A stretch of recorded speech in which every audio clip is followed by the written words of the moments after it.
The Project Gutenberg ebook of Miss Cheyne of Essilmont, Volume 3, of 3. This ebook is for the use of anyone anywhere in the United States and most other parts of the world at no cost and with almost no restrictions whatsoever. You may copy it, give it away or reuse it under the terms of the Project Gutenberg license included with this ebook or online at www.gutenberg.org. If you are not located in the United States, you will have to check the laws of the country where you are located before using this ebook. Title: Miss Cheyne of Essilmont, Volume 3, of 3. Author: James Grant. Release date: January 18, 2024. Ebook number 72745. Language: English. Original publication: London, Hurst and Blackett. Publishers: 1883. Credits: Al Haynes. Start of the Project Gutenberg ebook. Miss Cheyne of Essilmont, Volume 3, of 3.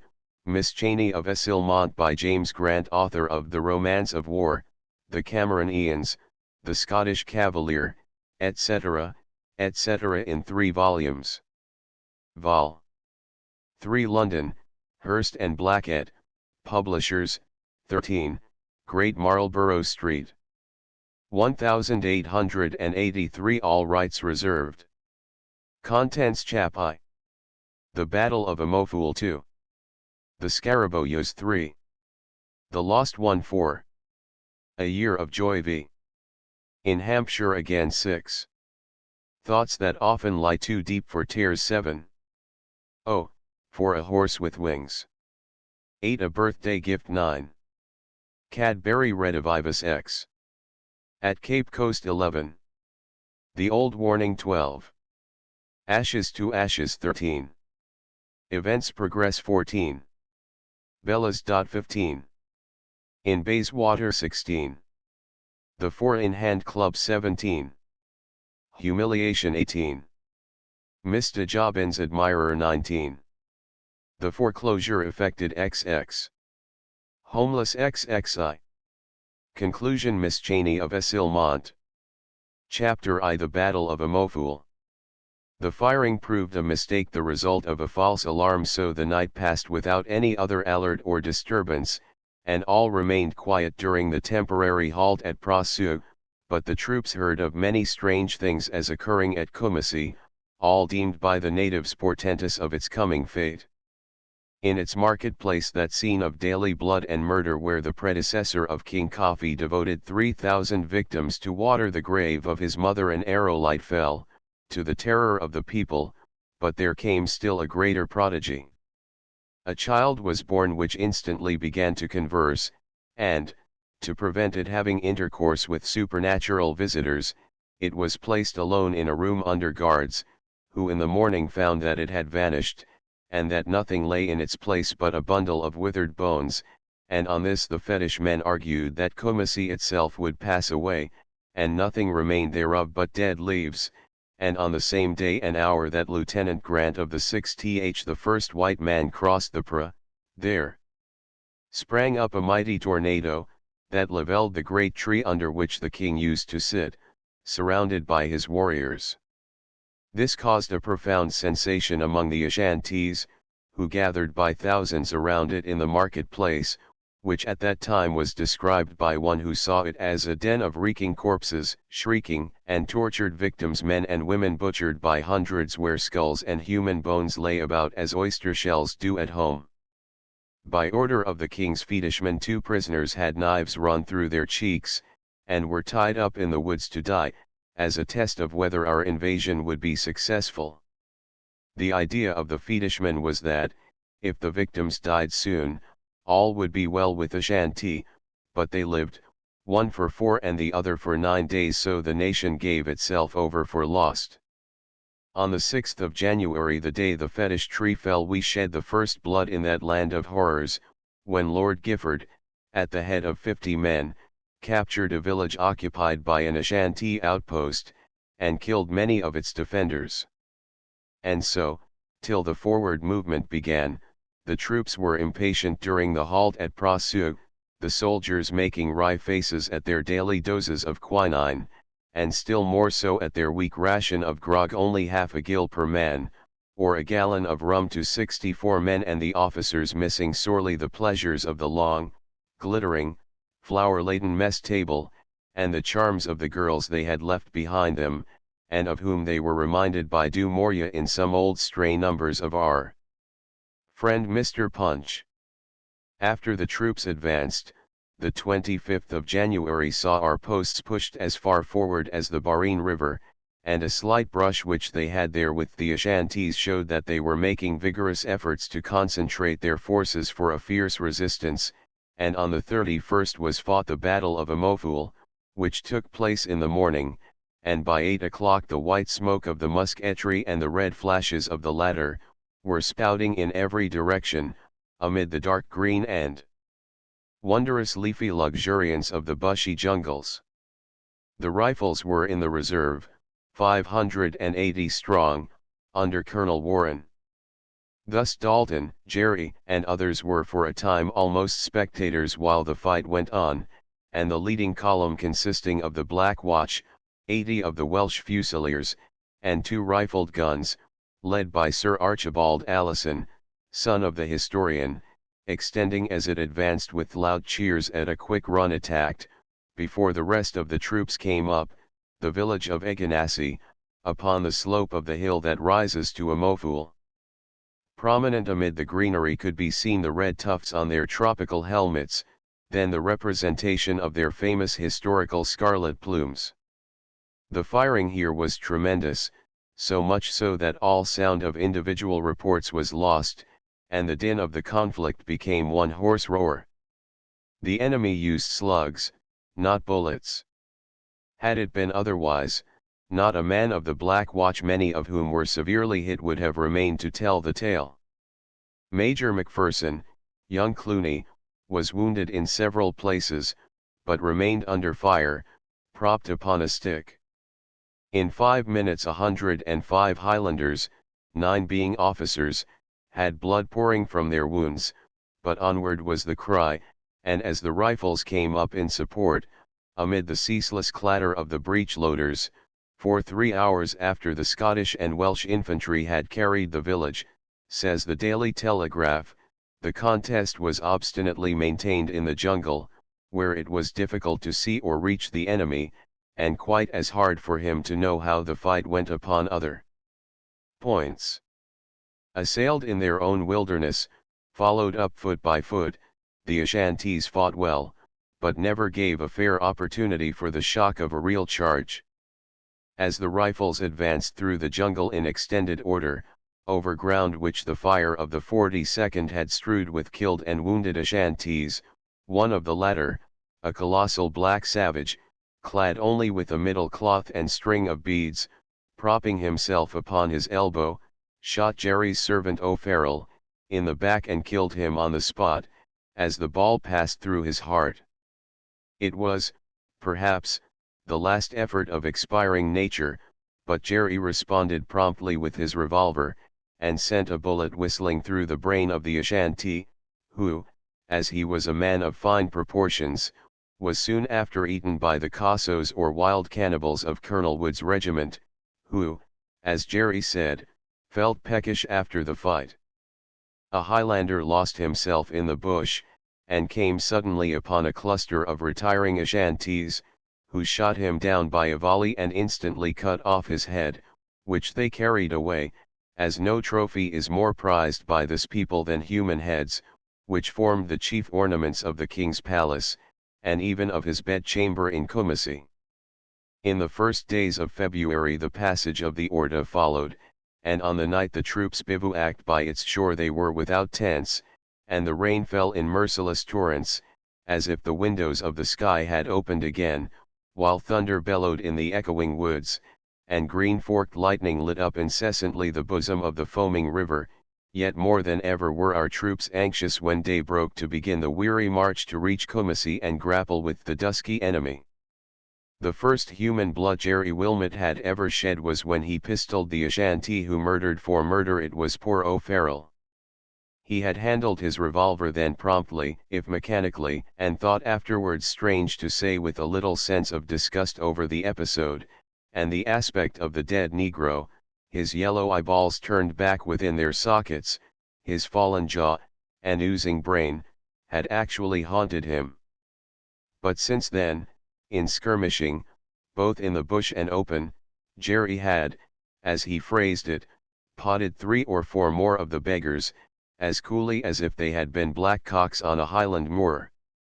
While the Naval Brigade halted at Ordashu, the Black Watch, with half a battalion of the Rifles, pushed on towards Kumasi. Soon tidings came from Sir Archibald Allison, saying briefly, "We have taken all the villages, but the last, before entering Kumasi, support me with the Rifles, and I hope to enter it tonight." Fortunately he had been anticipated, the half-battalion was close upon his own, and with it were Dalton and Wilmot. The slugs were coming out of the bush as thick as hail, and the advance of the Highlanders and Rifles along the road that led to Kumasi was in a form never before seen in war. Colonel M'Leod led the former.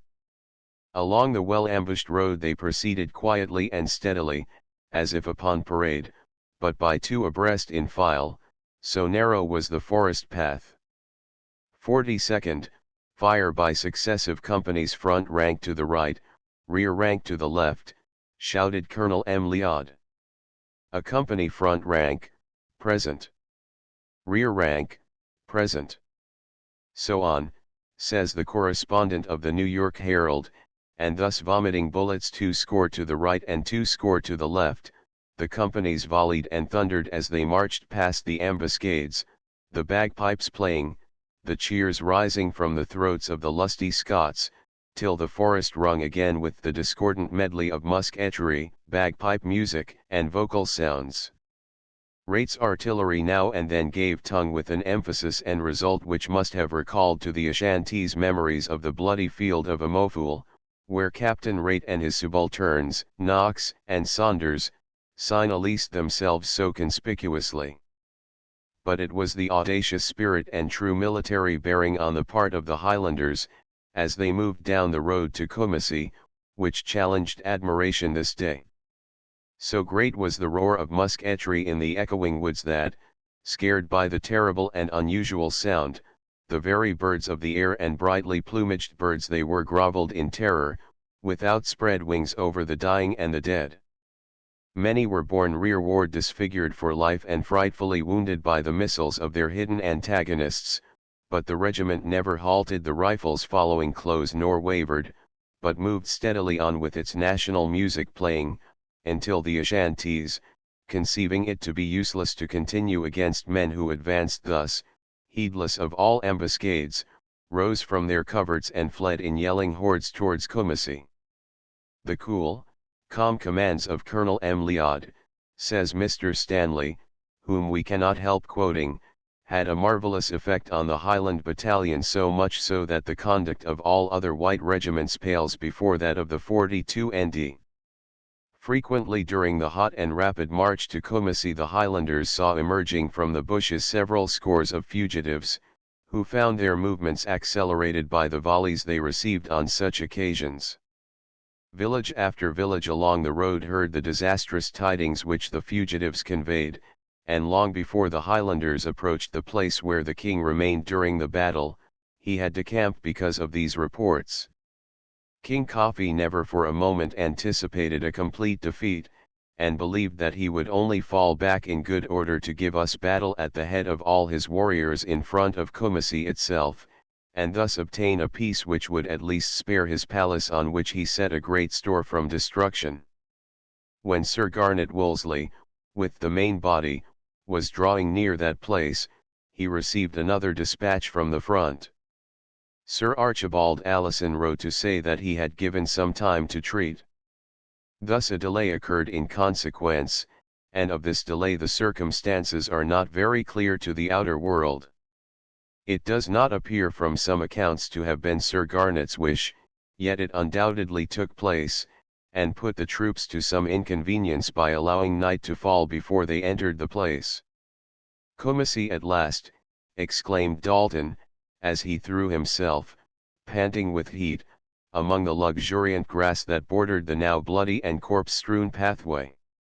"Let us but take it, lay it in ashes, and then hey for home," he added, hopefully. Yet he had had two narrow escapes. One ball had knocked off his helmet, and another had scarred his left cheek. "Yes, hey for home," said Jerry, proffering his cigar case, but poor Dalton little knew all that had to be dared and done before he saw the last of Kumasi. All knew that when the final attack was made there would be a fierce resistance to encounter a great slaughter pretty certain to ensue, no quarter given or taken, and, like several others in the corps, during the unexpected halt, Dalton and Jerry were writing what might prove to each a last letter to those they loved at home, and as the former wrote there came curiously and persistently to memory the last verse of the song Laura was wont to sing to him of old, "Then think of me. For withered lies the dearest hope I nursed, and I have seen, with bitter sighs, my brightest dream dispersed." Is it strange that, after the peculiar manner of their parting, Jerry's first and longest letter was not to his mother, but to Bella Chevenix? "Poor Bella," said he, in a broken voice, almost to himself, as he closed the epistle. "You did not part on bad terms?" asked Dalton. "No, thank God." "What made you think so?" "Something in your tone." "I am writing to her, though she gave me no hope." "No hope you why?" "She quite misunderstands the real love I bear her, and evidently suspects that I wish to secure her hand, not because I am the squire of Wilmethurst, but because she is in reality the heiress of it." "She, what riddle is this?" asked Dalton, taking the cigar from his lips, and eyeing his friend. "Did I not make you understand all that before, old fellow?" "Not quite." "Well, old Chevenix has no end of mortgages over my inheritance. It is well nigh all his property now. I can't even pay the interest. The mater cannot realize how heavily the old place is burdened, and what a task my father had to keep it together. So times there are when I don't care if I should be knocked on the head bowled out here." "Don't talk that way, Jerry," said the older man, reprehensively. "Death is too close to be lightly spoken of thus." Death was indeed closer than either perhaps thought. "But there is your mother," urged Dalton, after a pause. "She. It wouldn't break her noble heart, even were it so with me, and I were lying stiff, as hundreds are now, in yonder bush," replied Jerry, with an irrepressible gust of bitterness, as he snipped the end off a cigar with his teeth, and, lighting it, proceeded to smoke, silently and sorrowfully, while recharging his revolver for the coming attack, though, if we are to believe the newspapers, the grief of the upper ten, like that of royalty, is something unfathomable as compared with that of any of the vulgar herd. Chapter 2. The Scarabaeus. Before the troops, on the side of a large, rocky hill, and in the red fiery light of the setting sun, setting in a sky where it flamed like a vast crimson globe amid an orange and amber space that blended into green and blue overhead, lay Kumasi, with all its long spacious streets of wigwam-like houses, built of wattlework and mud, plastered and washed with white clay, ornamented with rows of beautiful banyan trees, and having before the door of each dwelling a special tree, at the foot of which were placed idols, calabashes, and human bones, as fetishes for protection against evil. It was 4 miles in circumference, and its most important edifice was the palace from which King Coffee had fled, a central stone building of European architecture, in the chief thoroughfare, so spacious that it included 2 or 3 small streets, besides piazzas for the royal recreation, with arcades of bamboo, the bases of which were ornamented with elegant trellis work of an Egyptian character. The accommodation was most ample, as befitted a monarch whom the state required to possess 3,333 wives. "There go the bugles at last, Dalton," shouted Jerry, cheerfully, as he sprang up and drew his sword, when the advance was sounded, just as the sun went down, and the troops began to approach this terrible place, through ground the atmosphere of which was made appalling by the awful stench from exposed corpses which lay about in every direction, and over which great vultures flapped their wings, the dead of past days of local slaughter for various royal reasons. Thus it was dark when the 42d and the rifles reached the edge of the swamp which nearly surrounds the place on three sides, at least that horrible and pestilential swamp, with floating bones and the rotting flesh of the victims. The first man through it, and actually in Kumassi, was young Lord Gifford, who led the way with his scouts till he was wounded, when the enemy opened fire for a time, but as the king had fled with his warriors, the resistance was merely nominal, and tremendously hearty was the cheer of the 42d as they entered the place, and the pipes sent up a skirl of triumph, which announced that fact to all the troops who were coming on. Excitement over now, Jerry Wilmot felt his soul sicken as he marched at the head of his company up one of the principal streets, with the awful odor of dead flesh everywhere around, victims never being buried, but left where they were killed, or cast into the adjacent swamp. Over all that town, as a writer has it, the odor of death hung everywhere, and came on every sickly breath of hot wind. A town where here and there a vulture hops at one's very feet, too gorged to join the filthy flock, preening itself on the gaunt dead trunks that line the way, where blood is plastered like a pitch coating over trees, floors, and stools, blood of 1,000 fetish victims yearly renewed, where headless bodies make common sport, where murder pure and simple, the monotonous massacre of bound men, is the one employment of the king and the one spectacle of the populace. Amid such surroundings the troops piled arms in the market-place, guards were posted, and the rest sat down to their rations, amid the light from blazing houses, which the native levies began to loot and then set aflame, while many Ashanti warriors, who had been but recently fighting with our men, lingered near the groups quietly, with their muskets in their hands, saying ever and anon, "Thank you, an attempt at the only English they knew." The Fanti prisoners the troops had come so far to release were found chained to logs, and one European, an Englishman, who was found free, displayed like them the most extravagant joy on finding himself saved from death at the hands of King Coffee. "Is there a drop in your flask, Dalton?" said an officer, propping himself on his sword. "The odor here is literally awful." "You are welcome to what remains, but a strong cigar is best, my boy," replied Dalton, as he wrenched open a tin of preserved meat with the blade of his sword. "Now that we are here," said Jerry, "what will the next move be?" "Burn the whole place, no doubt, and then be off like birds," was the reply of more than one. And so end the most hideous and uninteresting war in which British soldiers have been engaged. "What the devil is that?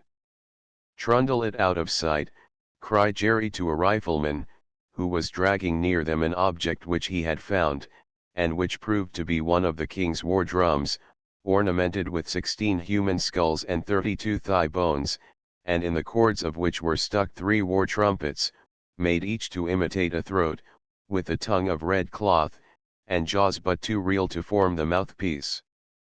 "Take away the d thing." "Who could sup with that beside them?" exclaimed Jerry, in great disgust, as the soldier laughed, saluted, and dragged away the ghastly trophy, on the resounding head of which some of his comrades were ere long beating while they sang some familiar music hall ditty. As it was expected that King Coffee might still come to terms, his capital was not yet given to the flames. Indeed, he had sent messengers to Sir Garnet Wolseley with missives to the effect that he would be early with him next day and arrange for peace, but the morning of the next day passed and noon without any sign of his coming, though the general and staff were in readiness to receive him, and all were restless and uneasy, as it was impossible to linger long in such a vast charnel house as Kumassi. A dreadful tempest of rain made the adjacent country a swamp, giving a hint that the fatal and pestilential wet season was at hand, and the words, "We must be off," were in everyone's mouth.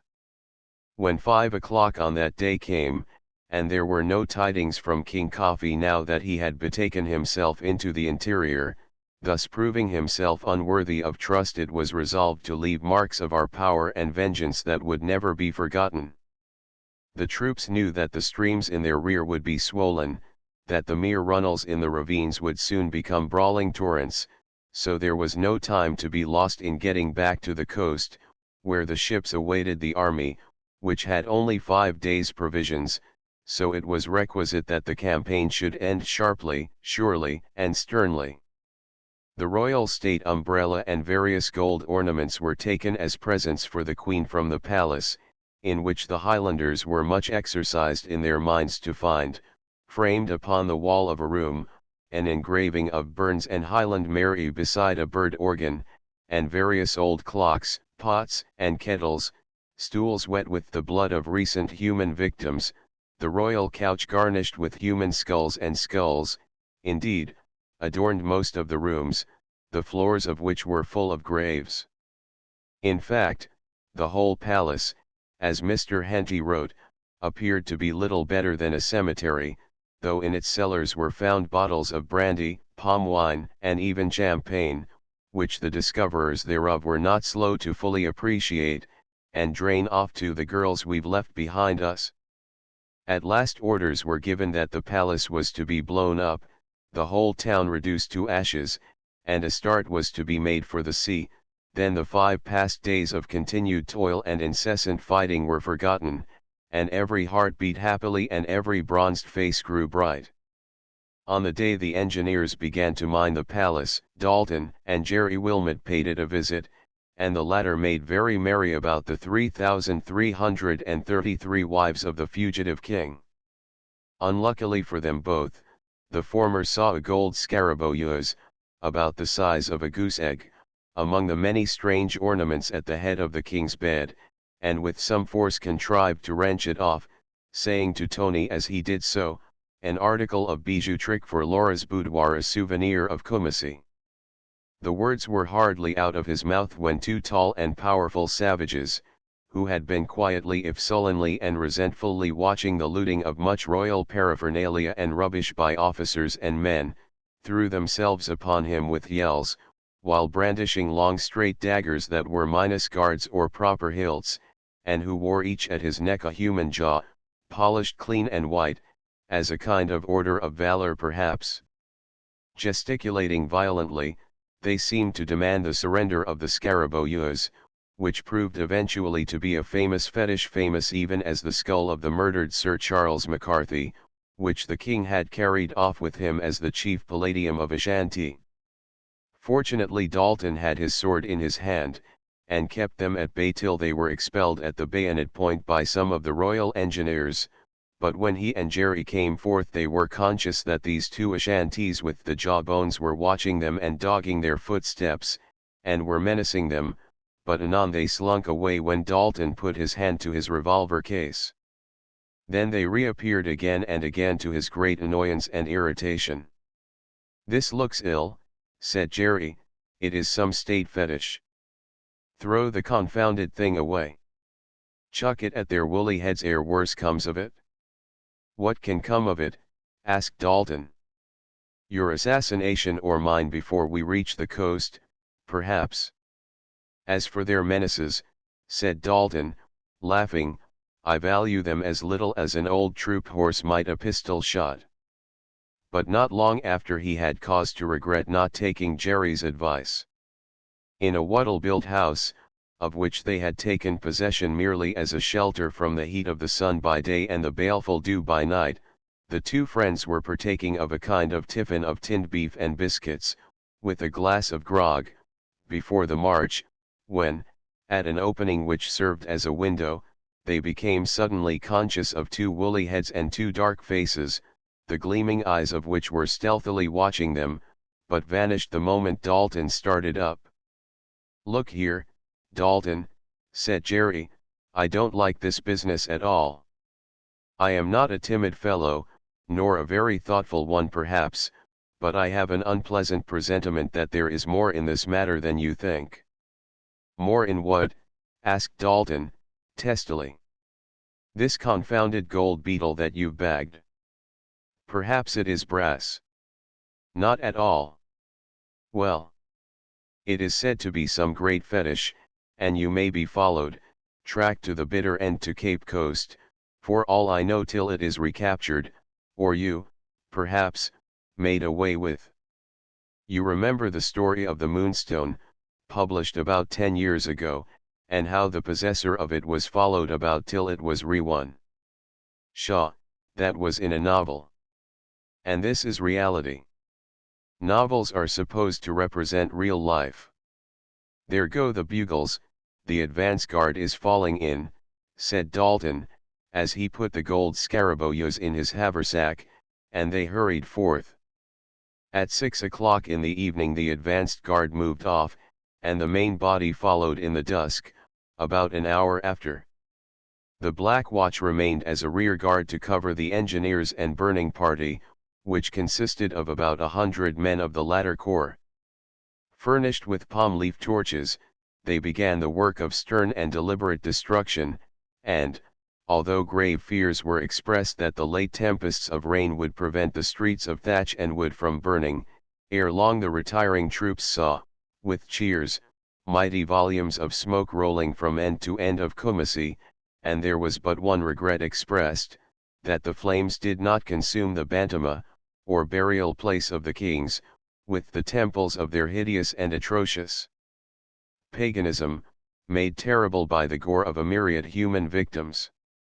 The pipers struck up, and merrily the Highlanders began their homeward march, after the officer commanding the engineers had reported the total destruction of the palace, which he mined at four corners, and brought down like a house of cards. Around it all was in flames, and, owing to the dampness of the materials of which the town was built, astounding were the columns, vast and dense, of black smoke that rolled, not only over the whole site of Kumasi, but the adjacent country, while ever and anon clear, bright pyramids of flames shot skyward as the retiring troops toiled round the margin of the corpse-strewn swamp on their homeward way, with their arms at the slope, as all were loaded.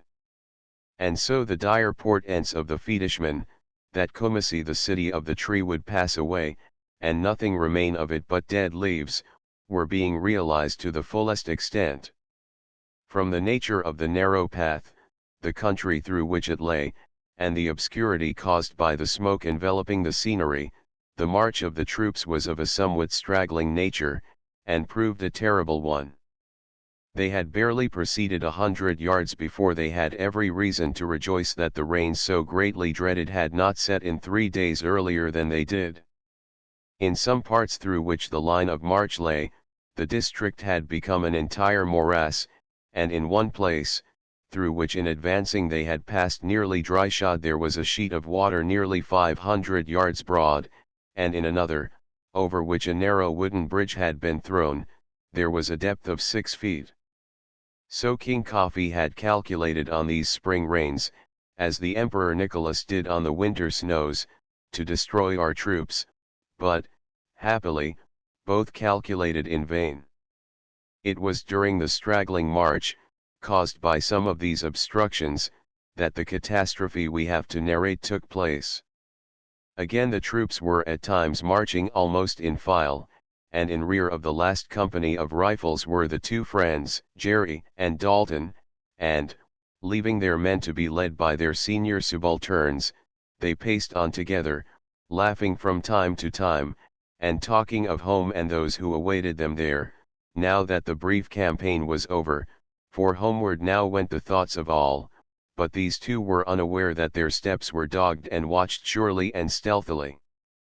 As they made a little detour to avoid a more than usually deep pool surrounded by some straggling palm trees, they suddenly found themselves face to face with at least a dozen of Ashantis, notably two of them the fellows with the jawbones. They seemed to have sprung out of the earth, so suddenly did they appear amid the eddying smoke and misty vapor, and they at once struck Dalton down before he could utter a word.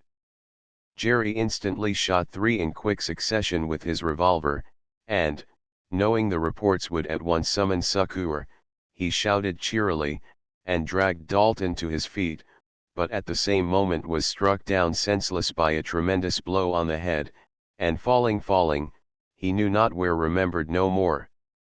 In short, he had tumbled into a species of nullah or hollow, completely fringed round with enormous boughs and luxuriant greenery, where he lay hidden and undiscovered by the riflemen whom his pistol shot summoned, and who searched the whole vicinity in vain, till they could delay no longer, as the waters were rising fast. They carried off with them Dalton, who was severely wounded by dagger blades, and whose haversack had been cut away, and taken, and with it, of course, the unlucky Scarabouillos. And so, while poor Jerry lay where we have described, the army pushed on its homeward way, and ere long found the obstructions increase as the night advanced. Where there had been a small stream at one place, the water was 300 yards wide and 5 feet deep.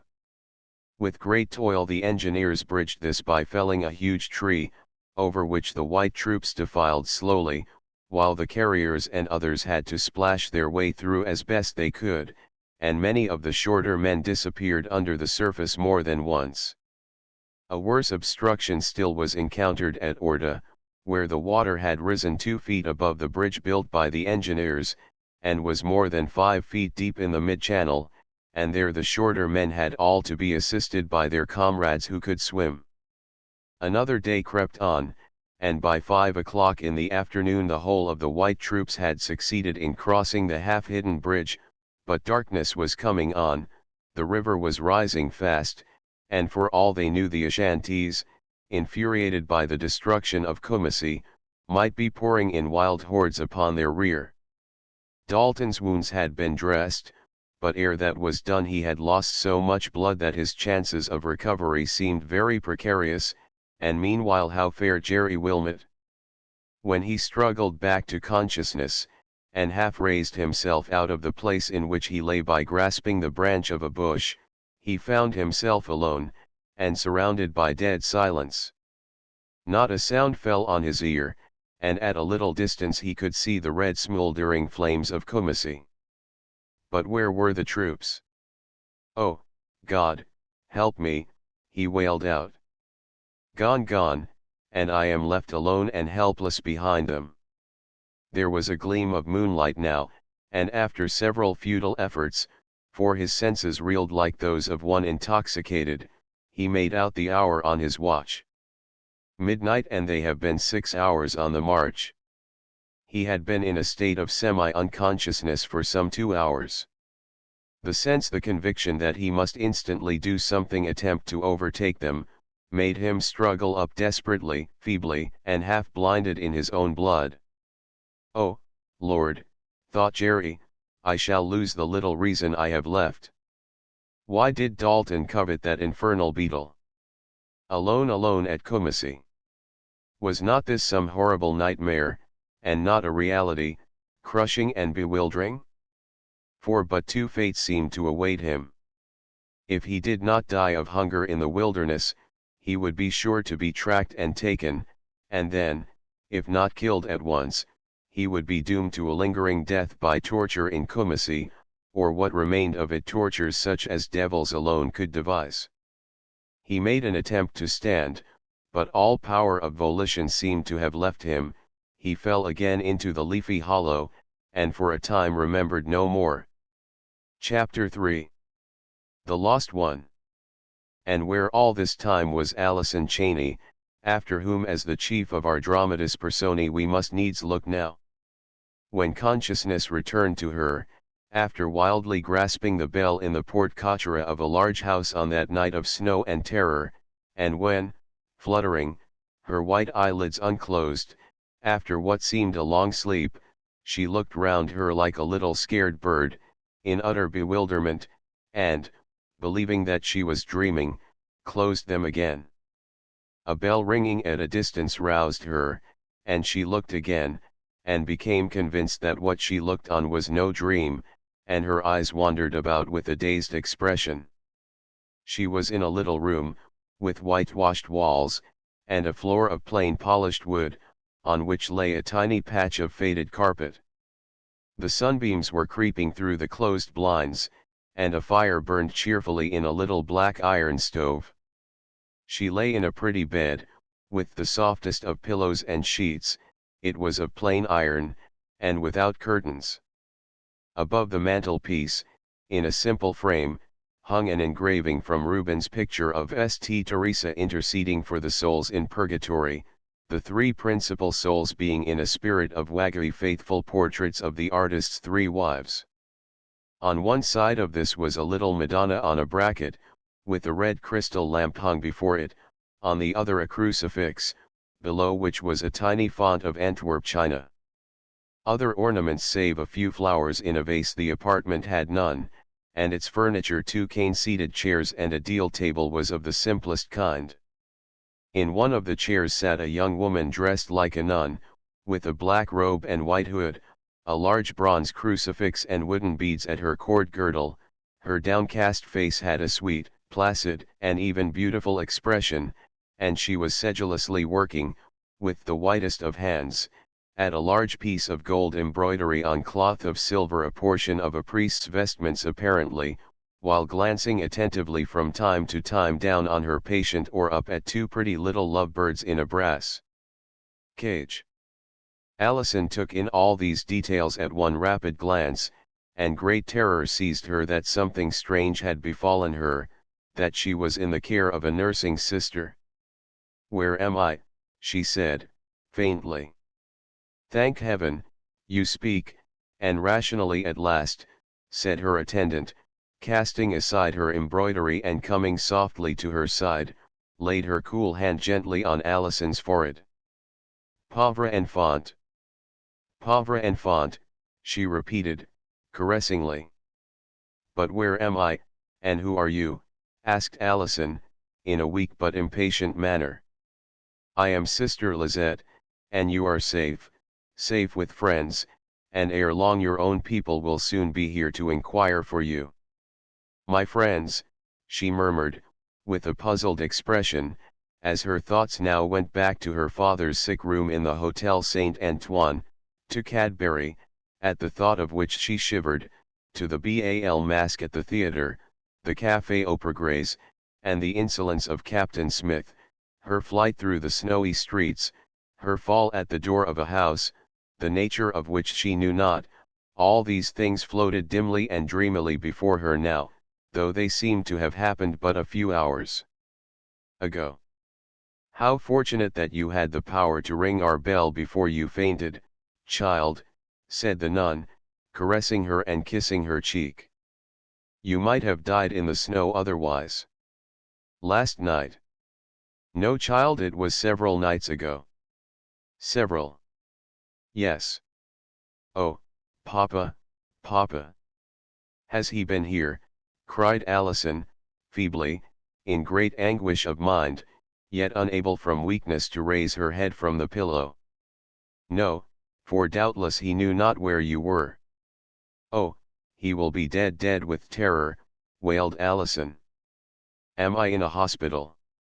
"No, child, in my house," said the nun, sweetly.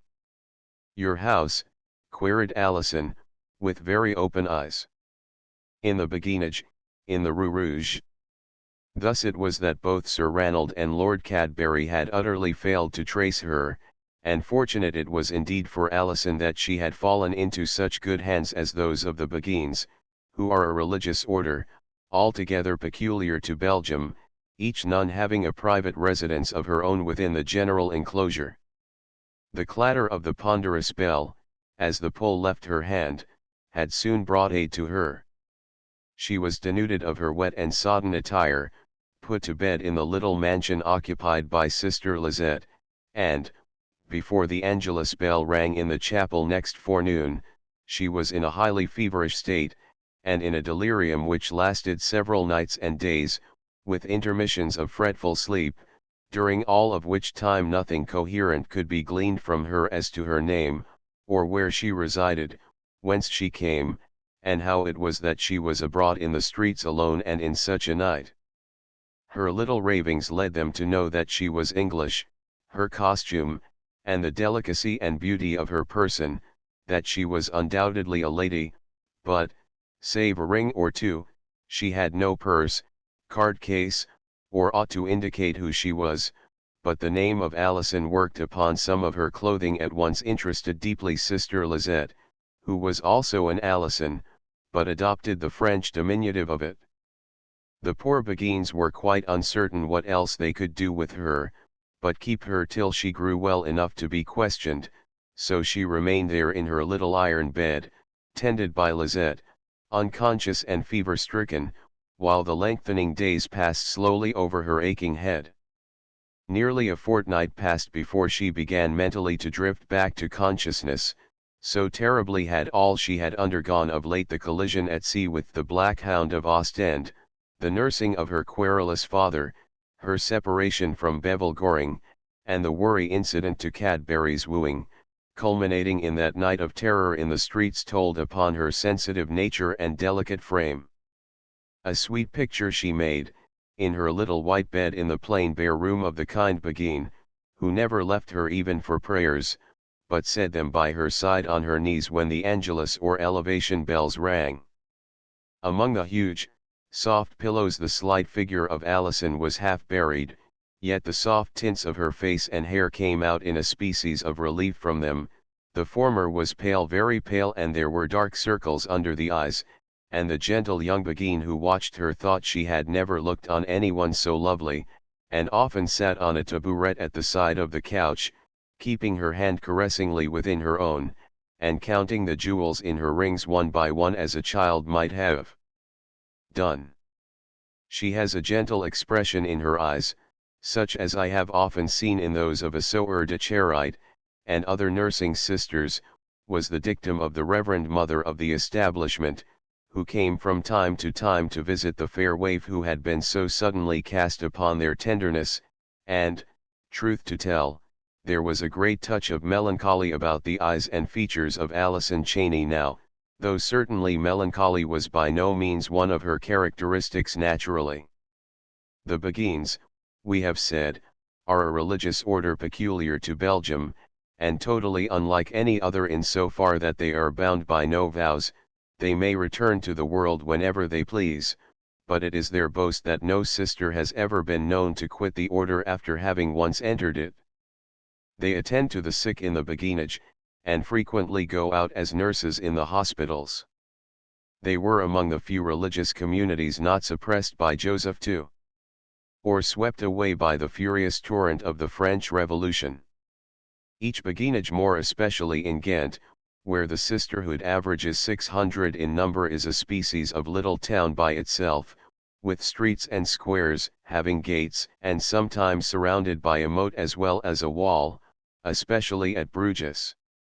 The sisters live generally in separate houses, on the doors of which are inscribed, not the name of the occupant, but of some saint adopted as her patron or protectress, and many of them are persons of rank and wealth.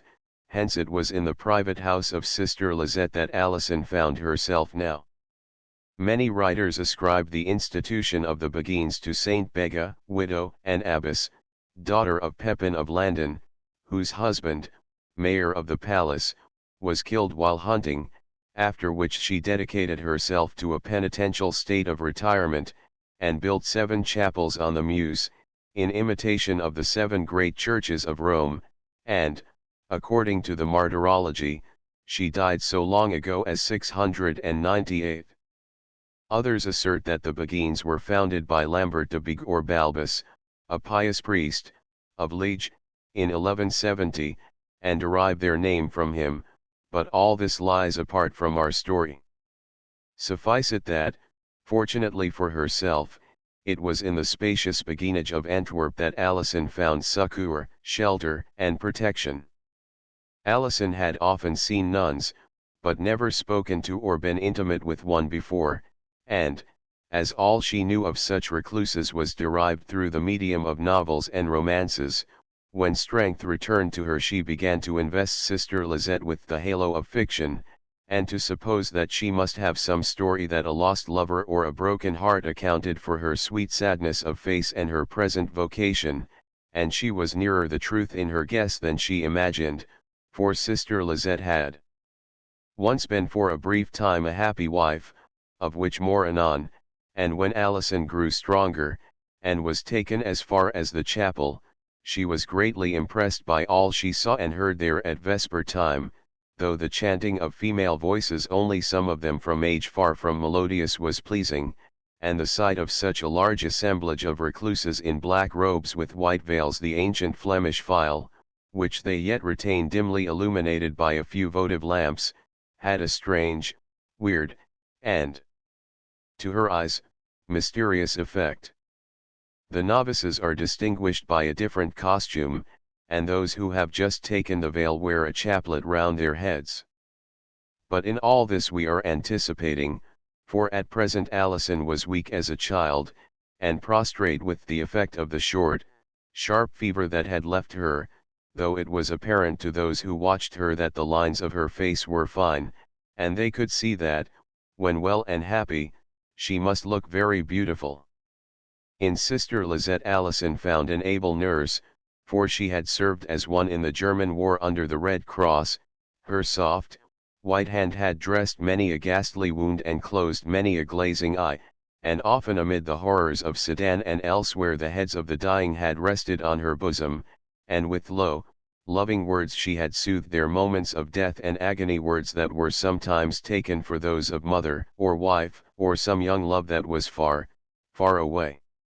Sister Lizette seemed about 25 years of age. Her face was delicately fair, but the rich tint of her lips and the peach-like bloom of her cheeks relieved it of all paleness. Her features were small and regular, but very soft in their lines, and, at times, a singular sadness stole over them. Her eyes were of the clearest and darkest hazel, and full of soul's light, imparted to her face a world of expression, but what the color of her hair, or what remained of it, was, it would be impossible to say, as every vestige of it was closely hidden by her tightly fitting white wimple. "And I have been here for days and nights ill," said Allison, faintly, as consciousness came fully back to her, and Lizette, while propping her pretty head upon her own breast, gave her soothing drink.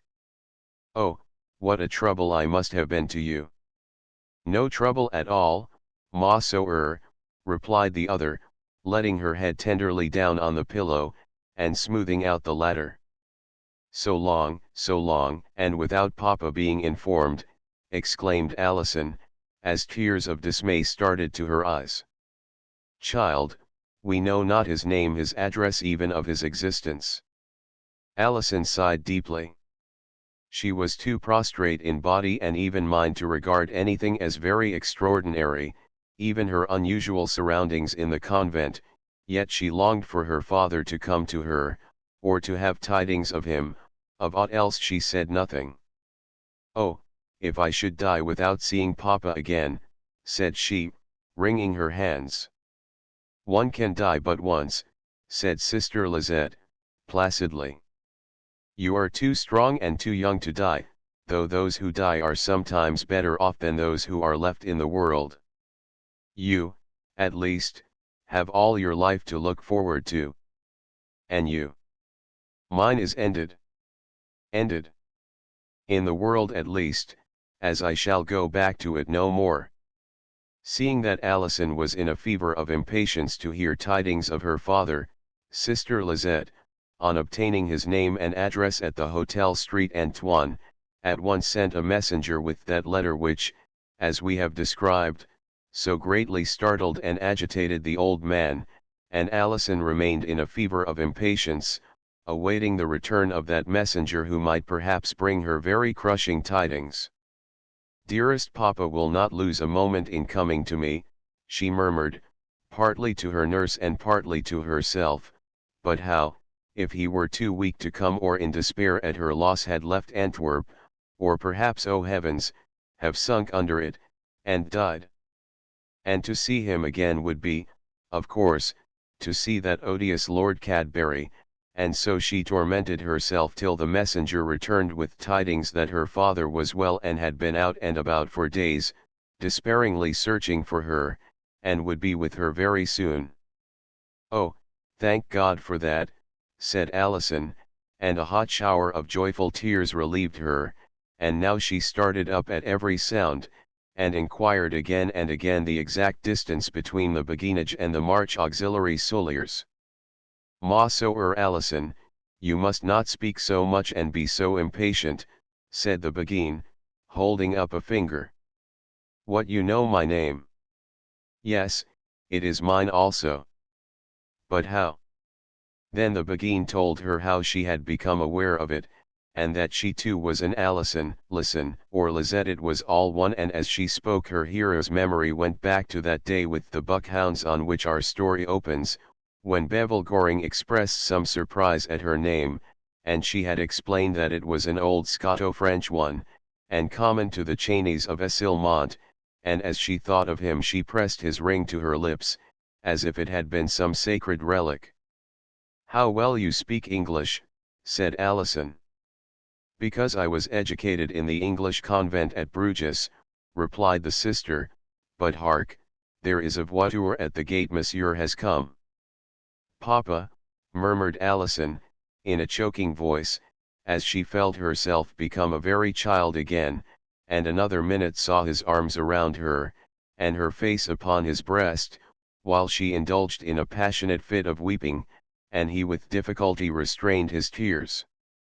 Allison then, after a little time, looked earnestly in his face, and was shocked to see how wan, and thin, and pinched it had become, for indeed, during the mystery that enveloped her disappearance, he had undergone terrible mental agony and much bodily fatigue, for with all his selfishness he loved Allison as the only link that bound him to earth.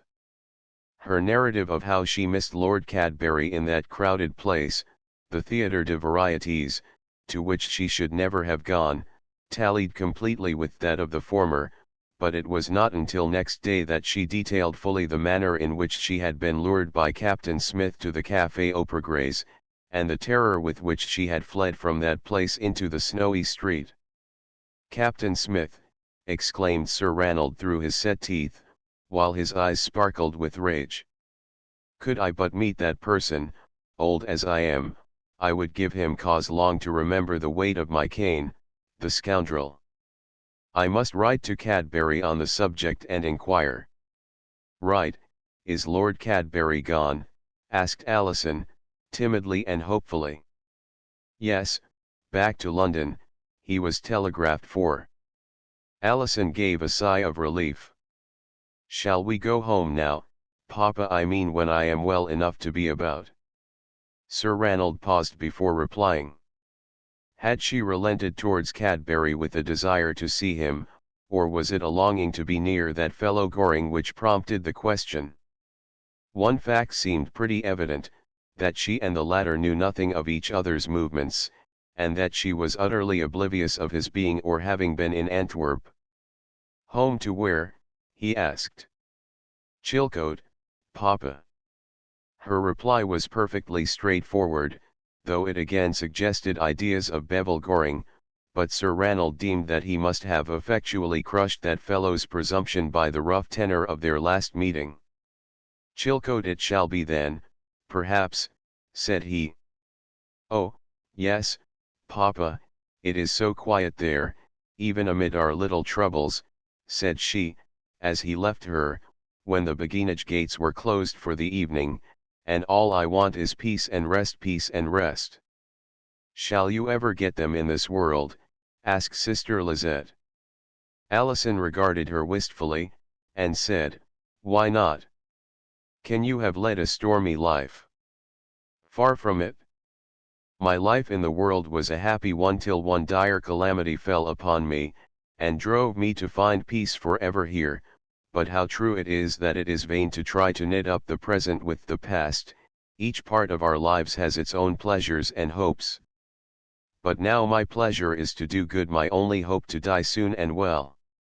"And the calamity to which you refer," asked Allison, softly, while greatly interested by the singularly sweet and subdued manner of the young beguine.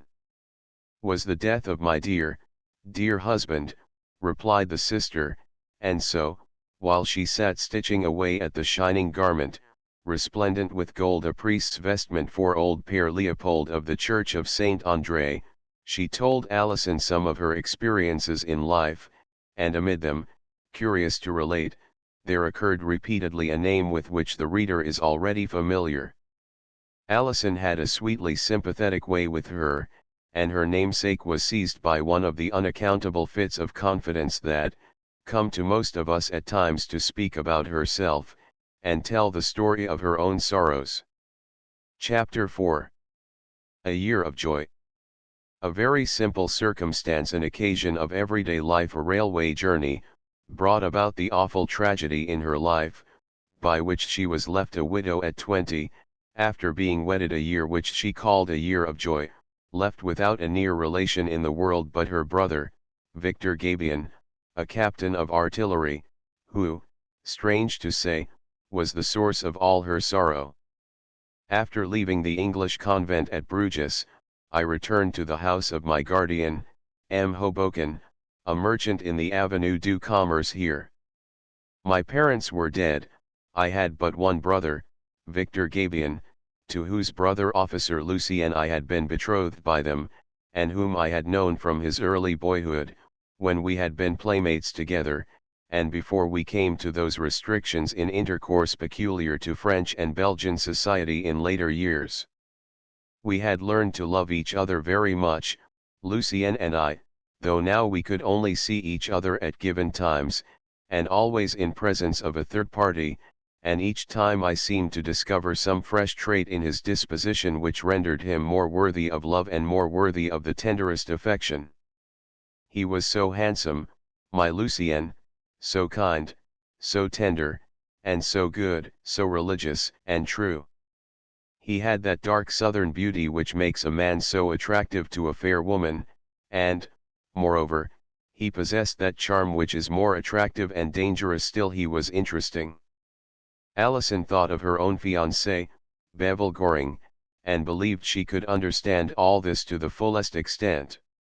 His means were ample and his position good, for, apart from his rank in the artillery, he was the representative of the Valcarts, one of the 7 families patricians d'Anvers, whose 7 coats of arms, all bearing a fess chequy, you may see at this hour carved in the ancient stone of Antwerp.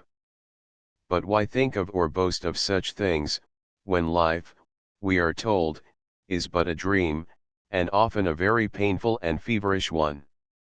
I have told you that I was educated in the convent at Bruges with English girls and English ladies.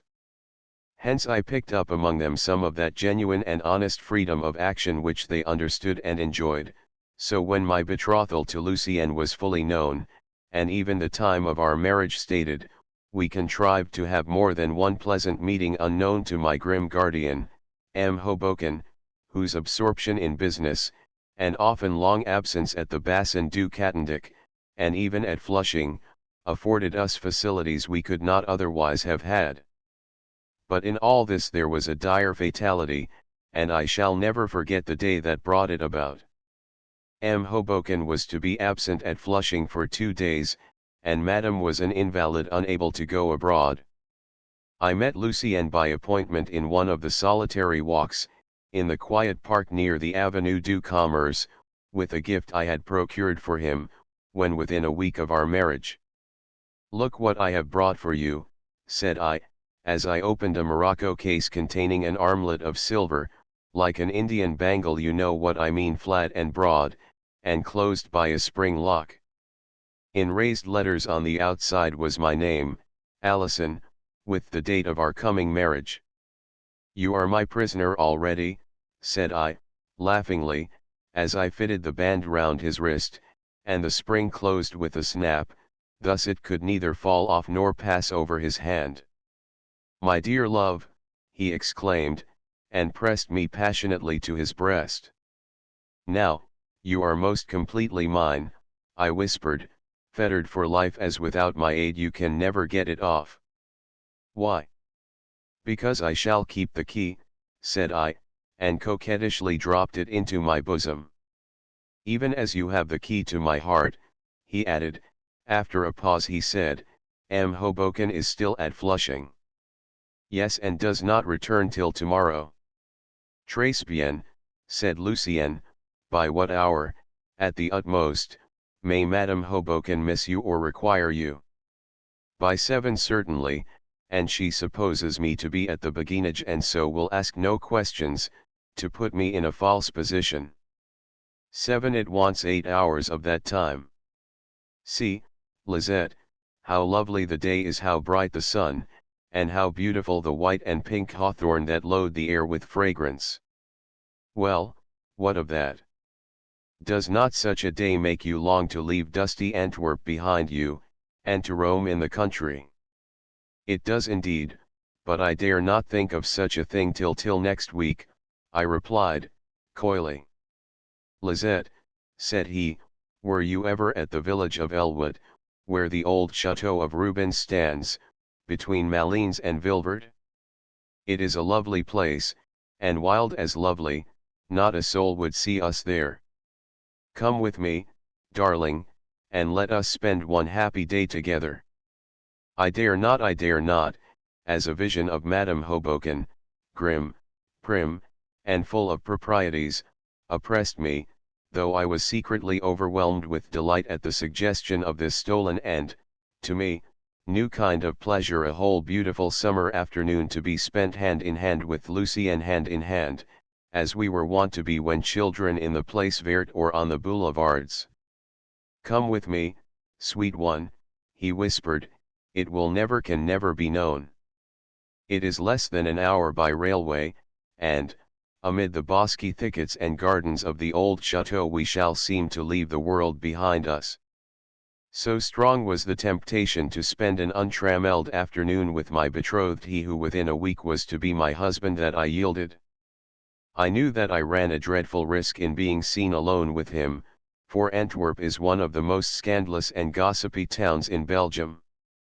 In this country the rules are very strict as regards the daily intercourse of ladies and gentlemen, in the mere matters of meeting or conversing, as compared with you in England, where the perfect freedom of the innocent is so great, and hence, I doubt not, your happier marriages, for in Belgium, as in France, we are forced to espouse those to whose inner lives we are strangers, and to whose hearts, before marriage, we can have no key, if it is ever found at all. A voiture took us to the train, and we took seats in separate carriages. Already the simple, childlike expedition had an air of guilt, and a tremulous fear possessed me as the train glided out of the station. Through a cutting in the fortifications at the Rue du Rempart the wet fosse was left behind, and we sped through the open country.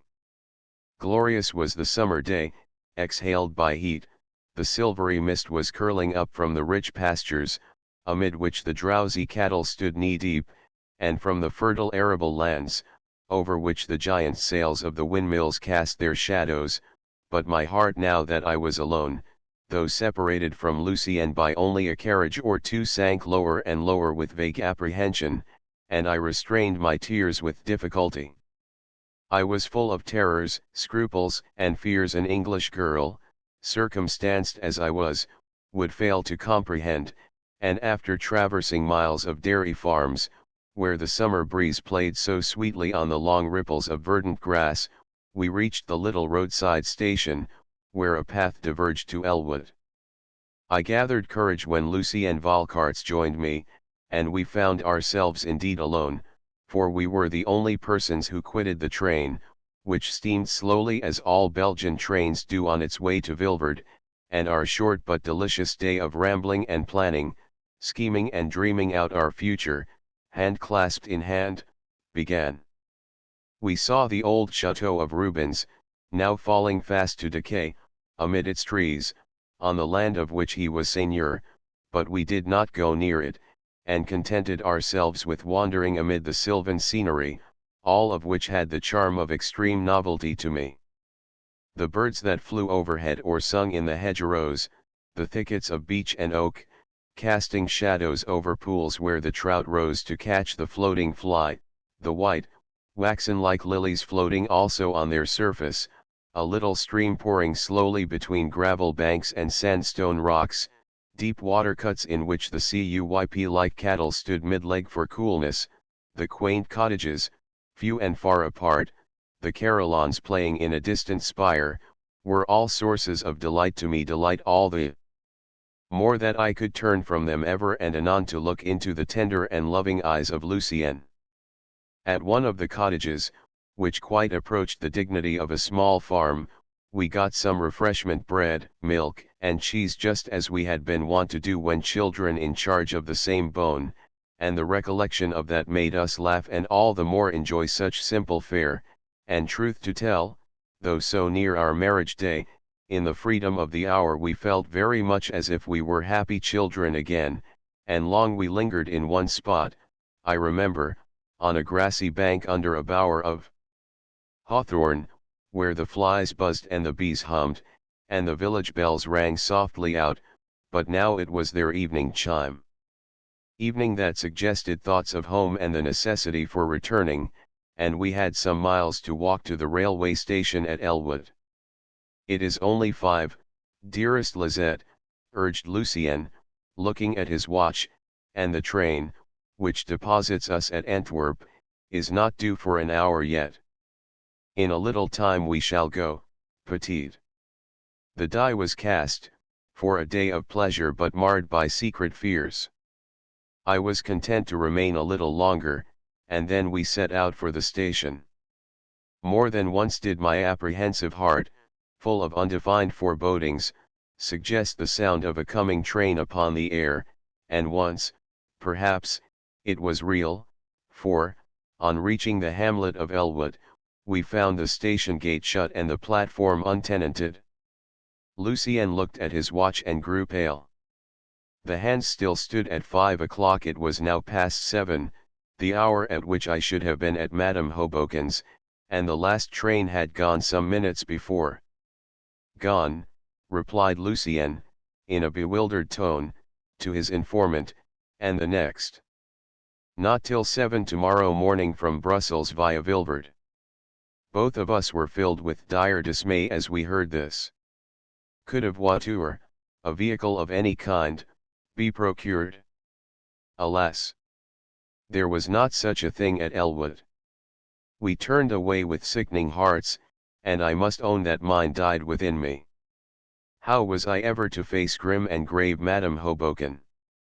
I felt as if I had committed a terrible crime, I shed the bitterest tears, and I cannot tell you, here at least, how sweetly Lucien strove to console and soothe me.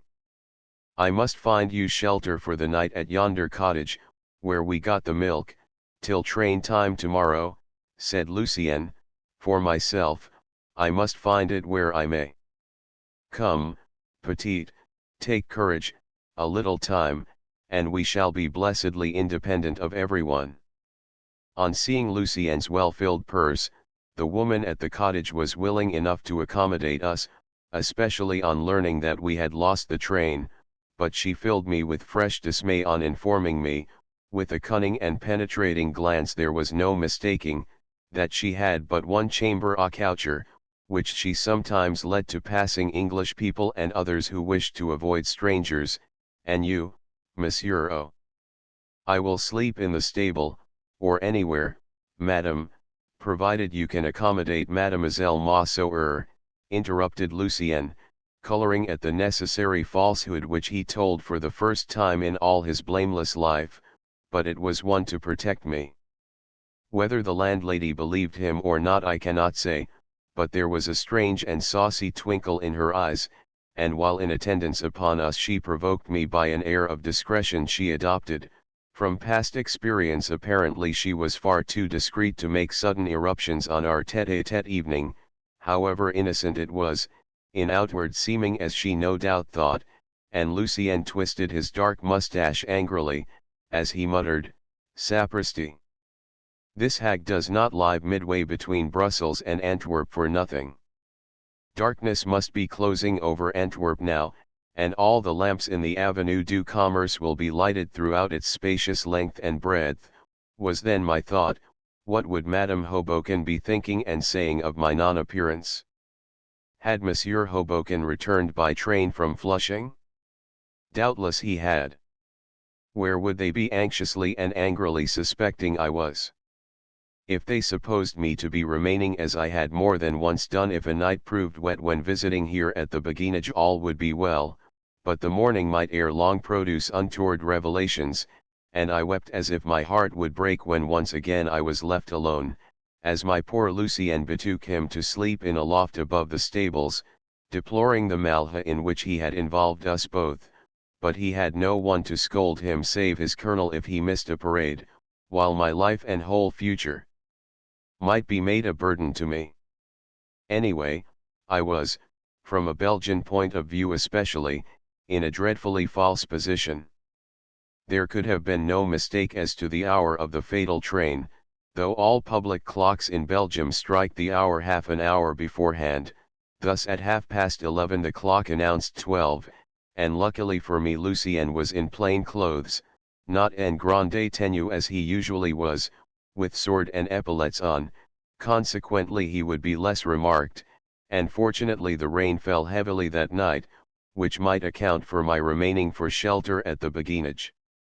When morning came my spirits rose a little, and I was up betimes to meet the early train. How lovely looked the opening summer day! The grass in the fields, the herbs and flowers in the gardens all glittered in the rays of the sun, as if the dew that moistened them had been diamonds, and the tops of the firs seemed edged with silver.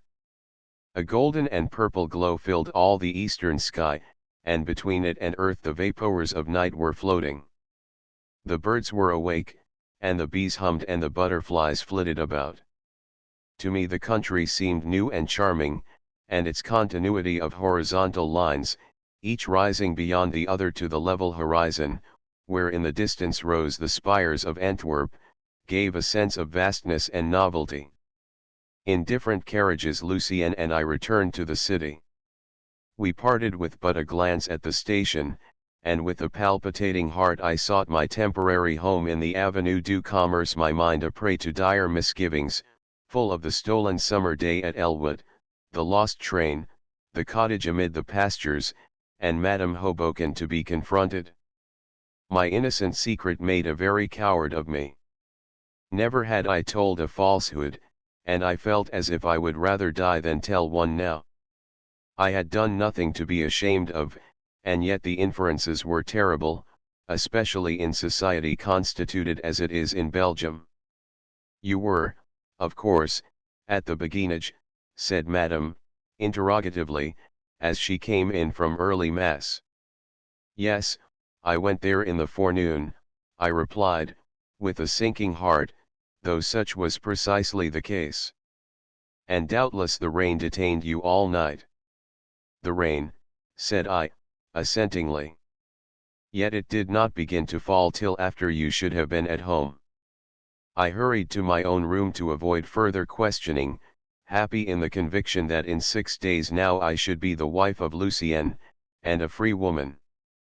Let me hasten over all that followed.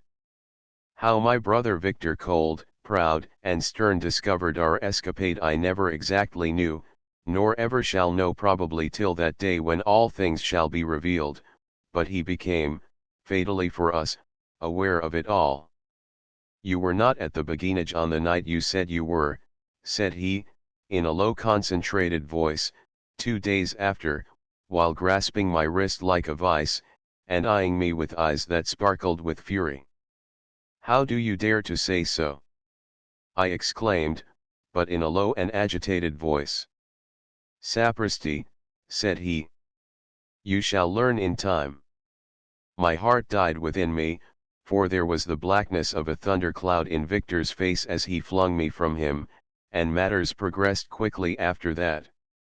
I was confined to my own room, but Madame Hoboken informed me that several officers came to and fro after Lucien, that there were long and grave conferences, that Lucien seemed terribly disturbed, and she feared there was to be a duel on the subject, and a duel there was, but not with swords or pistols.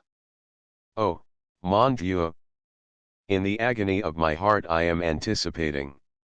I grew nearly mad with terror till my marriage morning came, and I found that no catastrophe had taken place, for Victor came to conduct me to church, and I wept tears of thankfulness, joy, and gratitude, as one who had escaped the shipwreck of a whole life, through no fault of my own, when I was united by Père Leopold to Lucien in the church of Saint André, the church in which we had both been baptized, where we had made our first communion together, that church with its wonderfully carved pulpit, representing Andrew and Peter called from their nets and boats by the Saviour, all as large as life, and the altar of Saint Anthony, with his little pig, and the black devil, with a long, red tongue, that used to frighten me in childhood.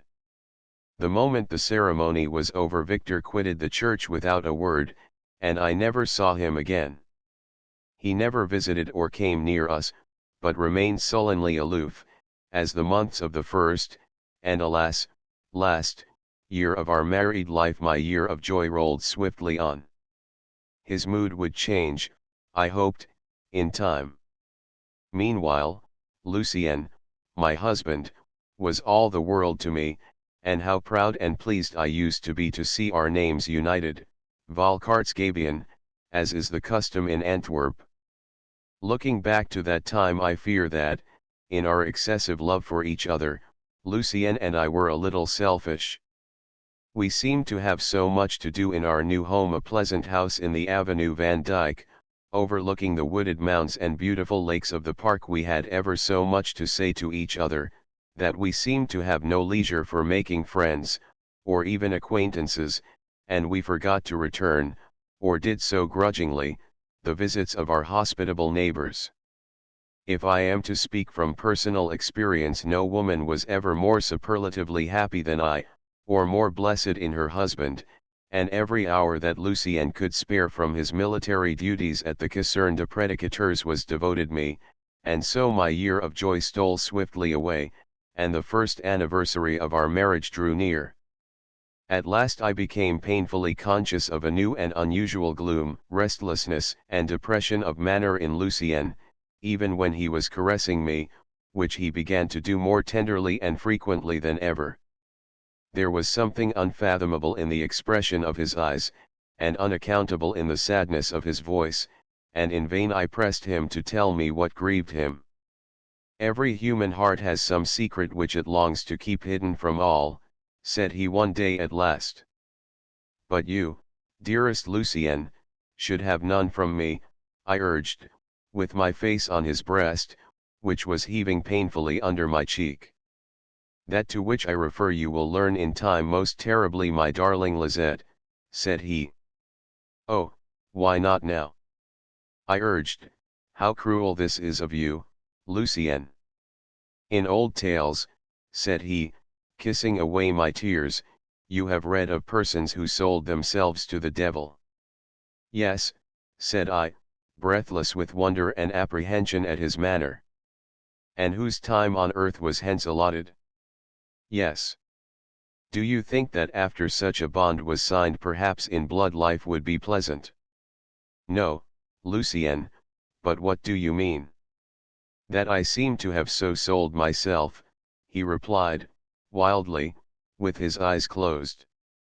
Oh, explain, what can you mean? I asked him, imploringly, as a dreadful fear came over me that his brain was affected. I have sold myself to an evil spirit, and now come remorse and misery, remorse for what you will suffer, misery for my own future. Oh, Lucien, my husband! I exclaimed, folding him in my arms, oh, what do these dreadful words mean?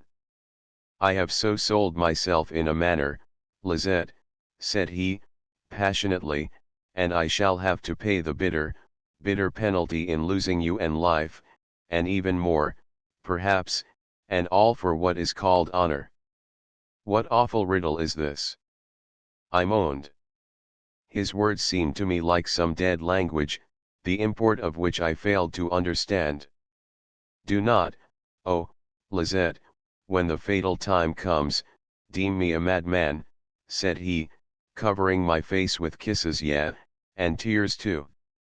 What end, oh, what can all this mean?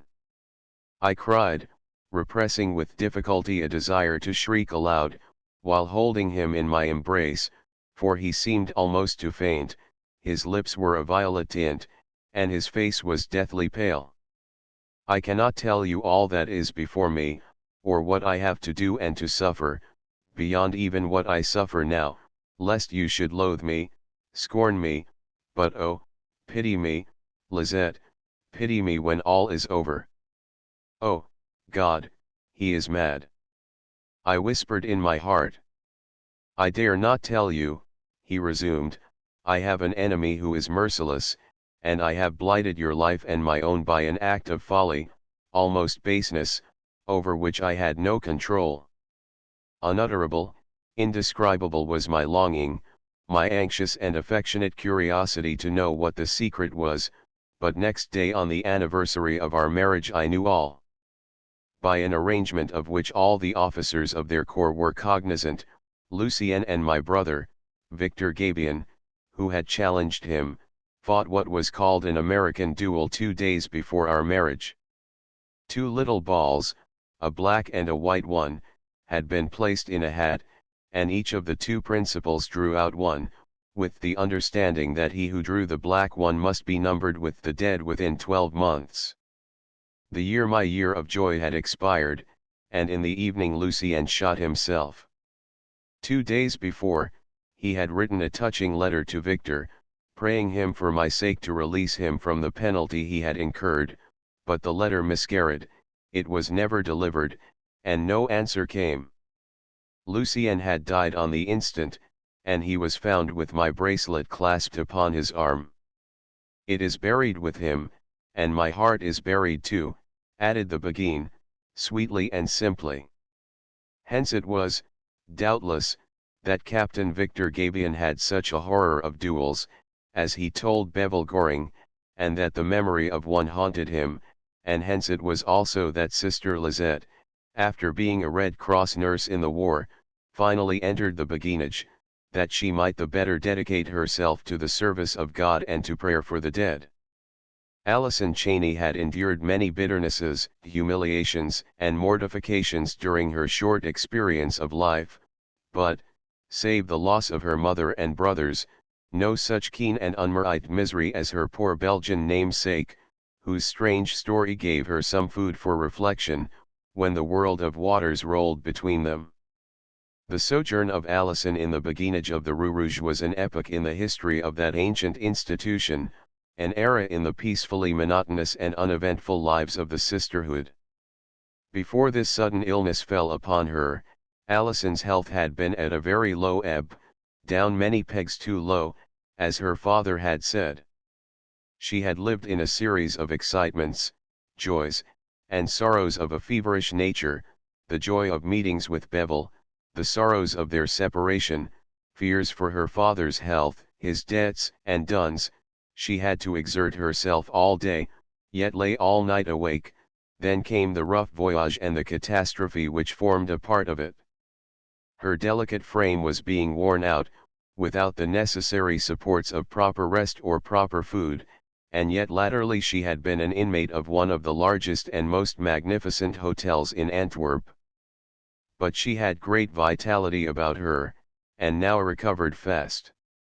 "We must meet again, we shall meet again," exclaimed Alison, as she kissed her namesake many times while bidding her adieu.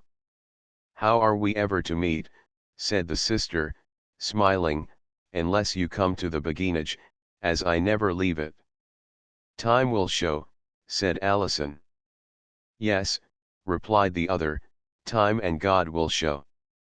Alison remembered these apparently prophetic words after she was at home, and Antwerp was far away, and her visit there seemed but as a dream, for 3 days after saw her and Sir Ranald in England.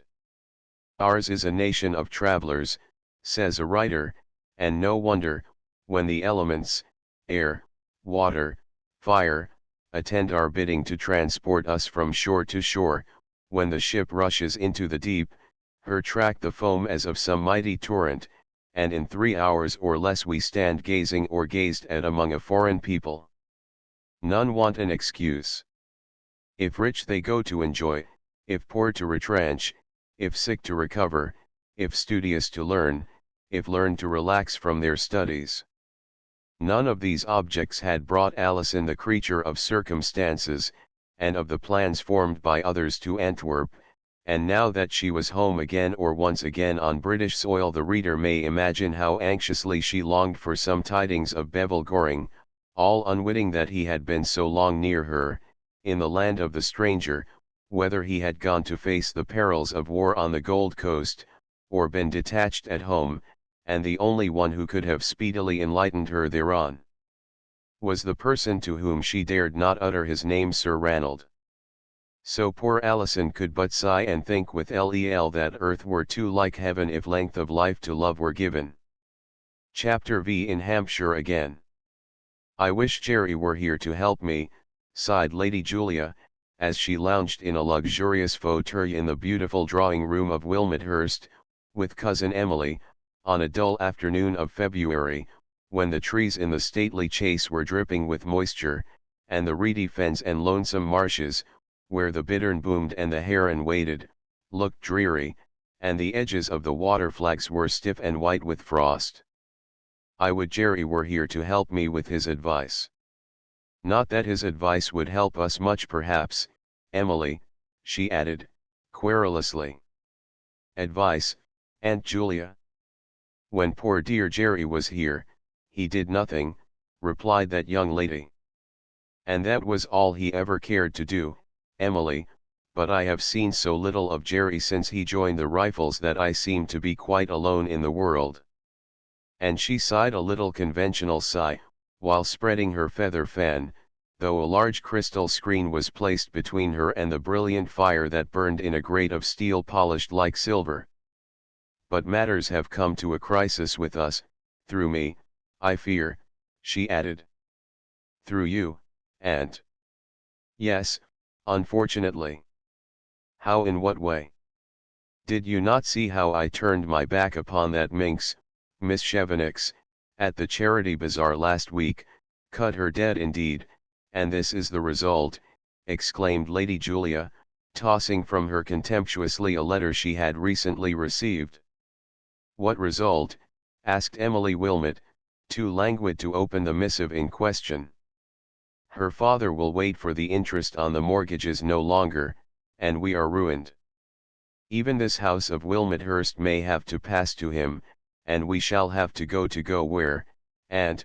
Asked Emily, becoming roused now, her light blue eyes dilated with wonder, and her nose seeming more retroussé than ever.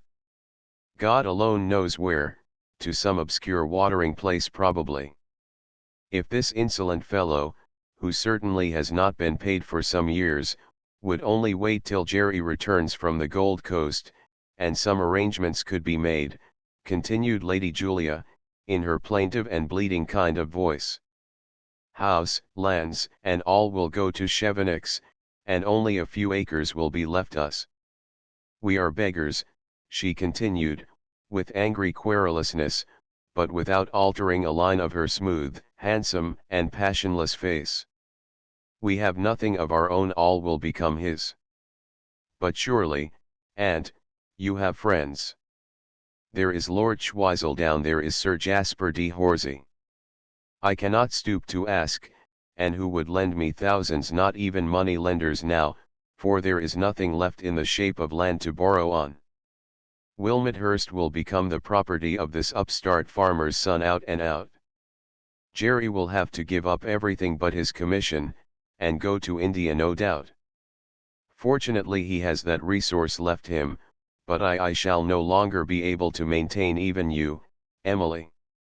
Lady Wilmot's emotions of annoyance and anger at Mr. Chevenix and the whole situation took the form of making her niece smart, while in reality she had no very genuine fear of such an awful crisis coming about, thinking that heaven or fate, or something or other, would never permit a person of her position to be so heavily visited. And what shall I do, Auntie? Asked the young lady, plaintively, but with surprise. You may have to go out into the world as a governess or companion. Governess or companion. While Bella Chevenix will reign here as heiress of Wilmethurst, said Lady Julia, with the first approach to expression on her lineless face, a bitter and scornful smile. Oh, it is hard, very hard.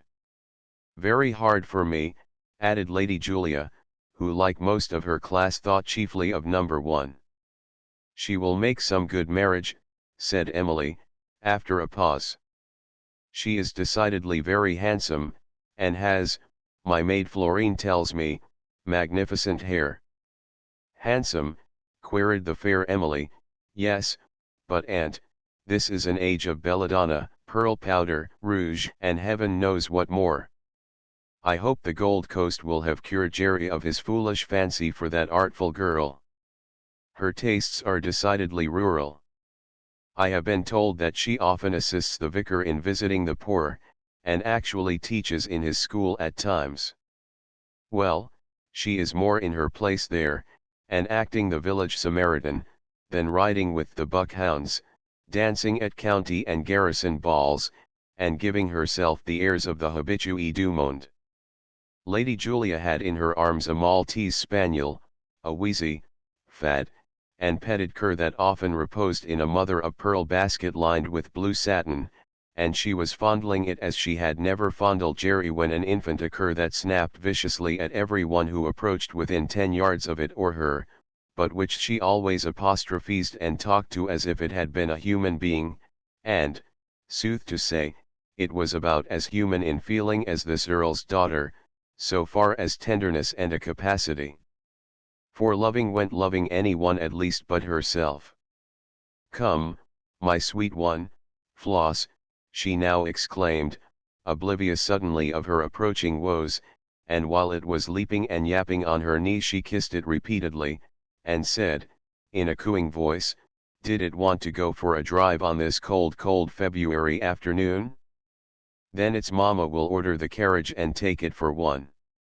If Jerry had never in his tender boyhood been fondled in this manner, how often had he felt in after life that much of the attention his mother did at any time bestow upon him was due less to any maternal instinct or love than to his position and means as Squire of Wilmethurst and to family pride and vanity. A letter, my lady, said a tall footman, presenting one on a salver, and withdrawing noiselessly. Another from this man Chevenix already. Again. Really, what can this person want now? She tore it impatiently open, the diamonds on her white fingers sparkling as she did so, and her delicately penciled eyebrows were elevated as she read with aristocratic surprise and impatience. With reference to my letter of this morning about the mortgages, dear Lady Julia, take all the delay you may wish. They shall not be foreclosed till time has soothed the awful blow that has fallen upon you. Blow, exclaimed Lady Julia. What blow? What can the man mean? Read on, Auntie, there is something more.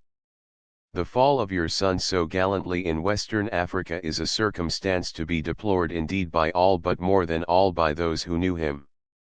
Good heavens, good heavens, good heavens, said Lady Julia thrice, in a low yet fretful voice, as if she scarcely understood the situation. It is all some dreadful mistake, Jerry, a mistake, Emily. I saw nothing of it in the Post or Times this morning. She was trembling excessively now, and Emily's eyes were full of hot welling tears. Neither of the ladies had seen the fatal intelligence from the seat of war, for, as they all read only the fashionable intelligence, they had heeded transactions on the Gold Coast as much they did those that may be occurring in the mountains of the moon. However, to do them justice, both were thunderstruck, impressed as much as it was in their frozen nature to be, when Emily, after rushing for the morning paper, found the brief telegram or paragraph to which, no doubt, Mr. Chevenix referred, Commercy in flames. Army falling back on the Gold Coast, but the rivers rising fast. Chief casualties Captain Dalton, rifles, severely wounded, Captain J. Wilmot, do, killed and carried off by the enemy. The fashionable aunt and niece, at whose pleasant doors grief and sorrow seldom or never came, sat for a time as if stunned. Chevenix and his mortgages were alike forgotten, they could but think of Jerry and strive to realize the to them almost impossible situation, while the dull and depressing afternoon stole on. How could it be, or why was it, that Jerry, so jolly and manly, the son of such a cold and feeble-minded woman of rank and fashion, who had done her best, but failed, to spoil or pamper him, was reserved for such a fate as this?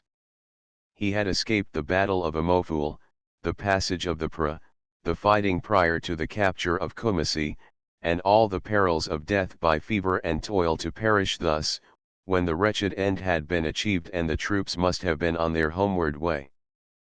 Poor Jerry! The life of the mess and the life of Wilmot Hurst when at home, where, in consideration of his 5 feet 10 inches and irreproachable moustache, he had been latterly permitted to be termed a son, and not, as his mother would have wished, a boy.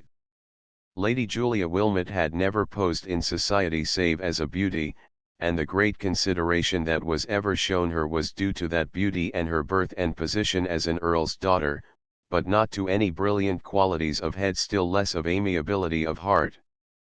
Thus in many ways she was a fair average example of the upper 10. So now it may be said of her and cousin Emily on this disastrous occasion, some natural tears they shed, but whipped them soon. And their first thoughts were of a suitable and handsome tablet to Jerry's memory in the vicarage church, and of fashionable mourning for themselves and the household. It would all cast a gloom over their return to town after Easter in March, when a brief season would commence if they went to town at all, for thank heaven, added Lady Julia, no one shall accuse me of not doing my duty to my son.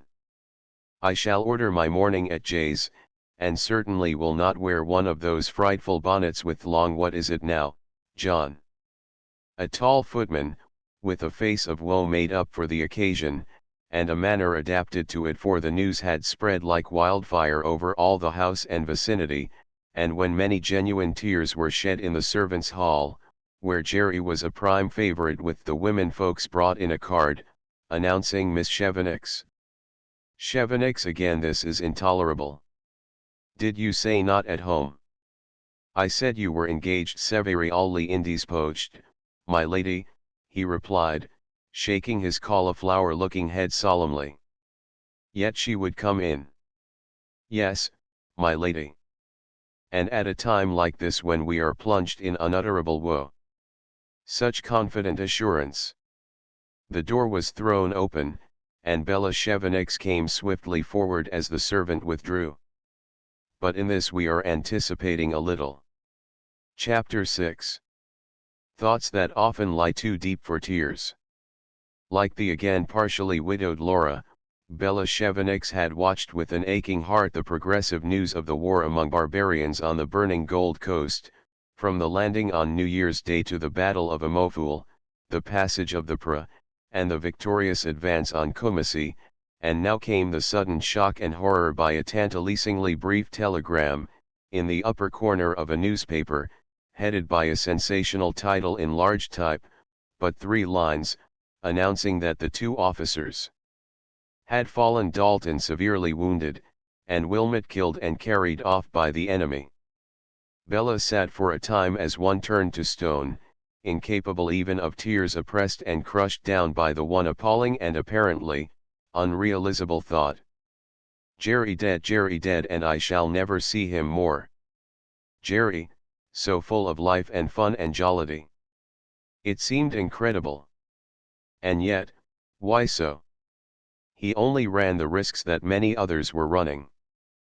But the mind of Bella went painfully back to their parting, when mutual doubts of the purity and honesty of each other's intentions, doubts born of the existence of those horrible mortgages, had mutually fettered their tongues, especially so far as she was concerned, and, when they separated, little dreaming that it was forever separated with a simply repeated goodbye and a lingering pressure of the hand, while no kiss, no embrace, no promise were exchanged, and he was going away to be done to death in that savage land, and she remembered how she wept floods of unavailing tears as the last sound of his footsteps died away.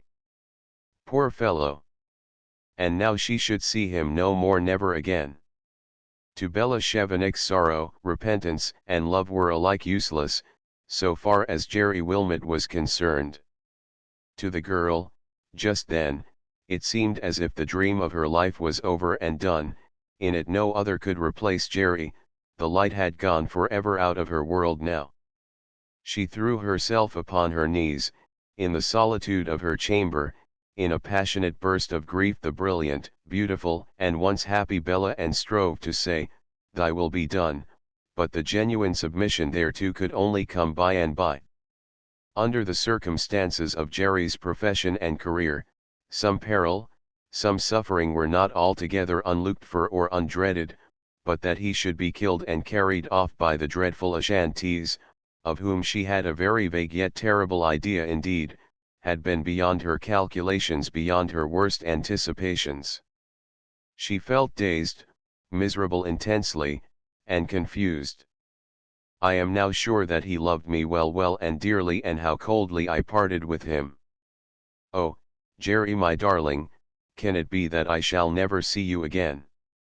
Thus she said to herself over and over in sad reiteration, though no sound but sighs left her lips. Anon she rose and paced her room, with half-uttered exclamations of anguish and sorrow, and then she would throw herself on her bed, burying her face in her hands, in mute and tearless agony.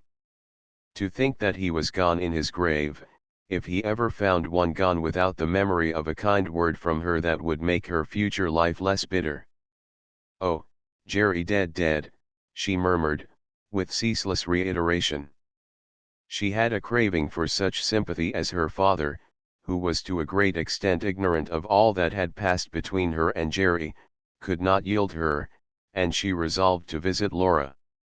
She staggered from the bedside to her toilette table, and when she looked into the glass she was surprised by the frozen-like despair she saw in her own beautiful face, which was as colorless as Carrara marble now.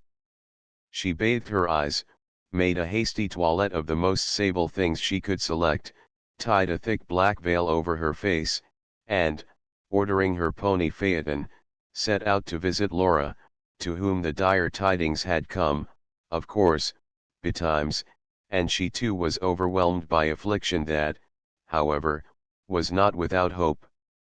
She was alone now, most terribly alone at Chilcote Grange. Little Nettie had been sent to a West End finishing school that she might acquire all sorts of accomplishments and graces with which to delight her father on his return, and now perhaps poor Tony Dalton might die by the banks of the Pr and never see England again, for the heat of the horrible climate there made all wounds more perilous. Wounded, severely wounded, Laura had been repeating to herself, but where wounded, she speculated how, and with what, and in what part of the poor mortal frame. The telegram was horribly brief and vague. And now, though Laura and Bella Chevenix had few notes to compare, and could say nothing to comfort each other, they gathered some from the communion of tears and thoughts and sorrows.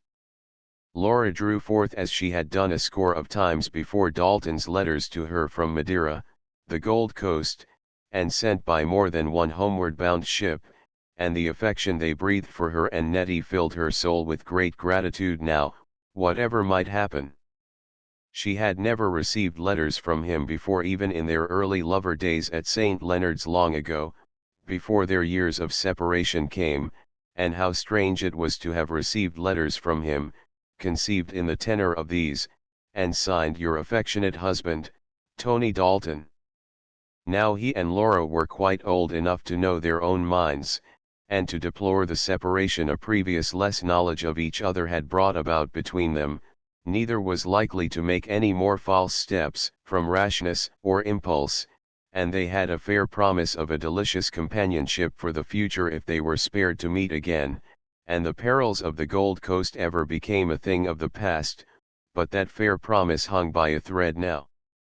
Had we never met as we did so singularly by the sudden arrival of his regiment in Aldershot, said Laura, and I loved or compelled him, poor darling, to love me again, I might have gone on to the end of my days nursing a sickly sentimental memory on one hand, with a species of revengeful memory on the other, but, if we never meet more on this side of the grave, I shall till carried to mind remember with gratitude that he had learned to love me well, and Nettie too, before we lost him.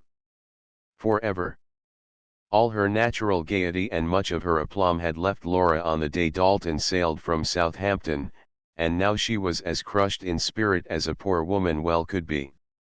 We love because we have loved, says a novelist, and it is easier to go on in the old routine, even when all the real life and beauty has died out of it, than to break with the mere memory of that time which made our life holy and beautiful to us. In the time of this strange enforced separation, in the time of Dalton's actual desertion of Laura, and when she knew not whether he was dead or living till she met him at Aldershot, this had been something of the sentiment that inspired her, but now that they had both known and loved each other anew under better auspices, and been so briefly reunited, a contemplation of the catastrophe that might yet happen wrung Laura's heart to the core.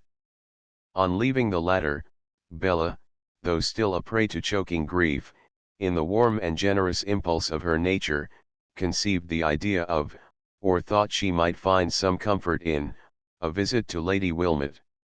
She was his mother, whose grief at least could not be inferior to her own. She committed to oblivion all that lady's treatment of herself in the past time, and even but lately at the Charity Bazaar, yet it was not without some misgivings, and even pausing in her progress once or twice, that she turned the heads of her pretty ponies in the direction of Wilmethurst, her tears falling hotly under her thick Shetland veil as she passed down the stately avenue and through the Chase, where every foot of the way suggested some memory of Jerry and his happy boyhood, when they were playmates till he went to Eton, and Lady Julia never permitted her name to be on the ordinary visitors' list. There was a tall elm up which he had clambered, at the risk of his limbs, to get her a magpie's nest. Here they had gathered the early primroses in April, and the Lent lilies in May, or hunted for butterflies. How often had they played croquet together on the bowling green, and rowed dreamily for hours on the tree-shaded river, and at every turn the figure of the boy seemed to come before her, mingled with that of the mustached and handsome young officer to whom she so strangely bade farewell. Full of these thoughts, Bella would not be repelled by the conventional manner or replies of the footman, and begged so earnestly to see Lady Julia that she was ushered into her presence by the former, as we have described in the last chapter. Poor Bella had but one thought: Lady Julia was his mother, and gladly in that hour of woe would she have thrown her arms around her and embraced her tenderly, but Lady Julia was cold and calm in aspect and bearing as a Greek marble statue, and received her visitor without rising, and with a brief conventional pressure with one hand while motioning her to be seated with the other. Whatever hopes cousin Emily once had of Jerry for a husband, hopes often crushed by his indifference on the subject, and by a knowledge of the necessity that he must marry money, they were gone now, and, besides, she could receive Bella Chevenix now with more equanimity than hitherto. But her reception was commonplace, chilling also, and poor Bella, feeling herself de trop, an utter intruder, felt confusion blend with the grief that oppressed her. After the awful news of this morning, Lady Julia, said she, with a great effort, as an old friend of the family, whose ancestors have been for years upon the estate, as a neighbor, too, in a lonely part of the county, more than all as I conceived a great craving to see you, said the girl, brokenly, in a weak, yet exquisitely sweet voice. Indeed, thanks. This was not an encouraging response, nevertheless Bella spoke again. Jerry Wilmot, I mean, and I were such playmates in our childhood long ago, that you know. Bella's voice completely failed her under the cold, inquiring eyes of Lady Julia and Emily Wilmot. Playmates, said the former. Yes, your memory does you credit. I thought you must have forgotten all that by this time, as I am sure my poor dear boy did. Forgotten? Yes, I think I heard him say something like that to his friend, Captain Goring. If he spoke of those pleasant times, he would scarcely have forgotten them, was the natural response of Bella, to whom Lady Julia, after a languid stare, said, "Next mail must bring some distinct details of this calamity that has fallen upon me and Miss Wilmot." Bella felt that she was excluded from the co-partnery of grief, she who loved the dead as she loved her own soul, and more, and she was almost, in spite of herself, tempted to daringly enter some little protest when Lady Julia spoke again. "I wish Captain Goring were at home, I should send for him. By the way, does not rumour say he has succeeded to a fortune?" "To £20,000 a year," replied Bella, in a low voice. "Say £10,000, that will be nearer the mark, perhaps £5,000. Why? I believe very little that I see, and always but the half of what I hear," she replied, fanning herself. "How can this woman think of such matters just now?" thought Bella, an emotion of resentful bitterness growing in her heart. "Oh, how little did she deserve to have such a son as my darling Jerry." The snapping and snarling of Floss, who always resented the advent of visitors, now required all Lady Julia's kisses and blandishments to soothe him into the recess of his mother-of-pearl basket, and to Bella it seemed monstrous, incredible, her bearing.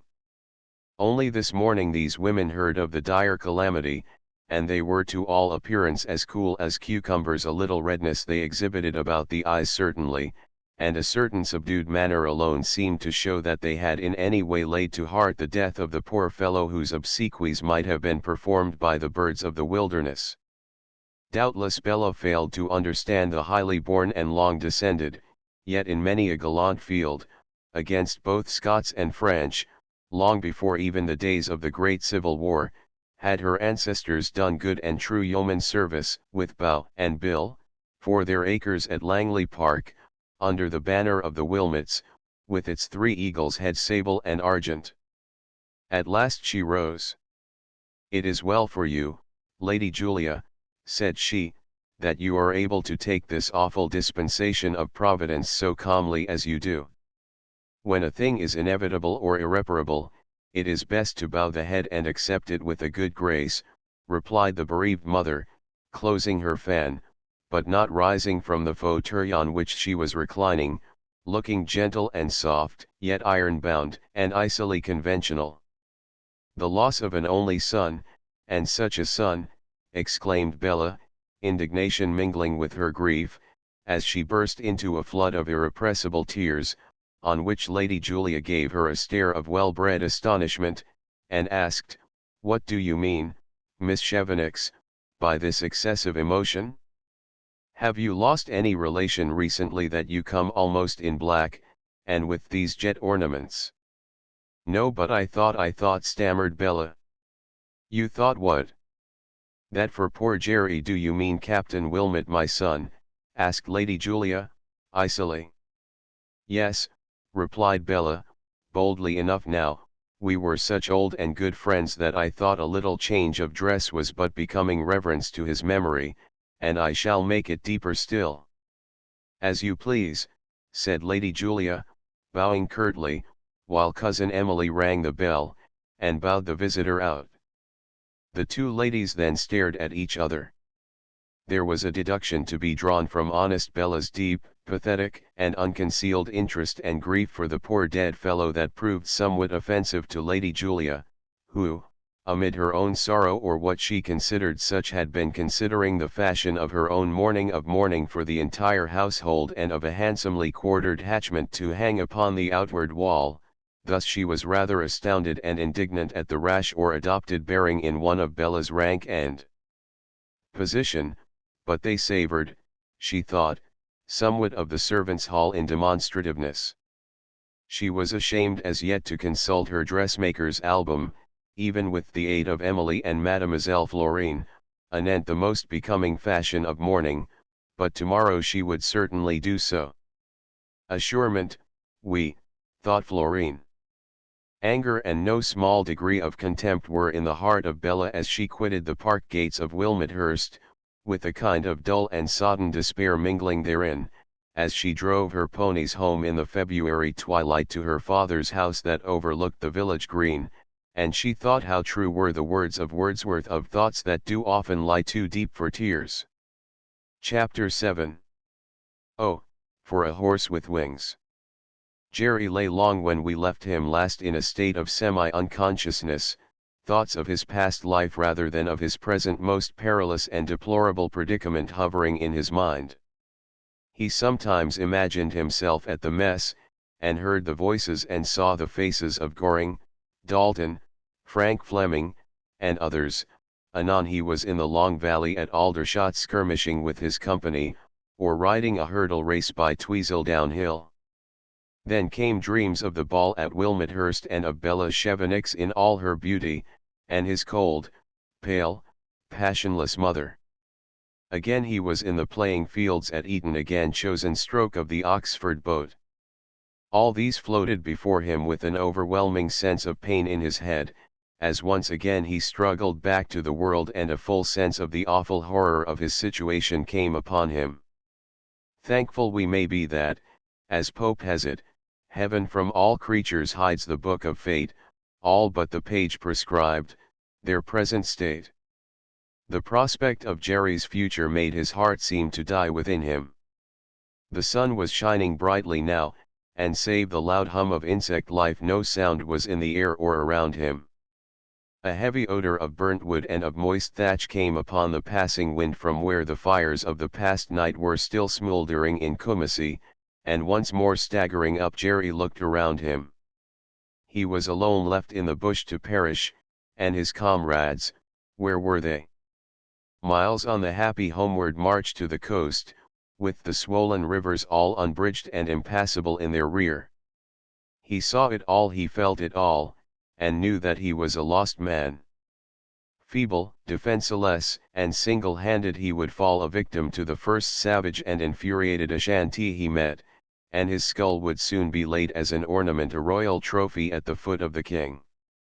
A heavy moan escaped poor Jerry, but the love of life, the instinct of self-preservation is strong in human nature, and his first thought was to endeavor to follow the army.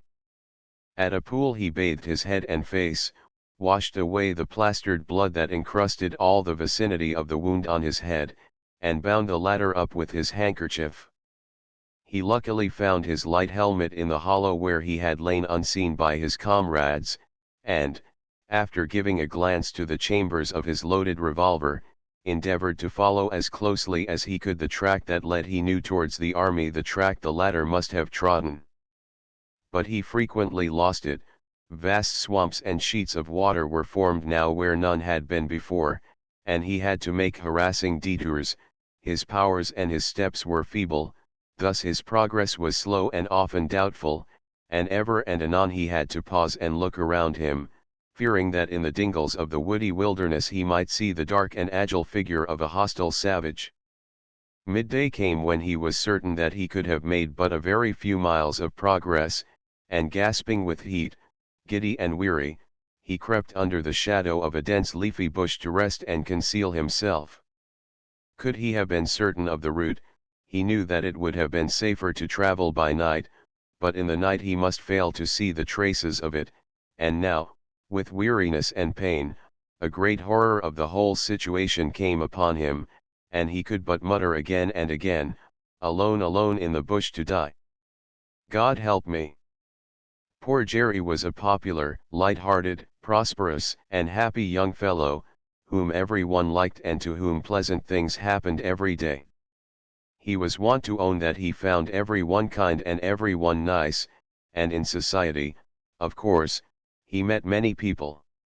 Wherever Jerry had gone, at school, at college, or with the rifles, he converted strangers into acquaintances, and acquaintances soon became his friends. Wherever he went, invitations to dinners, balls, drums, lawn tennis, and other parties flowed upon him, for he was decidedly a popular young fellow, with the girls especially. All that seemed ended. To Jerry, accustomed as he had been to the sunny side of life, and to float without a thought upon its rippling and glittering current, there was something worse than death in his present predicament. He could understand being shot in action, and then being buried in a hole or left unburied to the fowls of the air, but this struggle against destruction, this living death, was utterly beyond all his calculations. He partook sparingly of the contents of his haversack, reflecting the while on what must inevitably ensue when the last of that support for exhausted nature was expended, for he could not escape a death by starvation even if he escaped death by other means. Without food, without comrades, without help or means to cross the swollen rivers. The perspiration burst in beads upon his temples, his pulsation caused the aching of his contused wound to become agony, his muscles grew rigid, he set his teeth, and began to surmise how long he would last, how long he could endure all that must be before him now, while muttering again, "Alone in the bush to die, God help me." He had in his haversack rations for 3 days, even if he could make them last for 7, his resource would end then, and, even while sheltered by the giant leaves which abounded there, the baleful night dews might induce fever and ague, while the waters that barred his progress were more likely to rise than to fall, as the rainy season, which had made Sir Garnet Wolseley begin his sudden retreat, had now commenced. Tidings that he had perished would soon be telegraphed to England. Many there, he knew, would regret him. With something of a bitter smile he remembered the farewell parting with his cold, aristocratic mother, and then the thought of Bella perhaps becoming, for she was known to be rich, the bride of the horsey Lord Tweaseldown. The thought of that nerved him to exertion. The sun was verging westward now, and once more, with feeble steps and slow, he took to the track again, half blinded at times by the crimson glare of light that poured between the stems of the trees, for the track he had to pursue was then straight in the wake of the setting sun. He could form no idea of the distance he had gone, but the odor of burned wood which reached him from time to time warned him that he was still unpleasantly near Kumasi, and more than once sounds that came upon the wind like a savage shout and the distant beating of a war drum, made him creep into the jungle for concealment, and thus lose time, when, if he would hope to overtake the army, now many miles on their homeward way, every moment was most precious.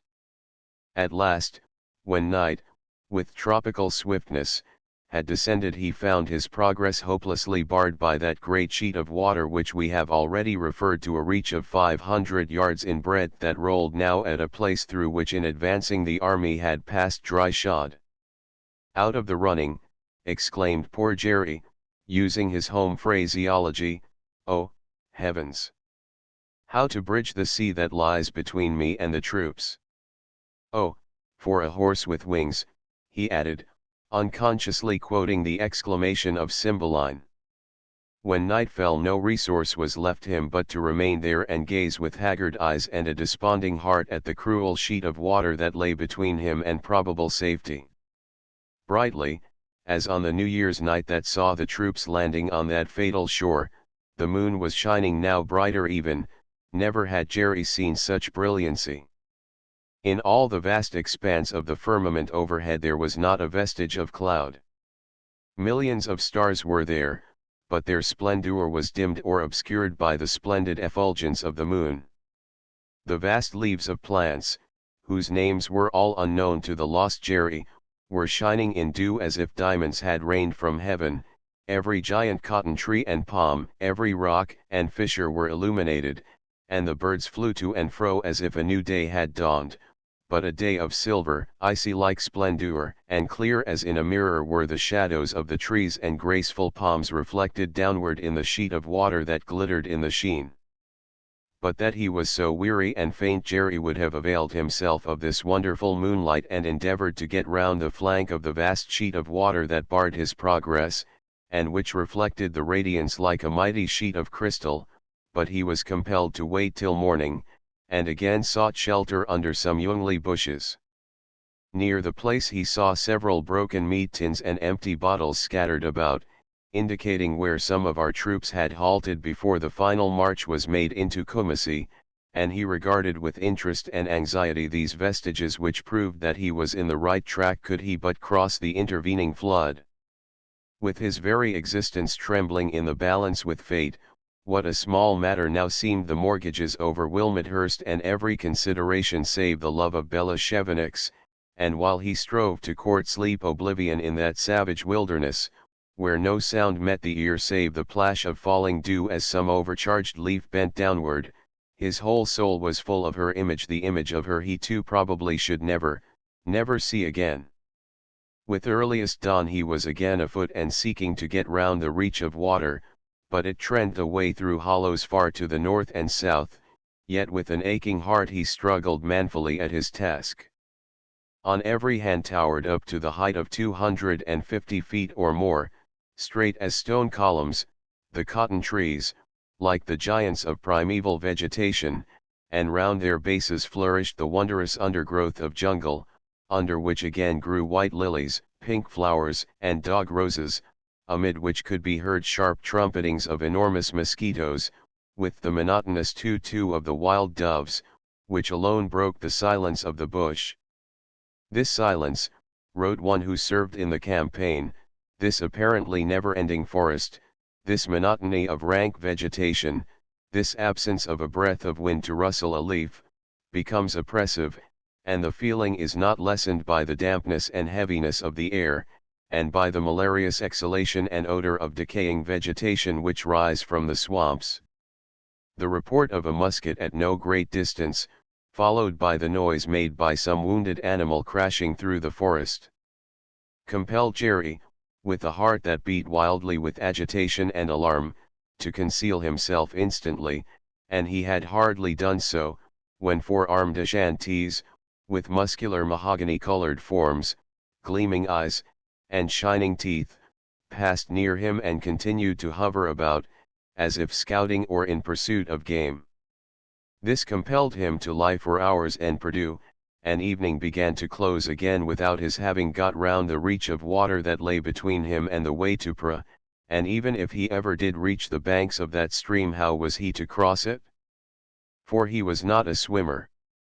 On this night there was no moon, for the clouds were densely massed in the heavens, the rain fell in torrents, and though sheltered therefrom in the hollow of a rock, Jerry listened to the crashing sound of the vast drops falling in a ceaseless shower, with a species of dull despair, for higher than ever would the waters rise now, his food was failing him, and he gave himself up for utterly lost. With dawn the rain departed, and the sun exhaled a dense steamy mist from the drenched forest, but Jerry dared not leave his lair, for more than once in the distance he heard distinctly cries, strange sounds, and the explosion of firearms, showing evidently that scouting parties of Ashantees were hovering about, if it were not their whole army following up ours, which must be, he knew, at a vast distance then. He had now come to his last biscuit, and finding all still when night fell, he again addressed himself to the task of attempting to ford the water at a place where it seemed shallow. The sky was again cloudy, veiling most of the stars, and the moon had not yet risen.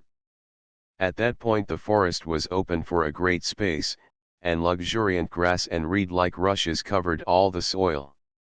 Weak and weary, stiff and sore, though he had lurked in concealment all day, he staggered like a drunken man as he approached the water, but ere he could enter it some uncertain sounds made him look behind.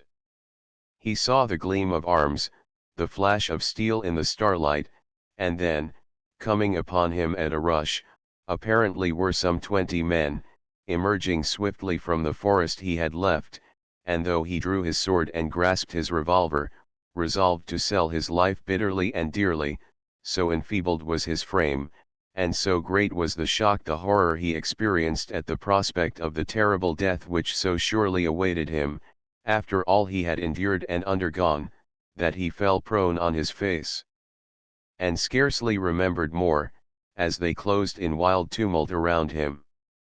Chapter 8 A birthday gift. Twa heads are better than Anna, though they are but sheep's ains, remarked Archie Auchindwar, with a smirk on his wrinkled face, to old Mrs. Prune, as he gave her a lesson in the art of cooking mutton to imitate venison, with minced onions and ham, parsley and port wine, to please the fastidious palate of his ailing master Sir Ranald, who dearly doted on many things he could not procure now, and of course longed for venison. So these two old servitors were again to their joy installed with the little household once more at Chilcote. And most welcome again to Alison was old silver-haired Archie, with his genuine ancient Scottish fidelity to the Auld family, a species of fidelity as beautiful and unselfish as it is rare nowadays. Mr. Solomon Slogg had failed to let Chilcote, the ruse under which Sir Ranald and Cadbury had lured Alison to accompany them in a sudden departure from England in the Firefly had failed, so there was no reason why they should not return, thus Sir Ranald and his daughter had returned accordingly. Daisy Prune's mother had soon restocked the hen house, and her old occupations came pleasantly back to Alison. At present she was full of one thing and another. Home was home again, her plants, her greenhouse, her flowers occasioned many a deep consultation with the factotum of the establishment, old Archie, anent slips, bulbs, and seedlings, for her love of flowers amid all her cares and anxieties had never deserted her. So father and daughter were back again to homelier fare than that of the Hotel Saint Antoine, for their dessert after dinner, if served upon the scanty remains of ancient plate, often consisted of only 2 bald dishes of oranges and a few little biscuits. In her singleness and simplicity of heart, Alison rejoiced to be again amid her familiar surroundings, as she was destitute of her father's spirit of feudal repining and regrets for the unattainable. Thus every bit of furniture looked an old friend, more particularly those relics of Essilmont, the family portraits, some of which, especially those of 2 handsome Cavalier brothers who fell in battle for King Charles, seemed to the girl's fancy to relax their haughty features, and smile a welcome. Home to her the last of the Cheneys, as she nestled with one of Mudie's last novels in her favourite window seat and strove to read, while her thoughts wandered to Bevil Goring, wherever he might be, and she pined for him, but in vain. Lord Cadbury was in town just then. Her father had not seen fit to enlighten her as to the circumstance of Goring having followed them to Antwerp, a fact which would have enhanced his interest in the eyes of Alison. Of the Cadbury episode, and the meeting which never came off at the Lunette Saint Laurent, he knew nothing, but he was old-fashioned enough and high-spirited enough to have revolted at such cowardice, if he had been aware of it. Alison speculated deeply. If Bevil Goring was in England, how was it that he made no effort to trace her? Could it be that, stung by her father's imperious manner, and hopeless of ever being rich enough to please him, he had relinquished her and her love, and perhaps given himself up to the adoration of another? She had heard and read of such things, and these surmises saddened and agitated her. Laura had left Chilcote Grange, none knew for where. Thus Alison could not learn from her any knowledge of Goring's movements, or whether he was at the camp, or in Africa. She was, in her isolation, without the means of knowing if he were in the land of the living. So she was back again to Chilcote and monotony, but a monotony that was not without an infusion of hope that she might ere long hear something of her lover, for Chilcote and its vicinity were full of associations connected with him, particularly their trysting place, the old beeches that were leafless still, and looked so lonely when she lingered there, and watched the brown rabbits scudding among the last year's ferns, back again to old Mrs. Prune's frugal repasts, and watching for letters that never came, or those that were not wanted letters in blue envelopes, at the sight of which Sir Ranald shivered. He hated all letters. Of what use were they to anyone? All he wanted was his morning paper. Severely ailing now, the old man had become more querulous than ever, and more than ever was Alison sweet in temper, gentle and patient with him, for she had more than an intuition that she would not have him long with her, and when he passed away what was to become of her then? And she would look up beseechingly at the portraits of the two brothers, the Ranald and Elian of other times, as if seeking succour or counsel from them. "I wish I had been born, Papa, when these two kinsmen lived, and when the world was younger," she said one day. "A strange thought for a young girl," he replied. "If you had been born then you would have lived in stormy times, and, instead of living now, be lying in St. Mary's Kirk at Elian." "But why this wish?" "Because I think people were truer and more single-hearted then than they are now, more simple, honest, and less inclined to make shams of themselves for appearance sake." Said Sir Ranald, after a pause, during which he had been eyeing her suspiciously through his gold pince-nez. "Have you met anyone during your protracted walk this afternoon?" "Whom have I to meet in this lonely place, Papa?" she asked, with a little pang of annoyance in her breast. "No one you think worth your attention now, perhaps, but you were most anxious to return here, anyway." Alison did not reply, but a sigh escaped her. She had indeed on that afternoon wandered pretty far on the road that led to the distant camp at Aldershot, in the slight hope of meeting him of whom her thoughts were full, and to whom in ignorance of where he was she feared to write announcing that she was again at Chilcote. Winter had come and gone while she was at Antwerp, the snowdrops had faded from white to yellow and passed away.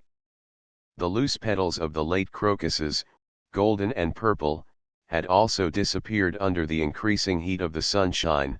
The garden was fragrant with wallflower and scented jonquils, and as the days began to lengthen the pale primroses came to spot the turf under the old beech trees, and within the green whirls of leaves. Ere long the hedge banks were gay with them among the litter of dead foliage, and Alison thought of the days when she was wont to linger and make posies of them as she went to school. The sum that was to have been settled on Alison in case Bevil fell in the intended duel with Lord Cadbury had not taken any tangible form, as the duel never came off, in the first place, and, in the second, Messrs. Tape, Shorp, and Scrawley at that precise time had been unable to discover the actual whereabouts of the young lady, so she was in ignorance of his kind consideration and lover-like generosity, while they waited for fresh instructions. But, aware that to one so impecunious as Sir Ranald Cheyne money could never come amiss, Bevil Goring contrived, through the Scottish legal agents of the former, to transmit to his bankers for the use of Alison a sum anonymously, or in such a fashion that they could never discover, save from himself, from whom or whence it came. And the news thereof arrived one morning when the holders of some overdue accounts had been more than usually clamorous for settlement, and Alison had begun to feel once again some of the old emotions of shame and desperation in her heart as in the past, and her eyes were full of unshed tears. "What a world it is," groaned Sir Ranald. "True, Papa, yet it is but little we require or wish for. We can neither have what we require or may wish for, unless what, Papa?" "We have money," said he, gloomily. "True." "Oh, that weary money," sighed the girl. "However, we have still £5 in the bank, and in my purse are a sovereign and some silver. My poor, obstinate pet! How easily all this might be amended. Done, of course," he added, as the postman's rat-tat was heard at the door, and Archie brought in a letter. "Ah! I thought so," muttered the poor baronet, as he saw that the envelope was a blue one. "Throw it in the fire, they are all alike." However, with a snort of impatience, he opened the missive, and as he read it Alison, who was watching his thin face with affectionate anxiety, saw an expression of blank wonder, of utter amazement, steal over it. He started, and, as if he could not believe his eyes, wiped his pince-nez with his handkerchief and read the letter again, while Alison, whose birthday it was, and who sighed a little because there was no one to remember it, stole to his side and peeped over his shoulder. It was from the secretary of Sir Ranald's bank, to announce that, by some friend unknown, £1,000 had been paid in the name of Miss Alison Cheyne for her use and behoof, and as a birthday gift. Surprise profound and great joy were the first emotions of father and daughter, and the latter thought of all the little debts it would clear and the comforts it would procure for the former, but neither had the slightest suspicion of the real donor, for Goring was supposed to have little more than his pay, and both were inclined to accredit Lord Cadbury with it. Thus for a time a perilous emotion of deep gratitude began really to fill the affectionate heart of Alison. We say perilous, for it enhanced the prospects of the peer, and might eventually blight those of Goring, if aught occurred to make Alison question his truth or loyalty to herself, and yet her heart shrank with shame at taking a money gift from her rejected lover. A birthday gift, she thought. Lord Cadbury did not know her birthday. Bevil did, but of course this princely and certainly opportune present could never come from poor Bevil, who was thankful to add to his income by slaving as a musketry instructor. Beyond Cadbury conjecture was endless. "Can it be from Captain Lanyard?" she suggested. "Absurd," said her father, almost angrily.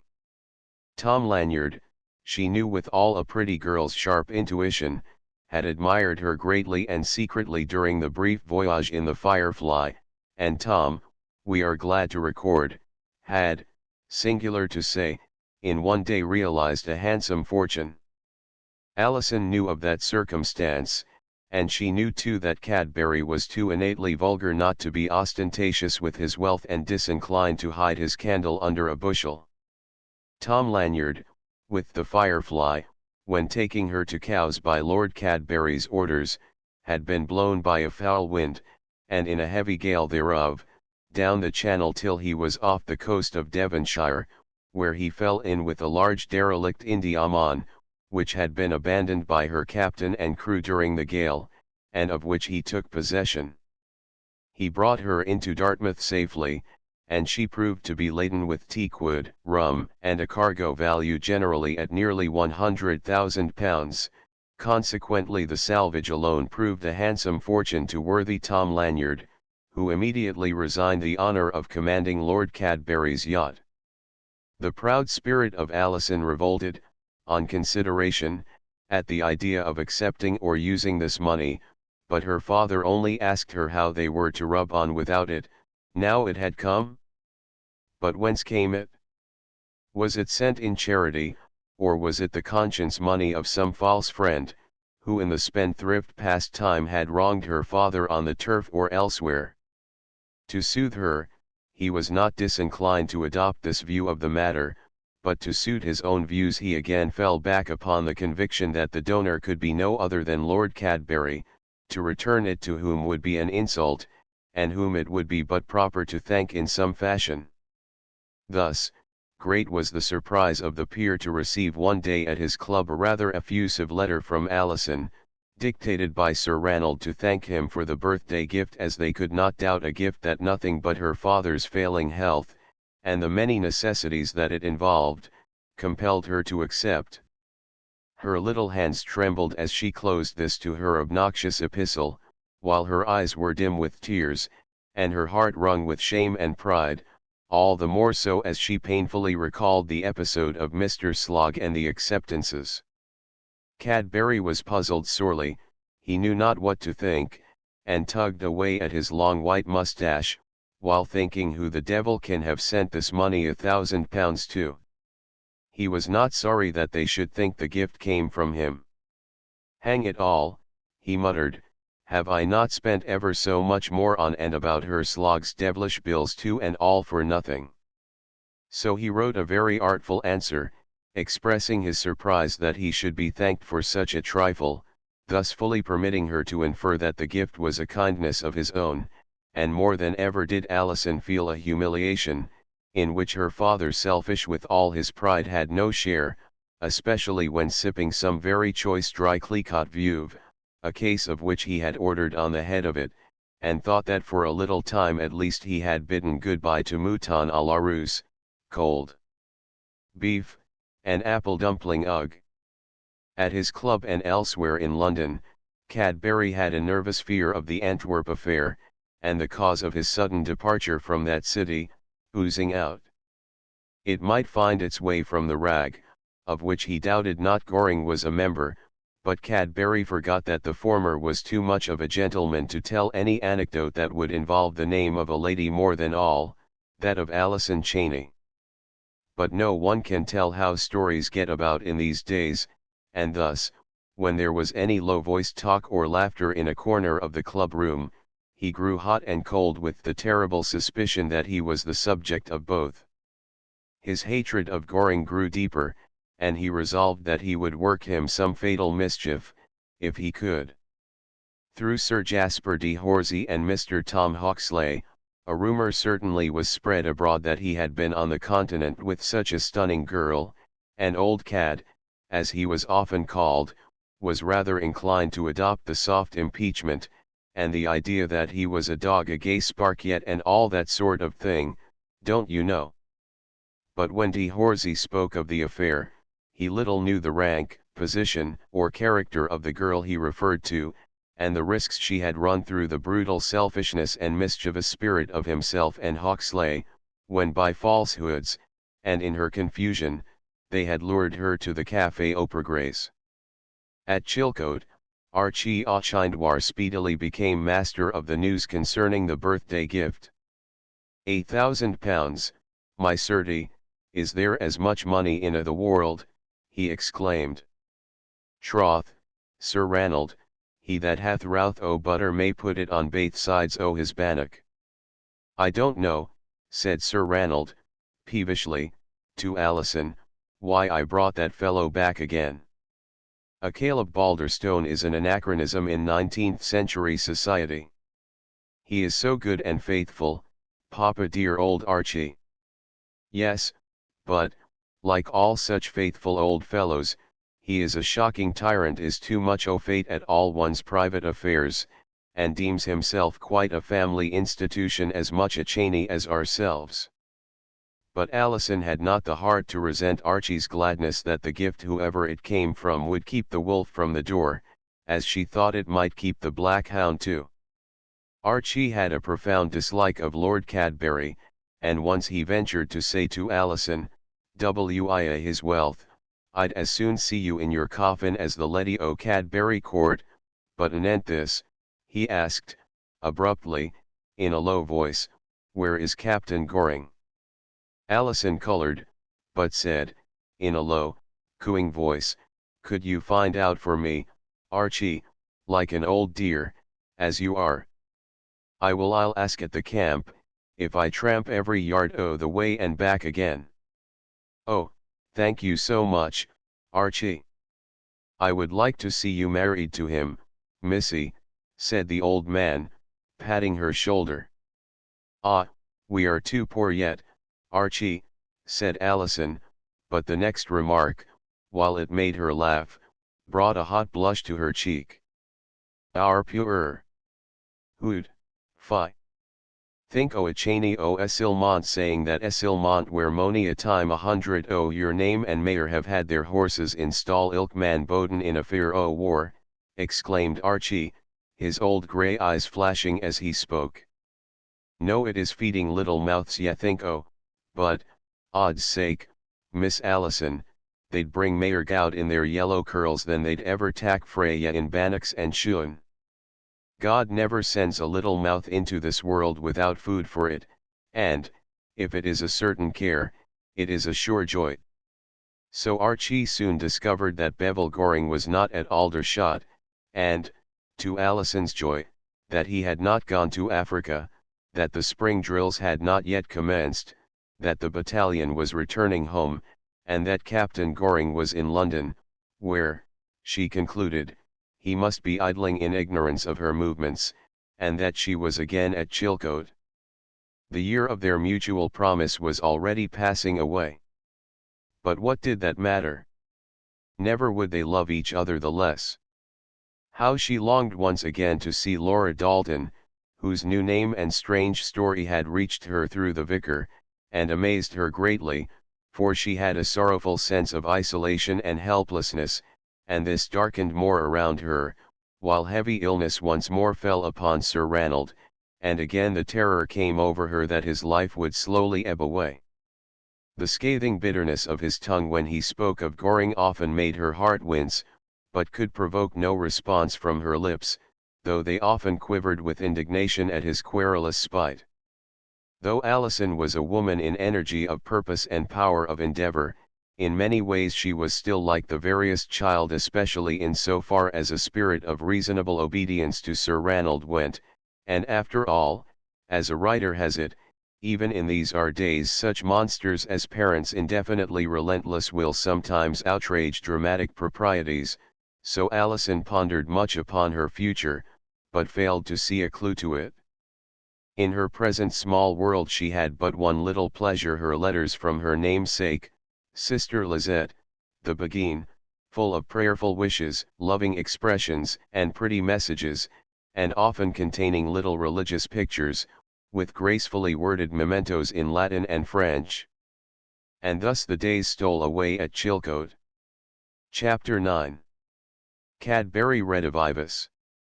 Unabashed by Alison's steady rejection of his suit, encouraged by the countenance given him by Sir Ranald, who had narrated to him in a letter written in his now feeble and scrawly hand all that had occurred subsequently to his missing Alison in Antwerp, and more than ever encouraged by the latter's missive with reference to the mysterious birthday gift, Lord Cadbury had the bad taste to resume his old footing of more than visitor, and attended by Gaskins, who had now completely recovered, he rode over almost daily from the court to Chilcote, and was wont to linger long, to the great annoyance of Alison, though Sir Ranald, more ailing and querulous than ever, lay frequently abed till nearly noon.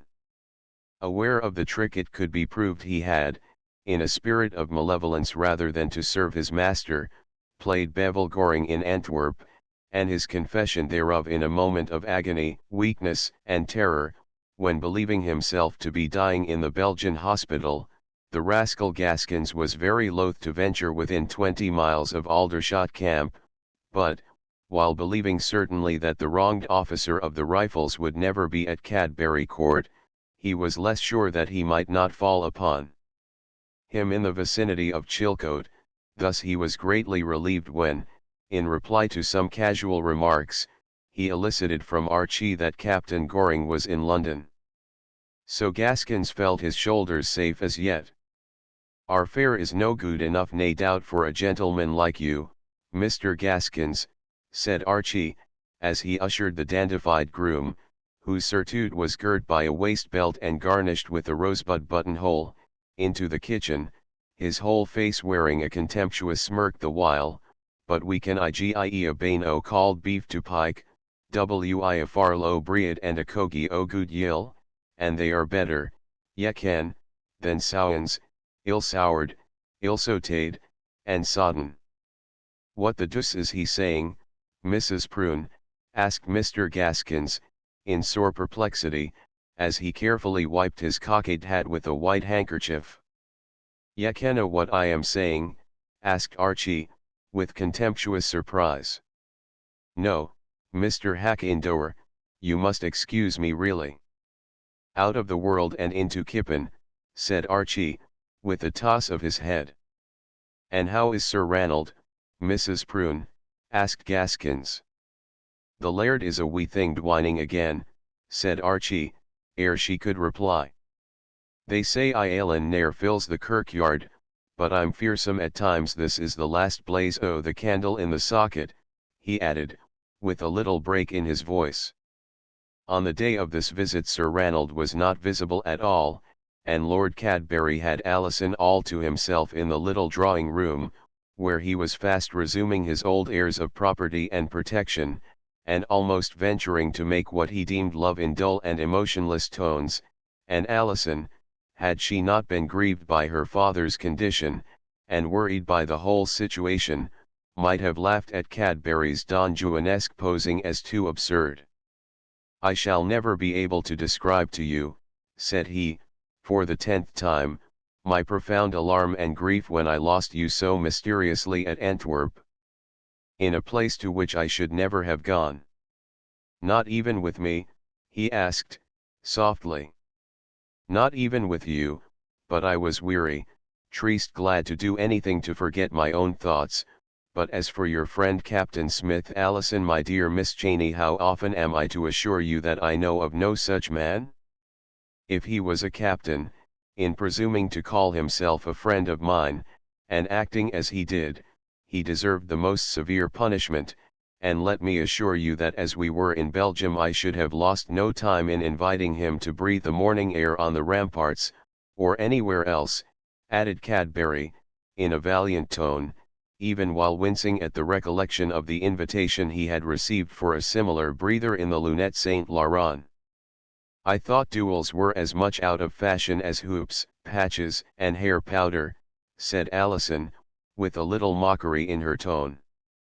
So did I, by Jove, responded Cadbury, with some fervour in his tone. Then he added, and so Sir Ranald will not appear today. No, he is too unwell, and it is only when I think of his condition, said Alison, with a quiver of her sweet lip and downcast eyelashes, I feel such gratitude to the donor of my birthday gift. It has given me so many things for Papa that, I am not ashamed to say, I could never have procured. And you have got no certainty of who sent it to you? Asked Cadbury, with a curious and very artful modulation of voice, as he slightly patted her hand. No, though I may strongly suspect, replied Alison, while a painful kind of blush suffused her pale cheek. Suspect? Can't you guess, rather? Unless it was you or the kindest of friends. I do not admit quite that it was, but admission or not, it was you, said Alison, with emotions of gratitude and humiliation struggling in her proud heart, while her beautiful eyes looked shrinkingly upward to his, but, oh, my heart tells me, with fear, that it may have come too late, too late. Do not say so, replied Cadbury, in his kindest tone. If I have not graces of the person to recommend me, he added, in a low voice, I have, it is admitted, great wealth. If that will make you happy, it is yours and his. I cannot love you for what you may have, and you cannot love me for what I have, only got a loveless heart. But I may love you for what you are. There is a writer who tells that it is finer to be loved for what you are than for what you have got, because the looks and money often run away, but you remain unless you die, that is to say. Again this detestable subject, thought Alison. I pity the loneliness of the life you lead here, said he, with your birds, fowls, and flowers only as your companions. And better to me as such, than some people can ever be. Cadbury was silent. There was the old dangerous glitter in his ferret-like eyes, and he tugged at his long white mustachios, but ere he could resume, Alison said, Excuse me, I must go to Papa, I am sure I heard his bell. So the peer withdrew, only to come next day in his anxiety about the health of his old friend. With poor Alison it was too often a case of out of Scylla and into Charybdis, as her father generally resumed precisely where Cadbury left off. Is he gone? Asked Sir Ranald, taking her hand in his thin, wasted, diaphanous fingers, and patting it tenderly on the coverlet of his bed. Who, Papa? Cadbury. I would speak to you about him again. She made a little impatient and disdainful moue at the name, but her father, heedless of it, resumed, In the winter of my days I have been compelled to bury myself, and you too, darling, in this dead alive, man-forgotten place Chilcote, but I shall soon be out of it, and you, my poor child, you. His voice failed him, and Alison's heart failed her too as he spoke in this pitiful strain. As for loving Lord Cadbury, said Alison, with a voice that seemed full of tears, do not talk to me of that when you are so ill and feeble, as it wrings my very soul to oppose you. I may, nay, I must be grateful for the service his money gifts say gifts, Alison. Well, gifts have done for you, but I can do no more, my dislike of him is so intense and rooted. Dislike? The proverb has it that a woman's dislike is only love turned inside out, and he loves you so.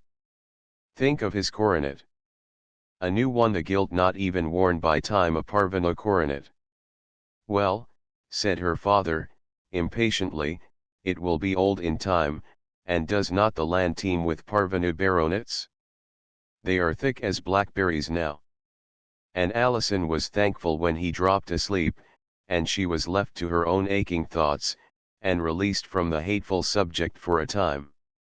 When a man of Cadbury's age and proclivities conceives a fancy for a girl, he is usually terribly in earnest about it, but of that delicious agony, that glorious fear which makes pallid the face of the lover, the void in life which must be filled up by a beloved woman, what did he know? Nothing. Or what had he ever known, old Vorian as he was? In short, he came now, not to watch or hope for recovery, but to learn how ill Sir Ranald was becoming. The sooner the latter was gone the better for his schemes.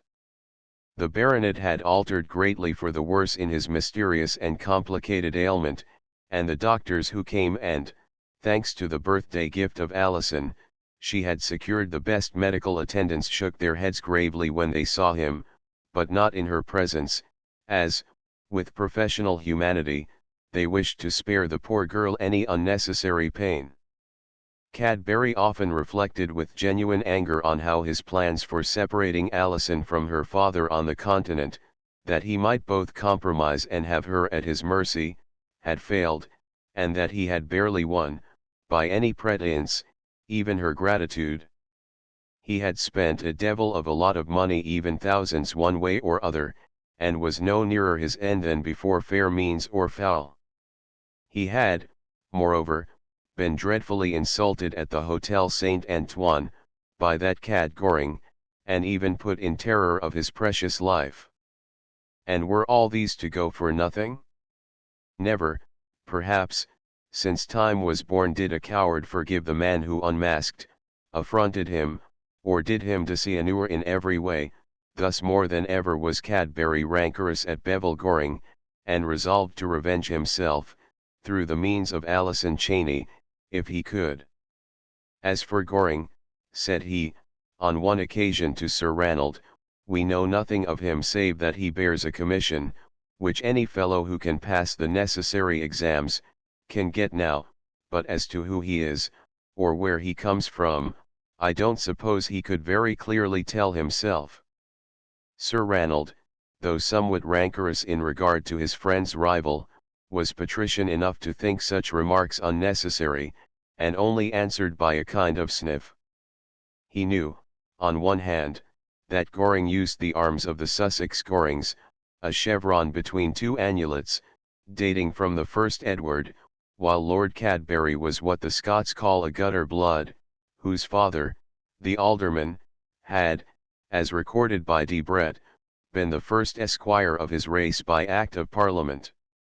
As for Alison, while undemonstrative, she was passionate as Juliet, soft and tender as Cordelia, yet none of the bloom had been taken off her young heart by that playing at love which is known as flirtation, ere lifetime and love time were one. Alison, perhaps, never knew what it was, and thus the full harvest of her heart and soul had gone forth to Bevil Goring, and she felt that, if he failed her, life would have no more to bring but mockeries of the past. She knew with terror and foreboding of woe that the great and coming crisis in that life would be her father's death. She had learned now to look that matter in the face, and pondered thereon. Then the winning ways and sweetly placid features of Sister Lizette Gabion, features that Fra Angelica might have painted with joy, would come back vividly to memory, and with them she recalled the peaceful calm of existence in the beguinage of Antwerp, where no sound came from the world without but the bells that called to prayer and the sweet carillons of the great cathedral tower, and many times there were when she wondered, if Bevil failed her, could she find a shelter there? For already somehow he seemed to have passed out of her life, though daily she kissed the engagement ring he had placed upon her mystic finger. "Papa dead, I shall have no present and no future," wailed the girl in her heart, "and what will become of me? What if she had to go down into the ranks of that great army which toils for daily bread? And with whom and in what fashion would she earn it?" Thoughts like these were corrodingly bitter for a girl so young and beautiful, so delicate and tenderly nurtured, as Alison Cheyne of Essilmont. Chapter X at Cape Coast. "What is he? Who is he?" asked the voice of one in authority, of one evidently used to command, and who was on horseback. "An officer of the Rifle Brigade, sir," replied another. "Dead, of course." "No, sir, but half dead of famine apparently. He looks pale enough, and his haversack is empty. How comes he to be here, and alone? Poor fellow, he must have fallen out on Sir Garnet's line of march, and been left in the rear."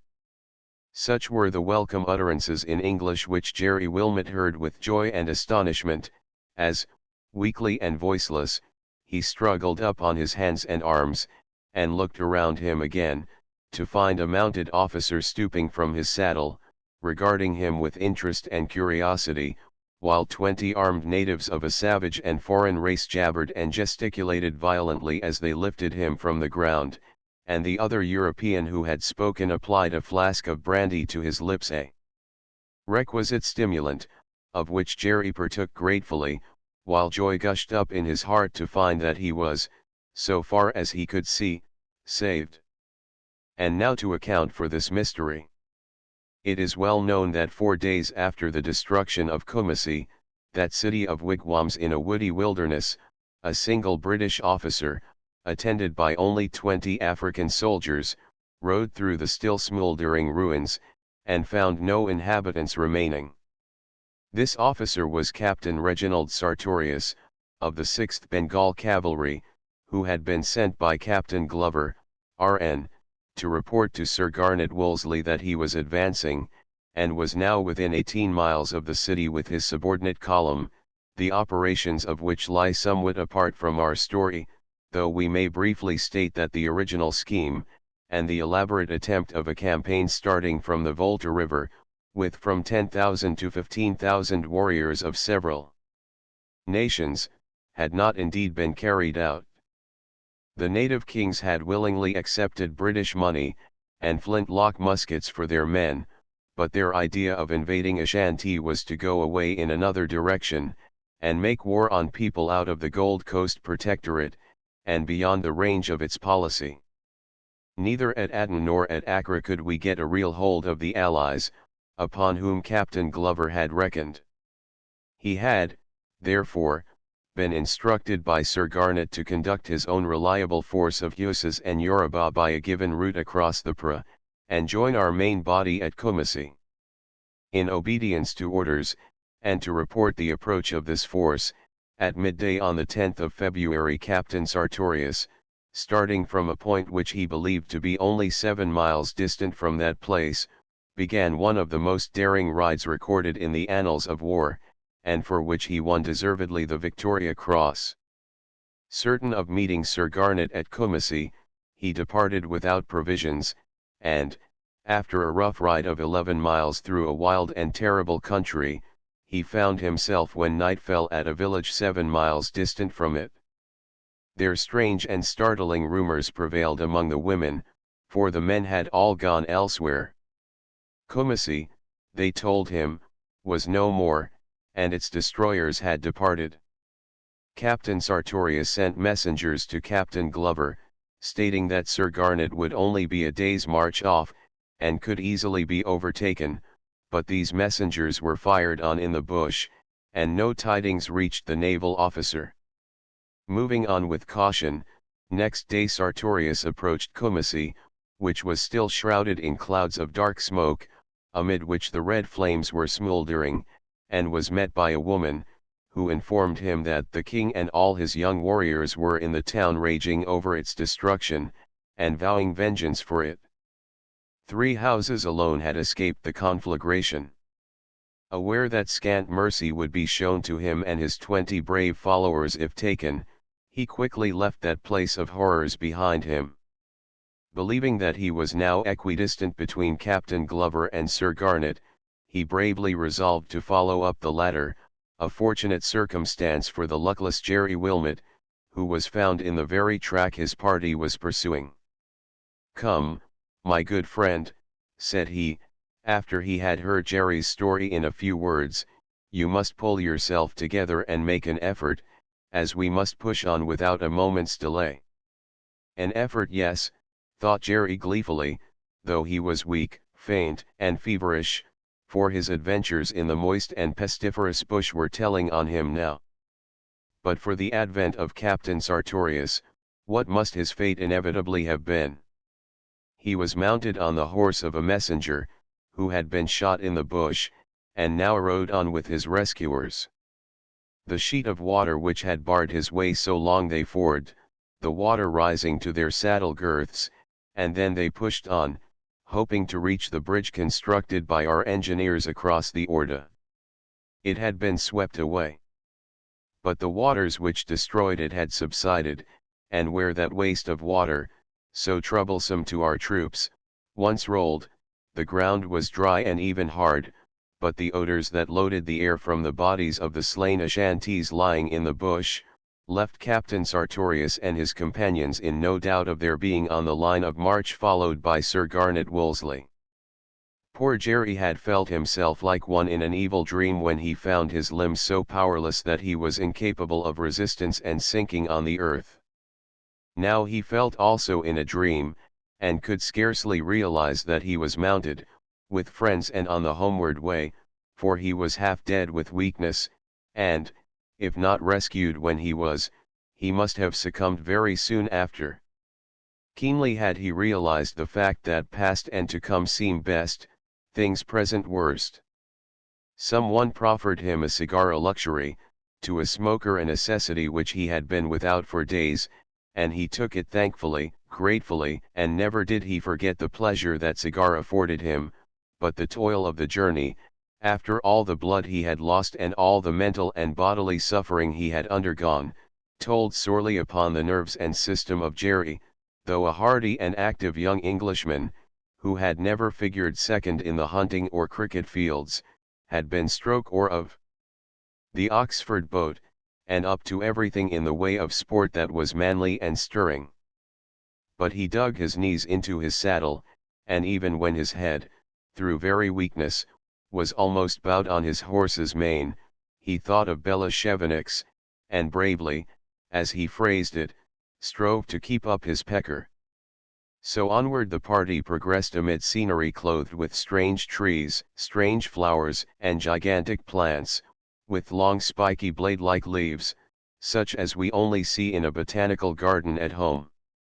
There was a lurid sunset, and the hills were as those of heaven, as described by Dante, like sun-illumined gold, when the party of Sartorius drew near Amoful, scaring away all Ashantees who approached him, and then when night fell he came upon a wounded Hussar who had fought against us, but gave him the pleasant intelligence that the British troops were at no great distance at Famina where Sir Garnet halted 4 days, and messengers came from the King of Ashanti with 1,000 ounces of gold. And the latter received a treaty of peace in return.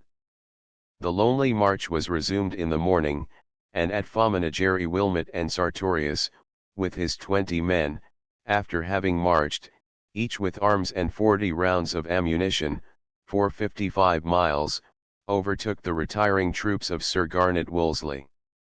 Jerry now had that ugly knock on his sconce, as he called it, properly dressed and attended to by the medical staff, in whose hands he found poor Dalton done nigh unto death by wounds, and borne among the sick in a hammock, and ere long Jerry was the occupant of another, prostrate by fever, and unconscious of most that followed. Oblivious of the struggle of the night march to the village of Akinkwasi, through a moonless, starless, and pitchy blackness never equalled, through a swamp, over a precipitous hill, and anon through a forest, where every moment one ran against a tree, had the helmet knocked off by a bough, the face scratched by twigs and spiky shrubs, or the foot stumbled over a great gnarled root, yet the voices of the officers and men rang cheerily out as they encouraged each other. Close up, close up. Now then, my lads. This way, this way. Look out. For what? A deep pool of water. Mind that root. Mind that branch. Hurrah, lads. Forward.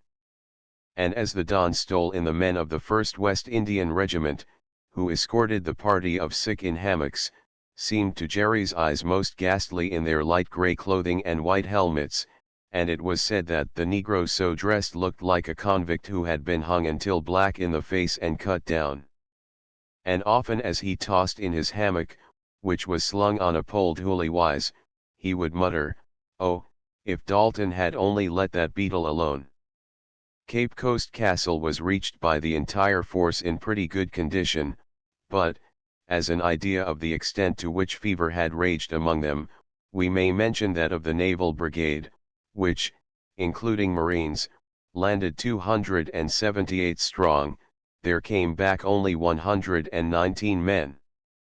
All the rest had found their last homes in the awful solitude of the untrodden bush. Apart from sorrow lest he should never more see Laura and his little daughter so lately found and known, Dalton had a great horror of finding such a tomb, and being left so far away, and the funeral of a brother officer, Captain H., who had died at Essilmont of fever, haunted him like a dream. He remembered how the forest re-echoed to the 3 death volleys over the lonely grave, which lay in a beautiful spot, certainly so far as tropical flowers and foliage went, and had as a headstone a stately cotton tree, but ages may elapse ere the foot of a white man treads near it again. All the fire of the soldier seemed to have gone out of Tony Dalton, and for a time only the ailing and pitiful invalid remained, and he longed intensely for the presence and the ministering tenderness of the brilliant Laura, more perhaps to feel in his the little white hand of Nettie, the enfant terrible of the past time at Chilcote Grange. Genuine hope first expanded the hearts of Dalton and Jerry, and in the hearts of many more, when they heard the pipes of the Black Watch strike up. "Oh, why left I my hame? Why did I cross the deep?" announcing that the white walls of Cape Coast Castle were in sight, rising apparently sheer out of the jungle, and that beyond them lay our stately ships of war, and the free rolling waves of the blue highway that led to home and old England. Rescued, safe, spared to see the white cliffs again, home and Bella, murmured Jerry. Of his mother, though a warm-hearted fellow, he scarcely thought, or if so, it was in this fashion, by nature icy, with all her beauty and pride of place. She is my mother, true, but what has she done for me? As a child, she never caressed me, as other fellows' mothers did, no, by Jove, nor tucked me in my little bed, nor gave me toys or sweets. Did I ever see her read her Bible in church, or teach me to say a prayer at her knee? She only cared to see me prettily dressed, that I might outshine other women's children, but left me otherwise to hang as I grew, and, by Jove, it is a wonder I didn't grow up a worse fellow than I have done.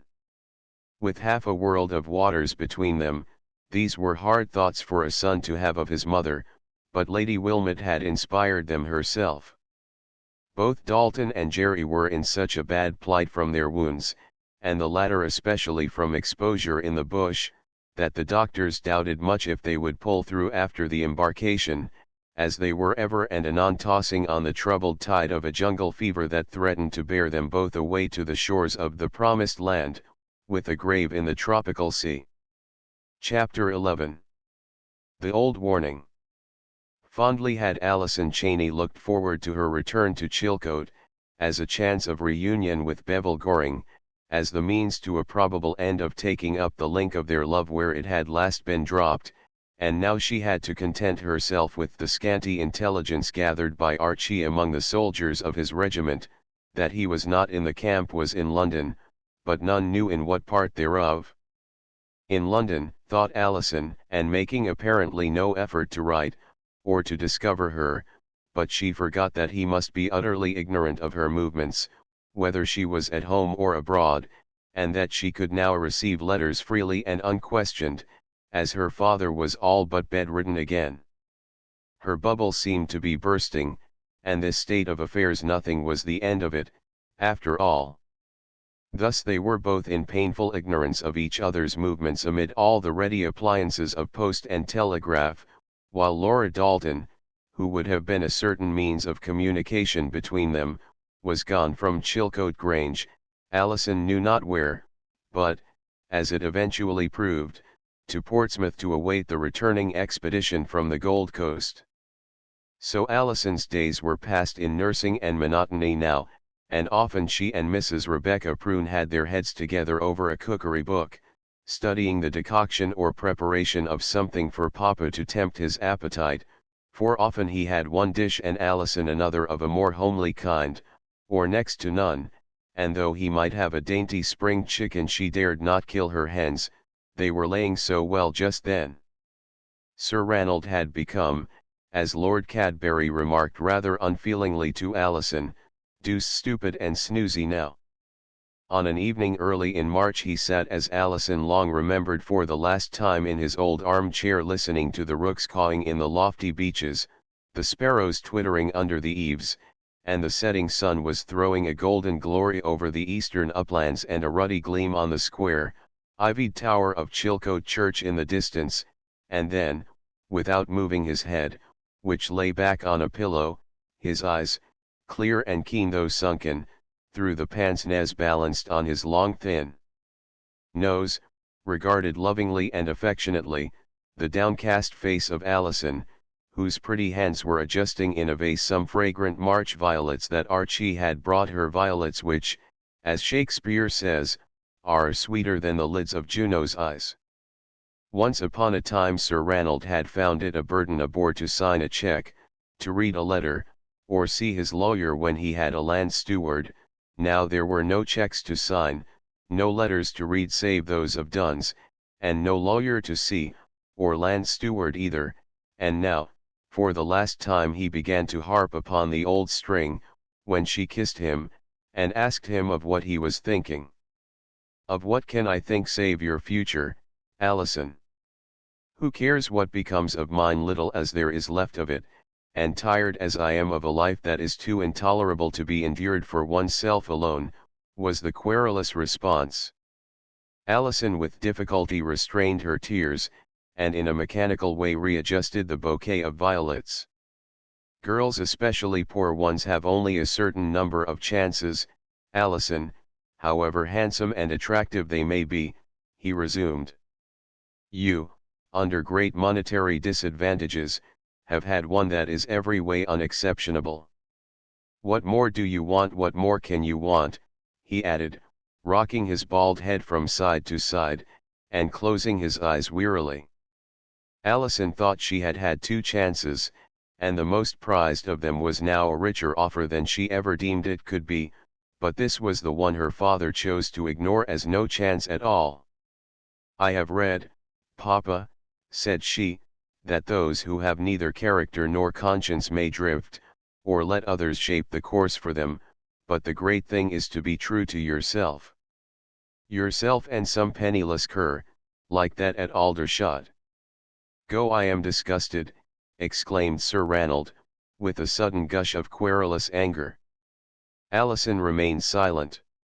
She knew not that the fatal end was drawing so near now, otherwise she must have temporised with him more, and she thought, but for my love for Bevil, to please Papa I might have yielded. So many girls are drawn or thrust into hateful or grotesque marriages by want of money, friends, or a home.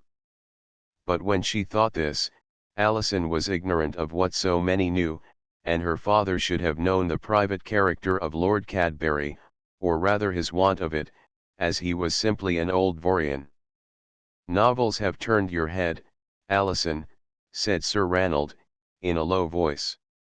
"You expect to be over head and ears of a necessity in love with a hero. Well," he added, through his set teeth, This fellow Goring is not one, didn't he shirk the Ashanti affair? Oh, Papa, how cruel and unjust of you. He won 3 medals, and was twice wounded in India. Ah, you know all that. He was detailed for the depot, as it is called, so Archie told me, and had to remain at home. Ah, you know all that too, exclaimed her father, weakly, but in a sneering tone. Why did not Bevel attempt to seek her out? She thought. Had a change come over his mind and his plans? And was she left in loneliness to dream over the unattainable? It is not medals I would have you to set store upon, but money. I care little about it, Papa, and shiver at the name of it. Perhaps so, but we ought to care for what money gets us. Should I accept Lord Cadbury with your permission if he were a poor man? Certainly not, he replied, snappishly. Even a poor lord would be no mate for Miss Cheyne of Essilmont for my daughter. But if she is poor too, then the greater madness to think of it. But I am weary of this subject. So indeed am I, Papa. And I am weary of life too, oh, so weary but for you, Verdaley. Ring for Archie and let me to bed. So he went to his bed that night, and never rose from it, for he was dying partly of a general decay of the whole vital system, for he was a man who had lived high, and with whom life, if easy in one way, had been a species of feverish chase in another. In anxious monotony passed the nights and days. Dr. Kneebone, the Aesculapius of Chilcote village, could do nothing for him now. Indeed, there seemed nothing to be done but to watch for the end, and as Alison watched, with a heart torn by anxiety, passionate filial regard, and terror of what must inevitably come, again her sweet face, the softness and delicacy of which the pencil of a Groite alone could have portrayed, became sad and pale and livid. Her eyes grew heavy and inflamed by much sleeplessness, and over all her bearing there spread a soft air of patient suffering with equal evidence of great resolution and fortitude, and yet, withal, with a shudder in her heart, times there were when she began to think of sacrificing herself, if doing so could save her father and prolong his days. And old Archie Auchindwar moaned to himself as he pottered about his daily work, and often he muttered anxiously, "It's no for knock the Gled's whistle at night." Dying Dr. Kneebone assured Lord Cadbury that the old man was certainly dying, and fully stronger than ever grew the hopes of the peer to possess Alison, the poor and forlorn, beautiful and hunted creature, in the midst of her coming desolation and loneliness. Genuine pity or commiseration he had none. Save the puir lassie, he is the last o' the Cheynes o' Essilmont, my lord, said Archie, in a very broken voice, as he ushered the peer out one day, the last leaf o' a lane, ancestral tree. What the devil is the use of a family tree unless one could sell it for timber, replied the peer, as he took his horse's reins from Gaskins, and as for ancestors, this was rather a sore subject with him. If one could raise the wind on them, there is many a fellow who wouldn't even leave himself a father just now. And so his lordship cantered off, sitting in his saddle, as Archie said, for the world like a pock o' peats. Alison was watching her father sleeping, while this would-be lover rode pleasantly home to his luxurious dinner, and, as she watched him, she thought how fearfully wan and grey his face looked, and yet how noble it was in its manly beauty. What a handsome youth he must have been, when he won her mother's heart as a girl. How dark it has become, she murmured in a low voice, as Archie brought noiselessly in a carefully shaded lamp, and the sunset was so unnaturally bright, she added, in a kind of whisper, with a convulsive trembling of her lips and a strange pitifulness and foreboding in heart as she resumed her seat by the bedside, in shadow. Dr. Kneebone had looked at the sinking patient for the last time, and departed with a very grave face, grave, for his kindly heart was full of pity for the young girl, who now knew that the great change would come before long. The vicar of Chilcote had read the prayers for the dying, and not without deep emotion, for he was a warm-hearted old man, and after placing the book in Alison's hand, with certain pages marked for her perusal, had departed also, and she, declining all offers of feminine assistance from the vicarage, remained alone, and choked with emotion by the bedside, with one of her father's passive hands clasped in hers, to wait and to watch. A storm was rising without, but great was the hush of silence in the half-darkened chamber as the hours of the night stole solemnly on, and Archie and Mrs. Rebecca Prune, approaching the door on tiptoe, peeped in from time to time, but were always warned away by a wave of Alison's hand. On the mantelpiece ticked a handsome little carriage clock, one of the few remaining relics of former wealth and luxury, but the sound it made was soon lost amid the din of the elemental war without. Once or twice Alison mechanically turned her pale and hopeless face to the window. The bare black branches of the great beeches were tossing on the gale, and dark clouds were hurrying past the white, weird disk of the moon. Eerily wailed the blast around the old house, rustling the rain-soaked creepers on its walls, and the great drops swept in gusts upon the rattling window panes. The patient stirred restlessly. The din of the rising storm, oh, could she but muffle it, shut it out, disturbed him. Higher it rose, and with each successive gust of the increasing wind the ivy and creepers rattled on the window panes, whilst the great beeches seemed to shiver in anticipation of a fiercer blast. For many a year to come would a storm be associated with sorrow, gloom, and death in the mind of Alison Cheyne. The thunder growled, and more than once a gleam of lightning overspread the northern quarter of the sky, showing the tall trees in black outline tossing their branches wildly. The sound thoroughly roused Sir Ranald, and recalled his dying energies. "Kiss me, Burdale, kiss me," said he, in a voice like a husky whisper. "The light has surely gone out, I cannot see you, child." Alas, it was the light of life that had left his eyes forever. Alison saw how fixed they were in expression as she kissed him softly, most tenderly, again and again, and wiped his forehead with her handkerchief. Then, with hands that were tremulous but firm in intent, he drew down the lids of his eyes as James VI. Of Scotland did, with wonderful presence of mind, when dying, and no other man on record, and they never opened again. Alison thought he was asleep, and listened to his stertorous breathing, while restraining her own. It grew fainter and fainter, but there was a sound in it that is indescribable, though more significant than any other, that a human soul is on the wing, while his shriveled hand groped feebly and fatuously about the coverlet as if seeking for another, and, taking it between her own, Alison bent her lips over it. It trembled in her grasp, and when she looked up he had passed away, and an awful placidity lay upon the livid face.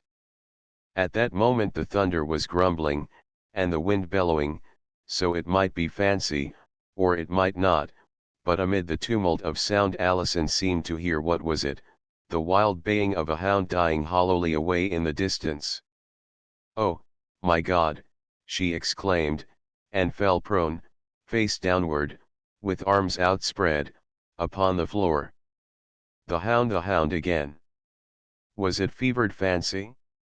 Could she but think she was warring with shadows, but alas, she could not, then at least. Chapter 12. Ashes to Ashes. When she opened her eyes with a sob and a gasp, she found herself in the arms of Archie and Rebecca Prune, and while her little white hand wandered in bewilderment across her brow, she moved her head from side to side, and looked vacantly, wearily, and inquiringly around her. At last she realized it all, and rushed to the bedside. "He has left ye, my bairn," said Archie, in a broken voice, "but God bides wi ye yet. Oh, Papa, come back to me, I cannot live without you, Papa. Do not leave me thus, all alone, she wailed out, as she buried her face in the bedclothes, and threw her arms across the stiffening form, till the old man, by an exertion of strength that was great for his years, bore her bodily away to her own room, and left her there with Mrs. Prune. Fast as the storm drops without, the tears rolled over her pale cheeks, while she sobbed as though her heart would break, nor did the kind old woman who hung over her, and caressed her poor aching head by pressing it against her maternal breast, attempt to check Alison's passionate weeping, which proved alike a safety valve to her brain and heart, till, worn out with all she had undergone for days and nights past, a heavy sleep came upon her. Old Archie hung over her for a minute ere he left her, and thought what a lovely face hers was to look upon, pale and exhausted though it was in expression. The forehead low and broad, the eyebrows dark, yet delicately marked, the waxen-like eyelid fringed by long lashes that lay lightly on the cheek, the rosebud mouth so full of sweetness and decision. We must hasten over this gloomy portion of our story, and get, with Alison, into the busy world once more, for her father's death led to many changes. In connection with that event, the real or fancied sound she had heard preyed deeply on her mind, and the only person to whom she could speak, brokenly and with quivering lips, on the subject Archie Auchindoir believed in the existence of the supernatural so thoroughly that he left nothing unsaid to confirm her in the belief. All people are now incredulous of everything, and to none other but Bevil Goring would she have spoken on the subject, and yet with her it had much of the superstition of the heart in it. Men of science assert that there is no evidence that the ordinary course of nature is ever interrupted. According to their theories, there never have been, there are not now, and there never will be, either miracles or opposition. Between the orthodox, who doubt modern supernaturalism, and the men of science, who are skeptics all round, the strange thing is that anyone should arise to express a belief which is so contrary to the spirit of our time, though we have by analysis and investigation laid our hands on many things hitherto sealed, to wit, gas, electricity, the telephone, and so forth. Be all this as it may, we tell the tale as it was told to us, and hope the Hound of Essilmont, if it bade at all, did so for the last time. At Chilcote the first day of death stole quietly on. Prostrate with grief, Alison remained in her own room, leaving all that was to be done with the vicar, the doctor, and Archie, who, plunged in sorrow great as any could feel who shared not the blood of the dead man, hovered about her in a helpless kind of way, as if he would have striven to console, yea, almost to caress her. Was she not the child he had carried often in his arms? But, as he phrased it, he wisna what to do. And as the girl sat in her room, careless of who came to the house or left it, with the one awful conviction upon her that he had passed away to that unutterable mystery and greeting which mortal eye hath not seen, nor ear heard. Her beautiful face grew all lined and haggard, and her dark-rimmed eyes, in their peculiar glitter, told of many a sleepless night and of much mental anguish. Lord Cadbury, as we have elsewhere said, hated sick rooms, and all that sort of thing, still more did he hate deathbeds, funerals, and all connected therewith. And when last at Chilcote, seeing that the end was not far off indeed, the doctors had said so, he went back to town to await the final catastrophe, the double event, that would rid him of a querulous friend, and place that friend's daughter more completely at his mercy, yea, and the mercy of fate. In reply to the posted announcements of the death, his card came to Alison in a black-edged envelope, sealed with his coronet in black wax. He did not attempt, even with all his pretences and past protestations, to indite a sham letter of condolence, nor did she miss it. "Dead, dead at last," muttered Cadbury, as he sat in the sunny bow window of the club looking out on busy Pall Mall, his ferret-like eyes glittering cunningly and leeringly as he tugged his white, horseshoe-shaped mustachios. "Well, he's a loss to no one but the girl herself, not even to his creditors. Now the vain old Scotch pump, with his pedigree and his ancestry, his heraldry and his beggarly bosh. But I would like to know who the devil sent that mysterious £1,000. It may be a trump card for me yet. Cadbury began to consider his plans anew. He would get Alison up to London and give her a letter of introduction as companion or something of that kind to a now somewhat passé lady friend of his, who occupied a tiny villa at St. John's Wood, and drove a brougham, of course, who would soon contrive to make it all straight for him, and he chuckled as he thought of the success that, through her, would eventually be his. Anyway, the proud Alison would find some difficulty in cresting up her haughty little head after her residence at St. John's Wood. Lord Cadbury could not come to the quiet and hasty funeral at Chilcote, he was too indisposed.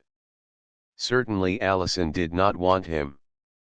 She had had quite enough of the peer, and hoped never to see his face again. Better awa, Miss Alison, better awa, his absence is good company, said Archie, who could not endure Cadbury, and loathed his dandified groom Gaskins. Oh dee, missy, he's worth nae will that can abide way. May he dee like a trooper's horse, wi his shun on, added Archie, through his set teeth. So as a hateful dream the details of death passed on. Ashes to ashes, dust to dust. The vicar's voice fell clearly in the calm spring air on the ear of Alison as she leant on the doctor's arm, for very few were present at the funeral, and these few, save Archie, were strangers, but her soul seemed to shrink within her as she heard the shovelfuls of gravel pattering down on the polished coffin lid and the large metal plate, which bore the name and age of Sir Ranald Cheyne, Bart, of that ilk and Essilmont. The last of her race, save herself. Surely, if he is in England, Bevel will come to me now when he hears of this calamity, she whispered in her heart, as she sat in the solitude of her own room when all was over. But Bevel Goring came not. He had never had explained to him the cause of her abrupt and mysterious flight or departure from Chilcote, and the subsequent trip in Cadbury's yacht, and why, or how, she had neither time nor opportunity to write to him the briefest note of farewell or enlightenment on the subject, but all that had nothing to do with his absence on the present occasion, as we shall relate anon.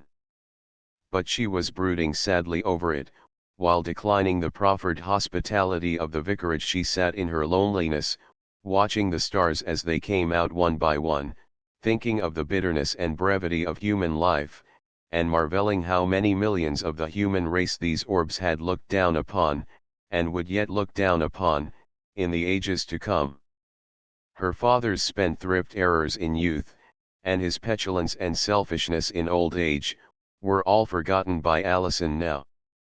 She remembered only his love for herself, and even repented that she could not gratify him by sacrificing herself to Cadbury. Would she have prolonged his life by doing so? That was a problem on which she could not dared not dwell. His tenants, or rather those who had been his tenants far away among the braes of Aberdeenshire, longer than they might have been, but for the merciful consideration of his creditors, men who, even in this advanced age, deemed themselves born vassals of the house of Cheyne, as their fathers did when the Red Harlaw was fought, or the Brig O'D was bravely manned in the days of Montrose, were stirred with much genuine grief when they heard of his death.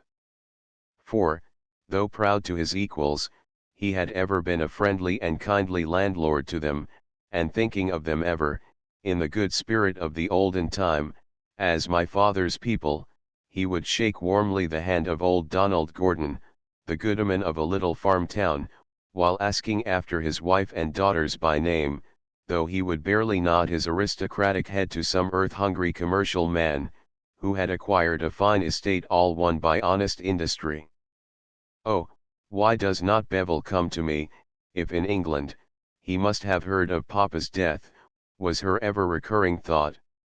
And he did hear it, but, by a strange contingency, a little too late. Meanwhile, not much time was given Alison to linger in desolate Chilcote, and she found that, a day or two after the funeral, she would have to face the cold and bitter world yet, and to face it alone, tender, young, and inexperienced as she was. Sir Ranald's death brought the last of his creditors swooping down upon the dregs and lees of his possessions, and, with a heart that seemed broken afresh, Alison surrendered to them everything, even to that heirloom which her father deemed the palladium of the Cheneys, the great silver tankard that had been the gift of Elizabeth, Queen Dowager of Scotland, to Sir Ranald Cheyne of Essilmont and Inverrighy, the master of her household. And she wept with the knowledge that to have parted with that would well nigh have broken her father's heart. The mysterious £1,000 were spent all save a little sum, but the last of her father's smaller debts had been paid, and his last days soothed by many a comfort. So Alison preferred to leave Chilcote for ever, and Archie pressed her sorely to accept, in whole or in part, his carefully treasured £300, but pressed her in vain. Memories of the beguinage and of sweet sister Lizette came over her now, but no, even if they would take her there for what her hands might do, it would seem like a relinquishment of Bevil Goring and life too. I am sure, Archie, I could teach little children, give lessons in music or something in London, said she. And I'll gang to London too, missy. For what purpose? Odd's sake, missy, to tak care o' yet. Poor, dear Archie, said the girl, softly, with a sob in her slender white throat. Accompanied by this retainer, she paid a farewell visit to the churchyard of Chilcote Vicarage, where, amid the bright sunshine of spring, the earth seemed at its fairest, and the quaint, old, picturesque fane of the Norman days, moss-green, ivy-grown, and tree-shaded, was casting its shadows across God's acre. She laid a chaplet of flowers, woven by her own loving hands and watered by her tears, on her father's grave, that spot which to her no sunshine could brighten, the spot where he lay, without a stone as yet, the last of an old warlike and historic race, and then she prayed for the dead, a prayer, it is said, never offered up in vain, for though the petition may be refused, still the petitioner may be rewarded in some fashion for the generous and unselfish prompting, and we are told it is good to pray for them, that they may be loosed from their sins. So Alison prayed by her father's grave, while her faithful follower, who stood there by hat in hand, had his mind full of prayerful thoughts that could take no form of utterance, for Archie was a true blue Presbyterian, and knew not how to pray for those who could no longer do so for themselves, and then the pair crossed the churchyard stile in silence and passed away. Old, wrinkled, sour-visaged Archie Auchindoir, with keen grey eyes, white hair, and saturnine cast of features, was a strange squire o' the dames, or escudero, as the Spaniards would have it, for a handsome young girl, albeit that she was in the deepest mourning, but no one could be more kind, loving, and reverential, for poor Archie loved the very ground his young mistress trod, and watched over her as a father would have done. And so, with this peculiar attendant, Alison bade adieu to old Rebecca Prune, quitted Chilcote, and, furnished with a letter of introduction from the vicar, set out by second class for London by an early train on her melancholy pilgrimage, and many a poor girl has thus set forth to earn her bread without the honest consolation and support of a vassal so tender and true. Piqued as she was now beginning to be by the knowledge that Bevil Goring was in London, when he might have been seeking her, especially amid her sorrow, in the country, she was not without hopes, but oh, how slender they were, of perhaps hearing something of him in that vast human wilderness towards which she was being hurried. Chapter 13. Events Progress.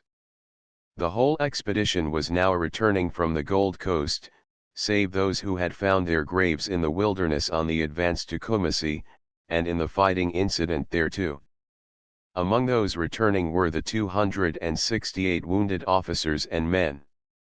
The number of deaths in proportion was small as compared with those in recent European conflicts, a fact explainable by the arms and ammunition used by the Ashantis. First, their old-fashioned firelocks and use not of bullets, but slugs, projectiles which soon lost their velocity after discharge, and were easily stopped after penetrating the body, the stronger bones of which they were incapable of breaking, and lastly, by the total absence of artillery. The telegraphic wire made people at home aware that many of the rifle brigade had died on the voyage homeward between the Gold Coast and Madeira, that the Welsh Fusiliers had only 20 men on their sick list, and the hardy Highlanders very few, though they had to regret the death by wounds of their major, William Baird, who had served with them for 20 years, and been at the siege and fall of Sebastopol. It was known in England that many of the sick and wounded were to remain in the hospital ships Victor Emmanuel and Simuum, or were landed at Ascension and the Cape de Verde Isles for medical treatment, but, as no officer of the Rifles was recorded as among these, Laura with her daughter, escorted by Goring, had betaken herself to the port which is the great headquarters of the British Navy, to behold the arrival of the victorious troops from Ashanti, and for whom a great ovation was prepared. People from London and elsewhere crowded in thousands to witness their landing.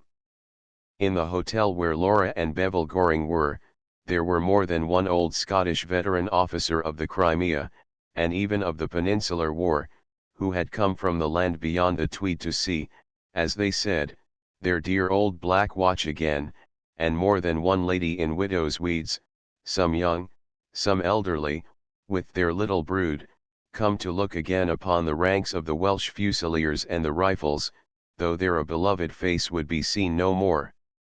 How gladly would poor Bella Chevenix have gone too, but she had no valid excuse, no friend or chaperone going save Laura, of whose movements she was ignorant, so she had but to wait, in the secluded village, the tidings given by the newspapers, but with more impatience and certainly less equanimity than Lady Julia at splendid Wilmethurst.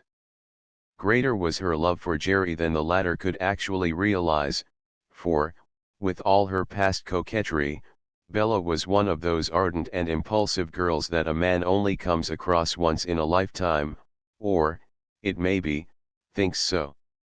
She knew that Jerry was comparatively safe when the fleet sailed, but she had heard with dismay of deaths among the Rifles ere it reached Madeira, so it may be imagined how eagerly and anxiously she watched the public prints, and learned that on the 19th of March the English people had the joy of welcoming home, first the 23rd Welsh Fusiliers, as they landed from the Tamar at Portsmouth, where, among many other graceful gifts, a regimental goat was presented to them in lieu of their famous Indian one, which had died on the coast of Africa, and anon of the more brilliant ovation which was reserved for the heroic Black Watch when the soldiers of the latter came in the Sarmatian, and, prior to landing, had gleefully discarded their grey tunics and white helmets to resume their national uniform, the kilt and bonnet, so known to martial glory.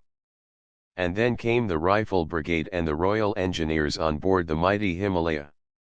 How Laura's heart beat while she clung to Goring's arm and clasped little Nettie's tiny hand, when the signals announced that the ship was about to enter that great harbour which is the most spacious and secure in the British Isles, though less than a quarter of a mile in breadth at the narrowest part of the entrance.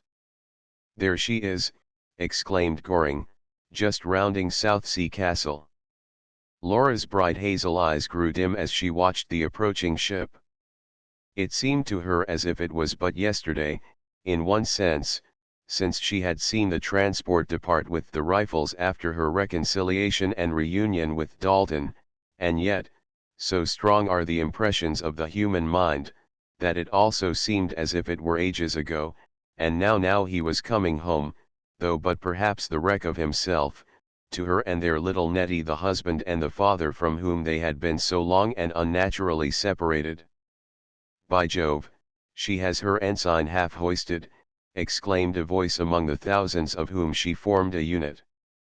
Goring had remarked this through his double field glass, yet said nothing of it to his fair companion, lest she might be unnecessarily alarmed.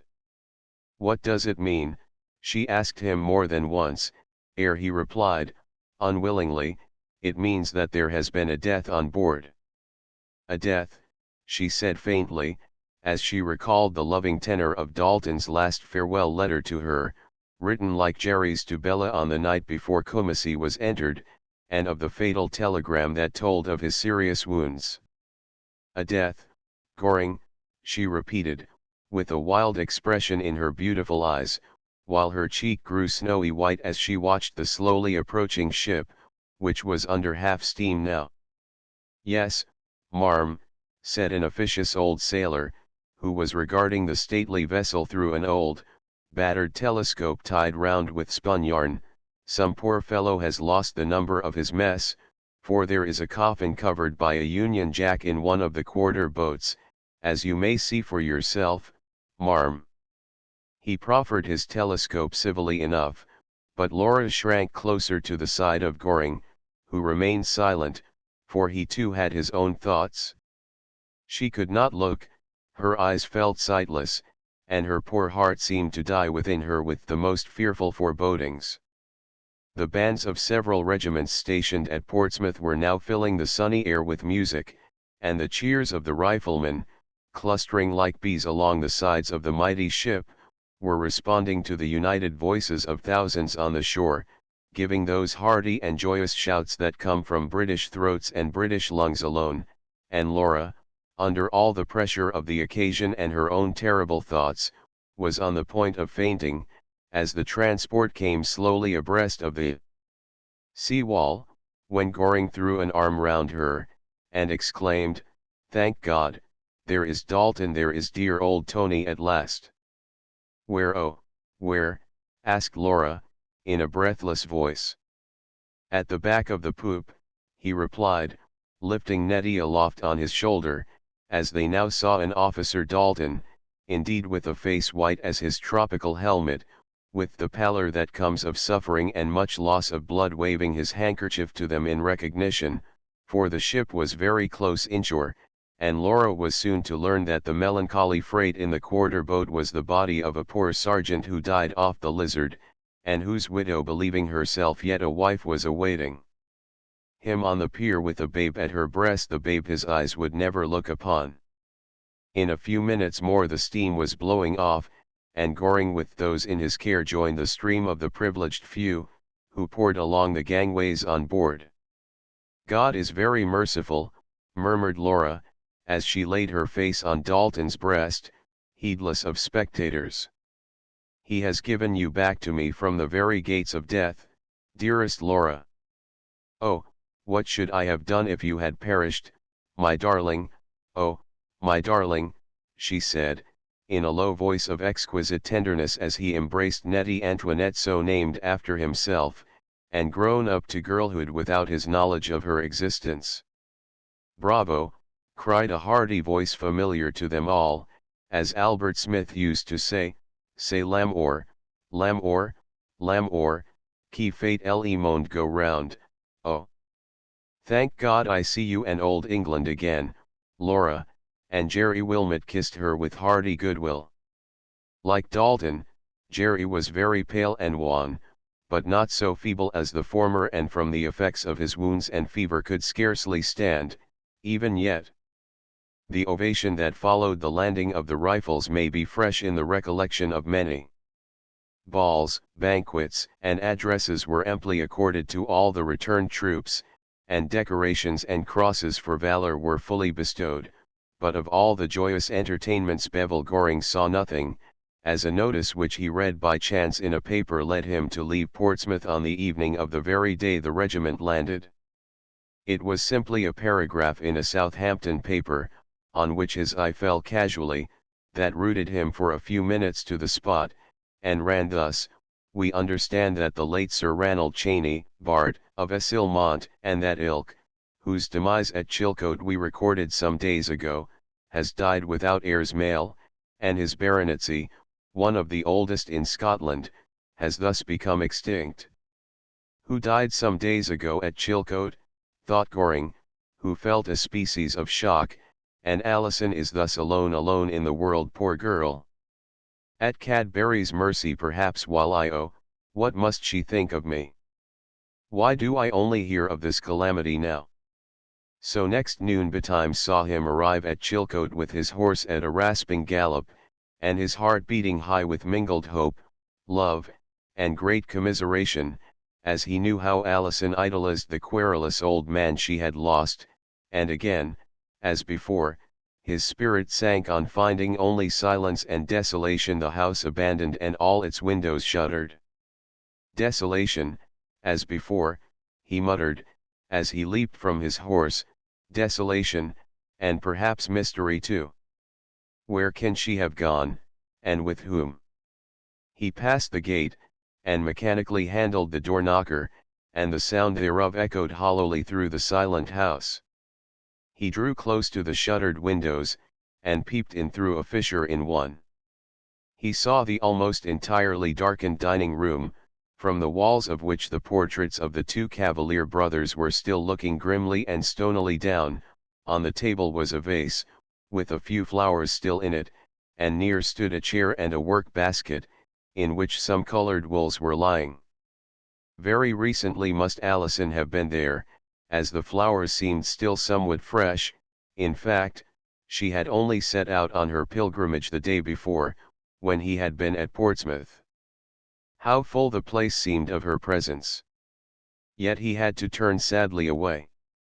The buds in the giant beeches were bursting already into tender green leaves, the birds were twittering and singing in the hedgerows, and the kine lowed amid the deep spring grass of yonder meadows, the deep bell swung in the distant tower of Chilcote Church, the dogs barked sharply in an adjacent farmyard, and close and nigh was the hum of the bee, as it thrust its golden head into the cups of the spring flowers in the now neglected garden. To his senses all seemed unchanged as when he last saw Alison there, and where was she now, his love, his promised wife? Where again was she gone? Into the hard and chilly world, all the colder and more perilous now that her father was dead, and that she must stand alone in it? Alone. Bevil Goring felt his heart wrung by irrepressible anxiety, and he bethought him at once of appealing to the vicar of the parish, who could not fail to possess some information on the subject. The latter received him with considerable suavity, for he was a kind-hearted old gentleman, but eyed him keenly under his bushy white eyebrows. He had heard, but how, he knew not, for gossip spreads fast in a secluded country parish, yet he had heard that there was a young officer from the camp, who was wont to hover near Chilcote beaches, and who was eminently distasteful to the late Sir Ranald, for reasons best known to the latter, so the worthy vicar fashioned his answers accordingly. Bevil, however, learned that Alison had been resident for many weeks at Chilcote after her return from the continent, and prior to the demise of her father.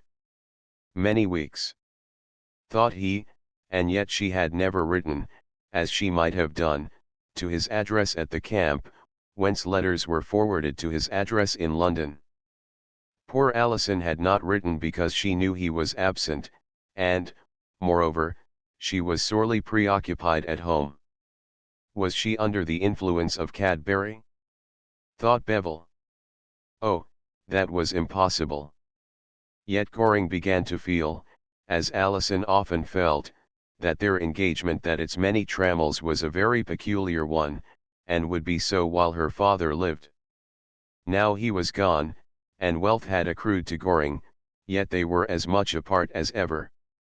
Sir Ranald was dead, yes, he heard the vicar saying, and buried near the ancient yew in the churchyard, where Miss Cheyne meant in time to erect a marble cross. That shall be my duty, observed Goring. Yours, said the vicar, inquiringly, and again the bushy brows were knitted. Poor man! He is sleeping where I know he did not want to lie, in my churchyard, yet he will sleep as soundly there in English earth, let us hope, as if he lay among his ancestors in Elian Kirk, among mailed knights, mediaeval bones, and the heat jacettes of other days, he added, smiling. "Where has Miss Cheyne gone to?" "London," replied the vicar, curtly. "Can you give me her address?" asked Goring, eagerly. "May I ask who inquires?" said the vicar.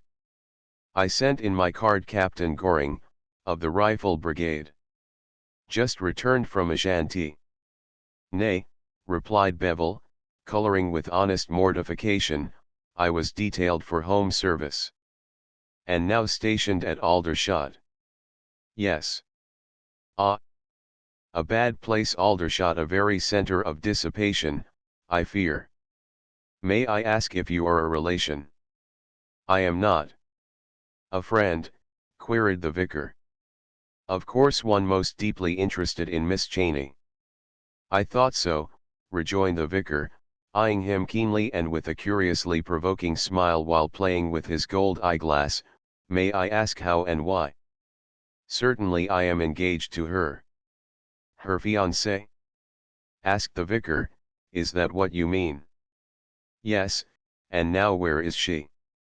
"I regret to say that I have not yet her present address." "She only left this for London yesterday." "In other words, by your tone," said Goring, haughtily, as he rose and took his hat, "you know it, but decline to give it to me." "I do not say so," replied the vicar, also rising, as if the interview was ended, "but for the present you will excuse me saying more." "Sir," exclaimed Bevel, with some heat. Goring," muttered the vicar, eyeing Bevel's card, "it is strange that the young lady never spoke to me of you, though in her grief she several times mentioned another friend." "Ah, who?" "Lord Cadbury." "Cadbury," exclaimed Goring, with a contemptuous inflection of voice that did not escape the listener. "Yes, who, by a very ample remittance, £1,000, I believe, did much to ease and soothe her poor father's last days on earth." "Indeed?" "Whew!" Here was intelligence. His birthday gift had been attributed to, and evidently adopted by, that reptile Cadbury. And, finding that there was nothing to be made of the suspicious and over-wary vicar, he withdrew. Scarcely had Goring, disappointed and dispirited, taken his departure, when Lord Cadbury, accompanied by Gaskins, having found Chilcote deserted, arrived at the vicarage to make the same inquiries, but with very different intentions. Impressed by the years and rank of his second visitor, the vicar admitted that he was cognizant of Miss Cheyne's movements, and, on consideration, promised to send her correct address to Cadbury Court when she wrote to him from London, for, knowing the helplessness of the young girl, even with Cadbury was the vicar wary. Dalton remained at Chilcote Grange to be nursed by Laura, Jerry departed on sick leave to Wilmethurst, while Bevel Goring remained with the battalion at Aldershot to undergo the drudgery of the spring drills in the Long Valley, and await in a kind of silent desperation with hope to hear something of Alison. How terrible to endure was this period of an inaction that was enforced by circumstances over which he had no control, and many a hearty malediction he bestowed upon the close old vicar of Chilcote. Often he opened the clasp of her ring, Elion's ring, and gazed upon her tiny lock of hair, now faded and withered by the heat it had undergone when up country in the land of the sun, and on her pictured face he gazed till his eyes ached and burned with the intensity of his longing to see the features smile, the lips unclose, in fancy. We are told that if a man, overborne by any grief or pain not the more endurable because no outward sign can be discerned, should go forth into a crowd to seek for solace, the chances are that he will return in a more discontented frame of mind than that in which he set out, simply from realizing the fact how infinitely little his own sufferings affect the most of the world at its work or play. Amid the bustle, gaiety, and business of the crowded camp at Aldershot, Bevel Goring realized all this to the fullest extent. Day after day went by and brought no news of Alison, either to Goring or to Laura Dalton, whom he saw frequently, and hope deferred was making the heart of the young officer very sick indeed, but, though he wrote a very important letter to his solicitors at Gray's Inn Square concerning certain properties at Chilcote, he went there no more. In the words of Lel, he could no more to the loved haunt return, love's happy home, and touch the tender chord, and softly whisper there the little word, the name whereat fond memories shall burn, that parting thou's record. Chapter 14. Bella's Dot. Lady Julia Wilmot had been in hope that when the Ashanti affair was over, Jerry would settle down, marry money, free his ancestral seat from encumbrance, and take a proper pride in it, but for a time after the capture of Kumasi it had seemed that she was to be afflicted by a double calamity, that the estate was lost, and Jerry might never return. It was not in her aristocratic nature to be very much moved about anything. Excitement or enthusiasm of any kind was bad form, she deemed. Thus, if she was not plunged in profound grief when she heard of the poor fellow's supposed death, neither was she greatly excited with joy when she heard that he was safe and coming home again. To this noble daughter of 20 earls, an only son more or less in the world really seemed of no great consequence, unless it were, if he married money, to serve her own ends. When tidings of Jerry's death came, she had attired herself most becomingly in fashionable mourning of the requisite depth of wear, as understood by the drapers in Regent Street. Round her white throat were narrow tuckers of yellowish white lace, and a rustling train, spread over a crinolet, floated behind her. Now that he was safe, her mourning was relinquished, almost with a sigh, we fear, it was so becoming, and Floss's mother-of-pearl basket, which had been duly lined with black silk, was now refitted with blue satin. She received Jerry in her usual stately fashion, gave him her cool, slim hand to press, which he did heartily, while his eyes moistened, and accorded her smooth and unlined cheek for his salute, and then his welcome ended. So ere long Jerry began to think, as Mrs. Gaskell's novel has it, that John Thornton's mamma might be wrong when she says, "Mother's love is given by God, John. It holds fast forever and forever. A girl's love is like a puff of smoke, it changes with every wind." But then there was nothing aristocratic about stalwart John Thornton's mother. Mr. Chevenix had always loved Jerry for his father's sake, and for the sake of the Wilmots of Wilmothurst, who had been of Wilmothurst, and that ilk, as the Scots would say, for time out of mind, but there his regard ended. He had small care for Lady Julia, and, when tidings came of Jerry's death, after a moderate time had elapsed, he resolved to take the mortgages in hand and assert his rights, in short, to make the property, what it now almost virtually was, his own, and to request Lady Julia to leave the place, to crush her false and insensate pride in a heart that seemed without any other human sentiment. He has formally announced the foreclosure of the mortgages, this man Chevenix, Emily, said Lady Julia, with some consternation at least for her as she opened her letters one morning. The crash has come at last. What does that mean, aunt? Asked the young lady.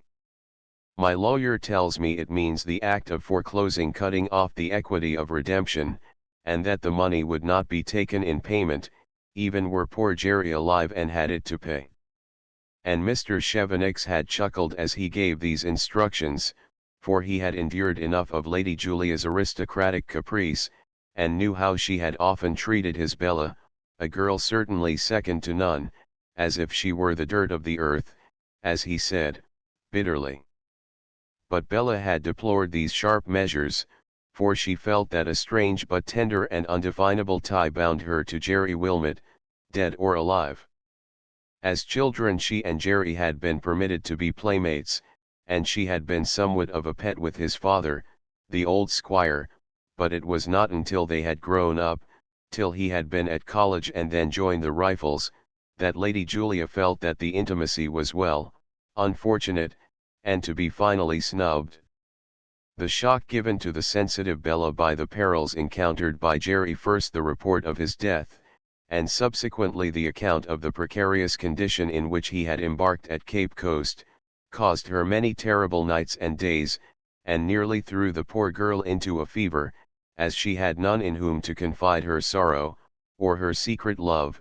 But sorrow rarely kills, and though at first fretful and resentful, with the memory of Lady Julia's want of proper affection, she was very gentle, quiet, and patient, and besought her father not to foreclose the mortgages yet a while, but he, out of all patience with non-payment of interest on one hand, Lady Julia's hauteur and insolence on the other, with the great doubt entertained of Jerry ever coming home to keep the fragment of Wilmethurst that yet accrued to him, had put the matter in the hands of his legal agents, who, curiously enough, were Messrs. Tape, Shorp, and Scrawley, of Gray's Inn, and things were at a serious crisis when Jerry returned home to find a deadlier enmity than ever in his mother's heart at that creature Chevenix and the forward minx his daughter.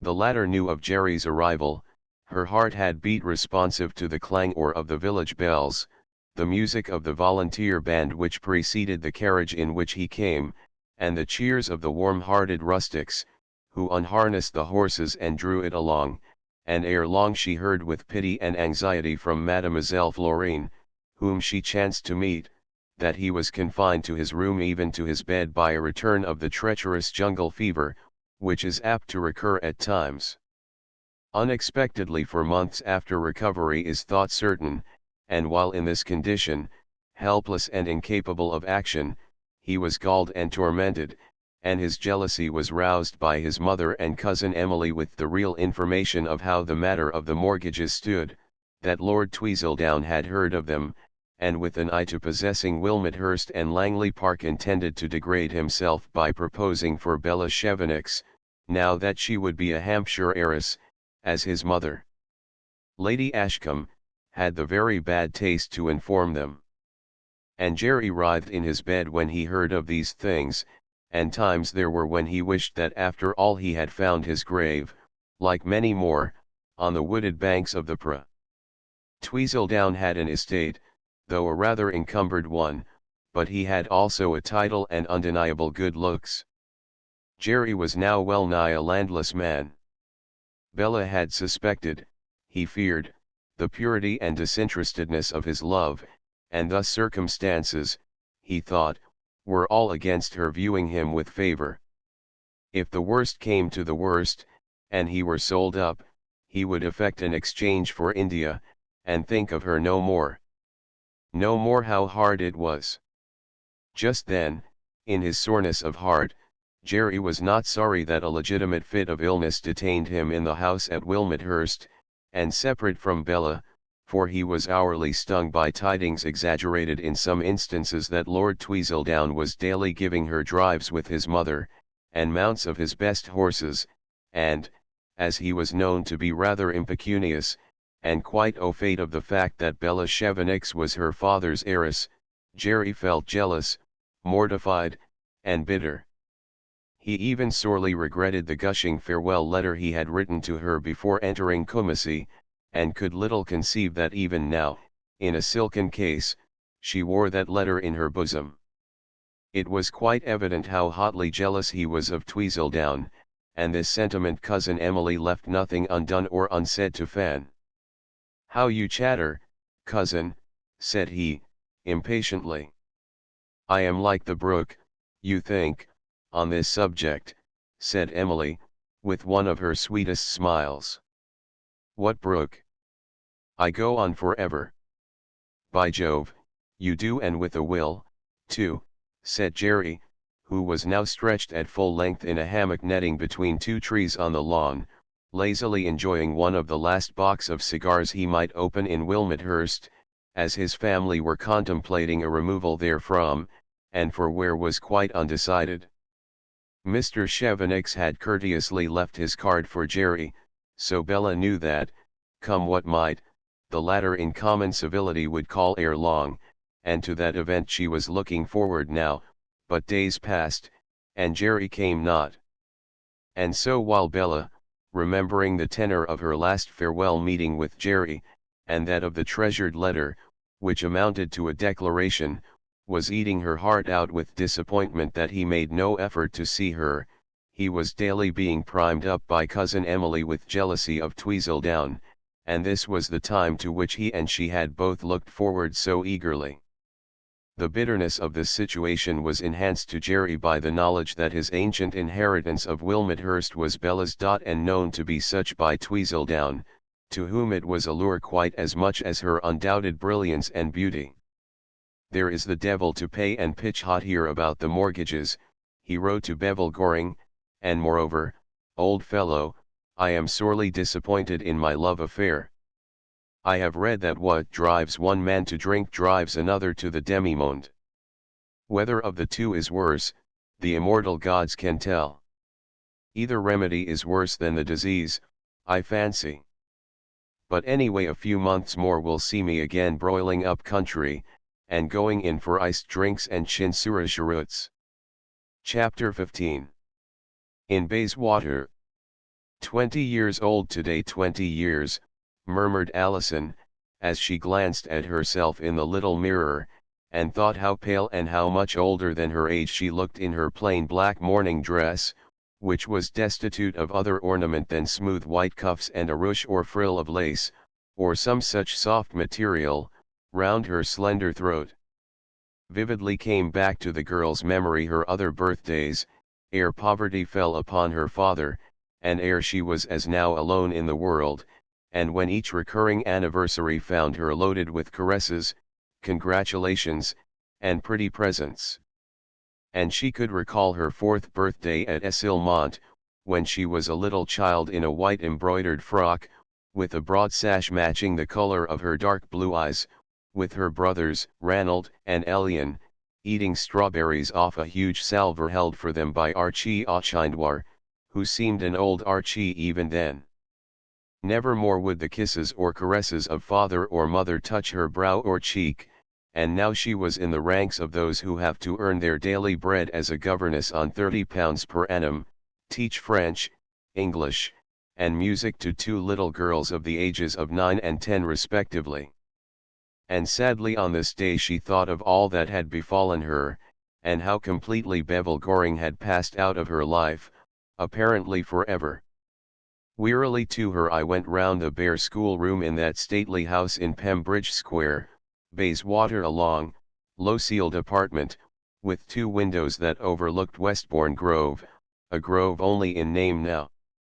The vicar of Chilcote procured her this situation, and, beyond her name and his recommendation, her employer, Mrs. Esther Jobbins, knew nothing of Alison Cheney and cared not to inquire. The vicar had written lately to state that a handsome marble cross, a Celtic one he believed it was called, had lately been placed by a friend above her father's grave, and Alison's heart swelled with gratitude as she read of it. It must have been done by Lord Cadbury, she thought. Who else could have done so?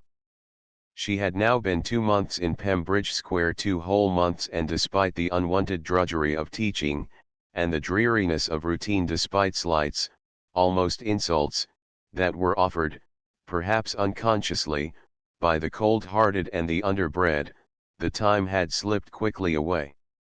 Thus condemned to the dull drudgery of daily teaching a couple of troublesome, peevish, and ill-tempered brats in that bare and comfortless schoolroom, was Alison, a loving and passionate girl, made more passionate, loving, and tender by the sore griefs she had known, but all unsoured by these and the doubtful prospect, yea, the utter blank of her future. Though the change of condition was not much to Alison, the change of position and that vacuity of the future were frightful to the poor girl, and in taking the situation for the sake of her father's name and his old family pride, though he was now in his grave, she had besought the vicar of Chilcote, in recommending her to Mrs. Esther Jobbins, to conceal what she had ever been, nay, was still the daughter of a baronet of Nova Scotia, whose diploma dated from 1625. The family of Mrs. Slumpkin de Jobbins consisted of 3 daughters, the eldest Miss Victoria, of whom more anon, was in her 19th year, and Alison's two pupils, Irene and Iseult. Like the rest of the snobocracy of the metropolis, she believed in double names, thus she figured in the Royal Blue Book as Mrs. Slumpkin de Jobbins, a style of address which would have astonished her late husband, worthy old David or D. Jobbins, as he called himself, when for many a year he was acquiring wealth as an industrious soap boiler in Bow East, and when he married pretty little Sally Slumpkins, the barmaid at the Black Swan in Mile End Road, and when she little foresaw how wealthy a relict she would be left. Pretty Sally, who had, of course, preferred the worthy soap boiler to his rival the potman, had now, amid ease and much good living, expanded into a stout, blousy, and coarsely featured matron, greatly puffed up by wealth, success, pride, and vanity. She always wore the richest materials and the most massive jewellery, and never omitted to figure in her open carriage in the Row, when weather permitted, and strove hard in everything to ape all the manners of the upper ten, in which she was fully seconded by her eldest born, Miss Victoria de Jobbins, a rather pretty, but very insipid girl, who wore her hair frizzed into her eyes, and had a nose more than retroussé, for though she was pretty, as we have said, her features were nevertheless of the genuine Cockney type. Alison took all her meals in the schoolroom with the children, and at the early hours which were directed for them. She was never in the drawing room, the British drawing room, that sanctum sacred to Mrs. de Jobbins and her swell visitors, as she called them, and when she thought it was rather the thing to have afternoon tea in dragon blue and white crockery on a beautiful Chippendale table. And so, for £30 per annum, Alison underwent this life of mortification. £30 a year, and her laundry work, my dear, as Mrs. de Jobbins informed her friend, Mrs. Popkins Robinson. That is very cheap for one evidently so accomplished, said the latter. Very cheap, indeed, but she is such a good style for the children, you know, and really I think she must have been someone of means once. Why? The richly laced undergarments she sends to the laundry would quite surprise you, my dear. But won't her Scotch accent spile the young uns, observed Mr. Popkins Robinson. Not at all, and she seems to get on so nicely with the servants. They all adore her. Indeed. My last governess, Miss Smythe was always at war with them. How? They never paid her sufficient deference. Oh, what a nuisance that woman was, yet we paid her £40 a year, actually what we pays the cook, my dear. To be near his young mistress, to watch over her, as he thought, and to be able to see her from time to time. Old Archie had located himself in a humble lodging in Moscow Road, not far from the square, where he lived with the strictest frugality, fearing that a time might come when his £300, or what remained of them, might be of service to her, as hind gear helps wheel, and often, with more patience than even a lover might have had, he promenaded the square for hours, watching for a sight of her at the schoolroom windows, or till she came forth with her pupils to walk in Kensington Gardens, watching for her till he in turn was watched, as one bent on something nefarious, by the policeman at the corner. And ere long the two little girls began to wonder who the funny old man was that so often hovered near them in their walks, who treated their governess with such profound deference and devotion, and was never unprovided with chocolate creams and so forth for them sweeties for the bairns, as he called them. But often Alison sat up in her little white bed, in her bare and rather comfortless room, in the darkness of the silent night, and, looking at the stars, would ask why she was so lonely in the world now, she who was born with the prospect of a very different state of existence. Then would come all her dream memories of the past, with those other dreams of what might be, did fortune prove more kind. How long it seemed ago since she had her father to nurse and Cadbury to shun, longer still since she had known the joy of Beville's love, and the stolen meetings under the solemn and whispering beeches of Chilcote. Chilcote was lonely, but how lovely it seemed to her in memory now. She even found herself at times now indulging in the two conundrums the modern pessimist's speculations: is civilization a failure, and is life worth living? The monotony of the schoolroom was now occasionally broken by visits few and far between, certainly of the eldest daughter of the house, Miss de Jobbins, who had returned from a sojourn with some friends at Hastings, a young lady rather loud in tone and fast in manner. She had early discovered that Alison was dexterous in the way of embroidering, and thus kept her little hands busy, when not otherwise occupied, in tracing out her monogram and crest, for she had that, of course, in the corners of handkerchiefs, interspersed with forget-me-nots, rose sprays, and fern leaves. Miss Victoria de Jobbins, she had originally been christened Sarah, but that name was dropped now as vulgar, had from the first felt an emotion of pique that her little sister's governess should be so ladylike, so perfectly patrician in air and bearing, and, more than all, so uselessly handsome, for, of course, she thought, of what use is beauty to a governess? Her mother's first idea had been, what a perilous inmate in a house if there had been a grown-up son, but, apart from her being a paid dependent, her very loveliness was an all-sufficient reason for secluding her in the schoolroom, and never permitting her to be seen by guests or visitors, especially of the male sex. "You are Scotch," said the young lady, abruptly and interrogatively, on the occasion of her first visit. "Yes. And yet you don't look a bit Scotch, or talk like them either." Alison smiled as she wondered what the young lady thought the natives of the north were like. "Where do your people live in the Highlands?" "My family are all dead." "I see you are in mourning, all dead everyone." "Yes," replied Alison, curtly. "How funny." Alison stared at this peculiar remark. "What was that you were playing when I came in?" asked her visitor. "A mazurka of Chopin's." "Chopin? Who is he? And how well you sing, too." "I am glad you think so," replied Alison, who sometimes accompanied herself on the old, ill-tuned, and twangling schoolroom piano. "Ma will be having you to play at her weekly receptions." Alison shivered at the bare idea of figuring thus among such people as were there. "Were you trained for the stage, or was your father a professional?" "Of course he was."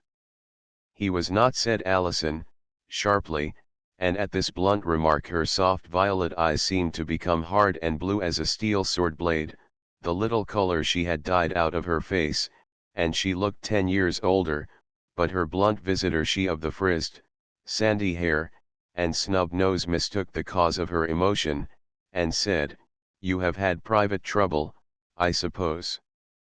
Alison was silent.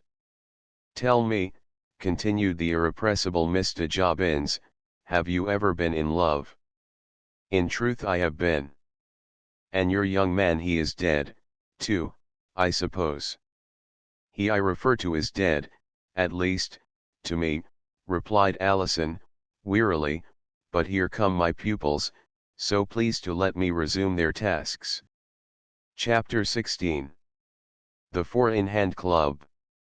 One of the chief, if not the only, pleasure of Alison's life of routine was, on sunny days, to take her little charges into Kensington Gardens, and set them by the margin of the blue round pond, and watch its tiny fleet of toy ships skimming to and fro, with the hideous, Dutch-looking palace of Kensington as a background, a palace, the rooms of which are only remarkable for memories of William of Orange, and, let us add, of Glencoe, and Elizabeth Villars, the hideous, one-eyed Countess of Orkney, but stately, even grand, are the avenues of old trees that grow thereby.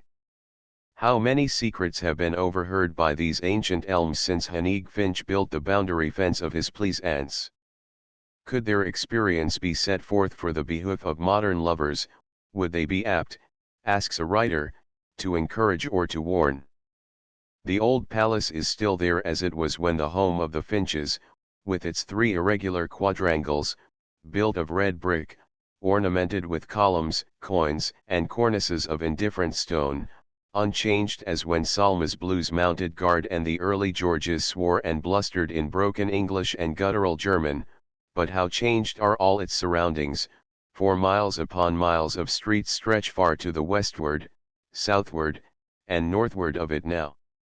When James VI, accustomed to old Edinburgh within its Flodden wall, was so startled with the size of the petty London of his time that, in his famous speech in the Star Chamber, in 1616, he declared that its size made it a nuisance to the nation, that he would have all new edifices pulled down, and the builders committed to prison. He could little foresee the London of the days of steam. And, often as she sat there under the stately trees, Alison loved to ponder over the days when the old court suburb was remote from London, for in 1750, where now we find busy Westbourne Grove, stood a solitary house, called Western Green, 3 miles distant from Hyde Park, and so lately as 1830, on the Bayswater side of the gardens, were Kensington gravel pits, facing the broad walk, stretching away to what is now called Bayswater, which was formerly renowned for the springs and conduits for which the city was then indebted for pure water. It was famous then for its tea gardens, there called the Flora, extending the whole length of Lancaster Gate. So, book in hand, while the children played near her on the grass, Alison would sit in Kensington Gardens for hours lost in reverie, while the bees hummed in the hot air at the flower beds near the Serpentine, and the sun blazed without mercy on the sheet of shining water that stretched away towards the Albert Gate. But, when certain thoughts of the past occurred to her, there would seem no beauty in that summer scene, nor warmth even in the sunshine, for there was a dull, weary, and aching crave at her heart, with the ever-recurring question, where was Bevil, and why did he not make an effort to seek her out?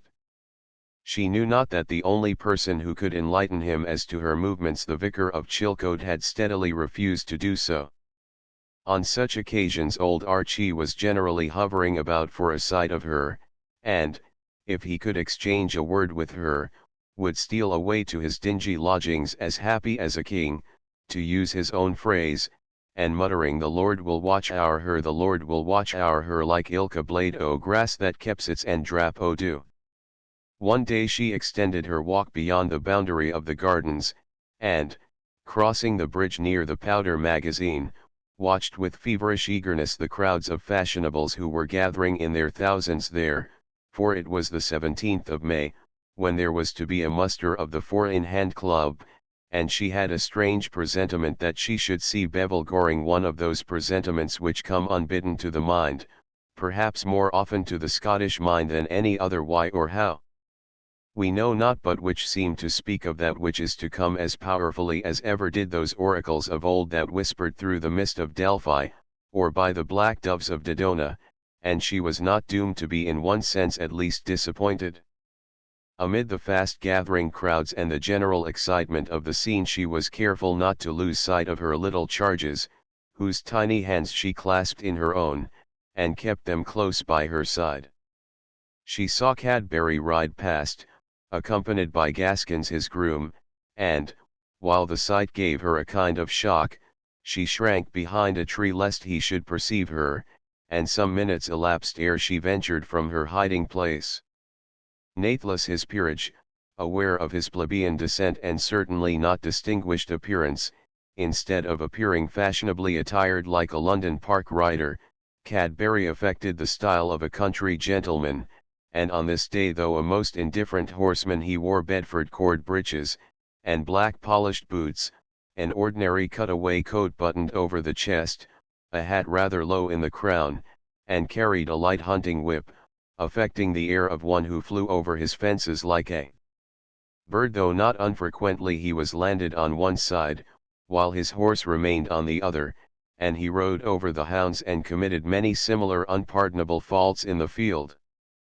At this narrowly escaped rencontre she felt her color come and go quickly.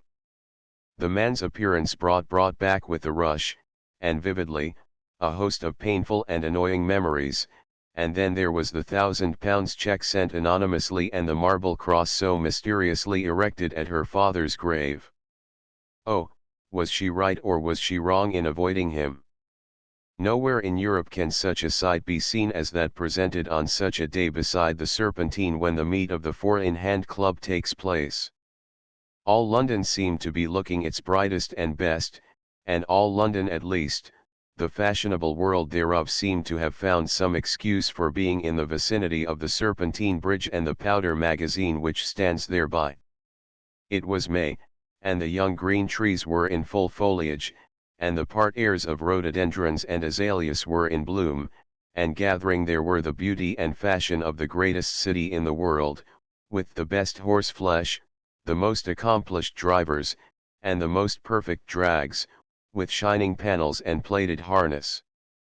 On either side of the drive all the hawthorns, pink and white, were in bloom, loading the morning air with the perfume of the almond, and the waters of the Serpentine were seen at intervals between the flowery shrubs and long avenues of leafy trees in all the fresh greenery of May, but as Alison looked around her she thought of Essilmont in May Essilmont, which too probably she would never see again, with the pool in the Ethan where the black hound appeared when one of her race was drowned in it, where the grey-clad angler loved to linger by the stream in the silvery morning mist, where the black gled crowed overhead as he winged his way across the purple heather, or the cachet du coude with bell-like note in the pine coppice, and the high antlers of the stag were seen as he couched amid the cool and fan-leaved bracken.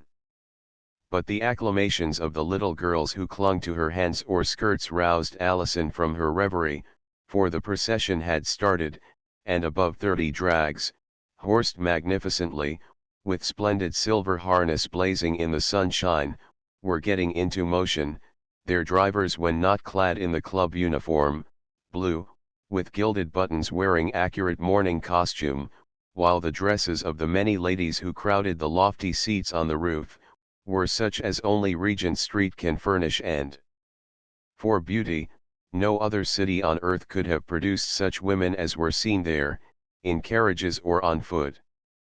Team after team went past, the German ambassador with his bays, the guards' drag, with 4 glossy blacks, the hussars from Hounslow, Chestnuts, Greys, and Roans, all criticized and critically examined by the onlookers, and surrounded by Hyde Park in all its glory, the route being taken from the magazine to Hyde Park Corner, thence by Knightsbridge Barracks, passing the Albert Memorial, and out by the Queen's Gate, where the whole passed away like a phantasmagoria from the eyes of Alison, whose gaze followed the line of drags like one lost in a painful dream, after her heart had given the first bound of bewilderment, on seeing that the leading coach was driven by Bevil Goring. She had seen a dashing drag drawn by a team of beautiful roans, and certainly her heart beat painfully with joy, amazement, and then with something of mortification, when she recognized in the driver thereof, tooling along in a most workmanlike manner, as a bystander remarked, her fiancé, Bevil Goring, while on the top seats were Jerry Wilmot, Tony Dalton, young Fleming, and others of the Rifles, with Laura, and several ladies, some of whom were seated close behind Goring, and in animated conversation with him, one of them apparently a rather flirty party, who insisted on shading his eyes sometimes with her scarlet silk parasol. She again shrank behind a tree, as she had done when Cadbury came in sight. Her gaze, and her heart too, followed the gay drag with its roans and brilliant party going away to luncheon, no doubt at Muswell Hill, and she watched it until it disappeared. How she got through the remainder of the day in the dull schoolroom on the attic floor in Pembridge Square, she scarcely knew, but the next was considerably advanced before she saw an account of the coaching meet in a fashionable paper, and read that Captain Goring of the Rifles drag and team were considered by eminent connoisseurs as the most perfect in the park. A little further on she saw that at his rooms in Piccadilly he had, after the meet, entertained a number of the club at dinner. With many persons of distinction, including HRH the FM commanding, and one or two foreign ambassadors. His drag and team. What a change was here! Poor Alison was indeed sorely bewildered, but on reflection the change failed to give her joy. Here were evidences of great and sudden wealth, and yet he made no effort to discover her. And those ladies on the drag, who were they, and who was she who seemed so familiar with him, and to whose playful remarks he stooped to listen from time to time? Alas! It seemed as if his neglect of her was quite accounted for now. She suppressed a great desire to sob aloud, and half drew her engagement ring from her finger. Then, with true superstition of the heart, she carefully replaced it, as she did a locket which contained his likeness, and which she wore in the breast of her dress, but the episode of that day and all it vaguely suggested added sorely to the already sufficient bitterness of the poor girl's governess life.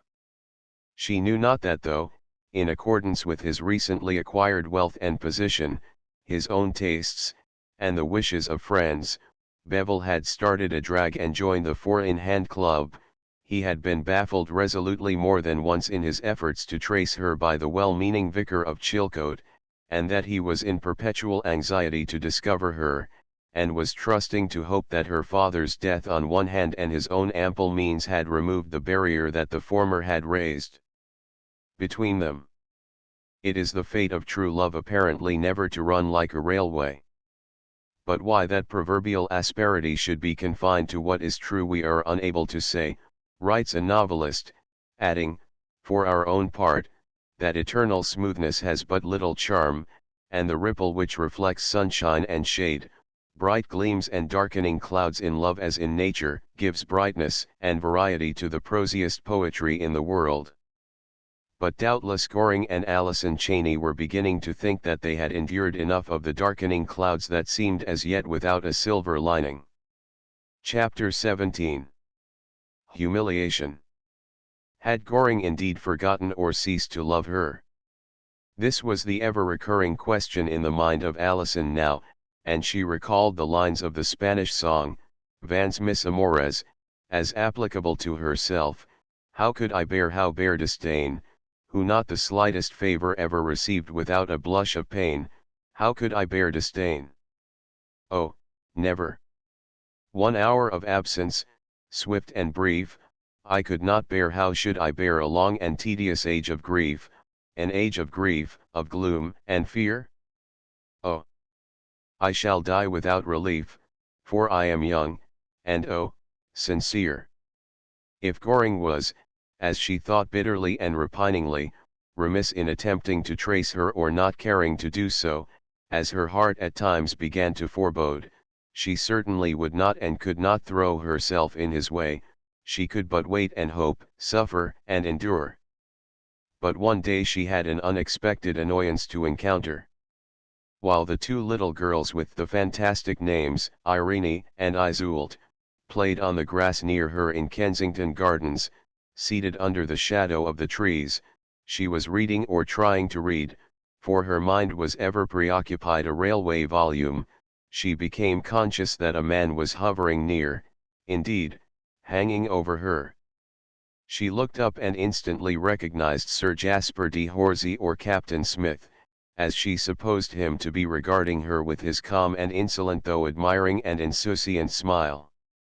He lifted his hat, and said, with a bow, I knew I was not mistaken, there could not be another like my little runaway of Antwerp.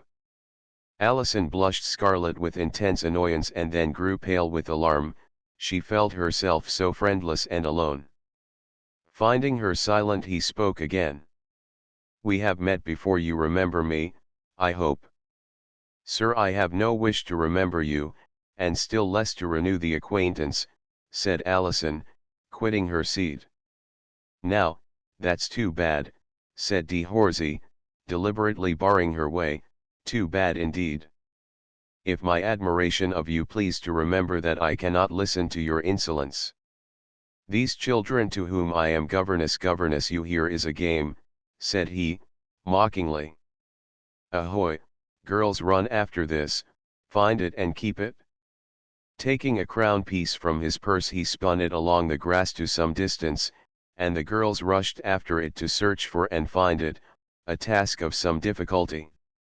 "Sir, sir," said Allison, tremulous with indignation, "you ought not to have done that." "Why?" "I am the governess of these girls, and responsible for them." "Absurd, a governess, you! One might as well expect to see a queen or a professional beauty filling the post." "Clever this governess dodge of yours," he continued, with a kind of insolence peculiar to himself. "I suppose these girls are your niece's little decoy ducklings to play propriety?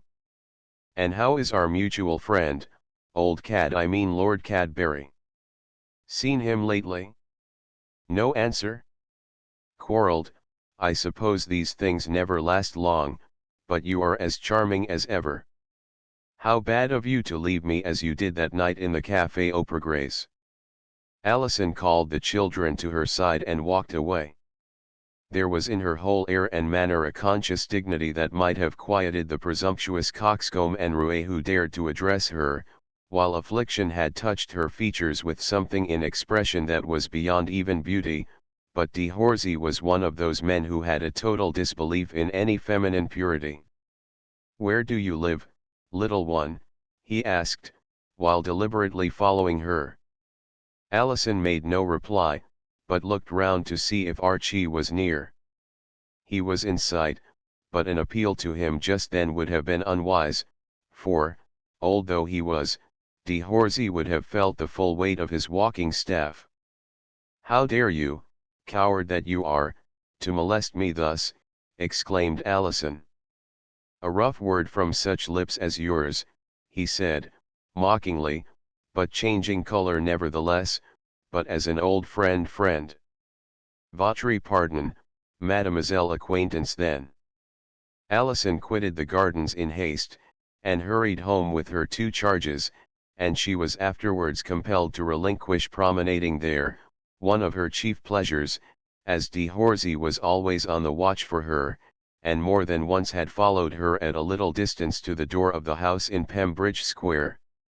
She was thus obliged to remain more indoors than she was wont to do, and, to add to her annoyance there, she was considerably afflicted by much more than she relished of the society of the loud and fast Mr. Jobbins, for that young lady had recently found an admirer, or as she confidently alleged, a lover, and in her vanity and exultation was never weary of expatiating to Allison on his merits and wealth, his looks, his phrases, his dress, the buttonholes she made for him, and how she and her mamma contrived to waylay him in the park or the Row and elsewhere, to all of which Allison's listened wearily and without interest, not even caring to inquire his name.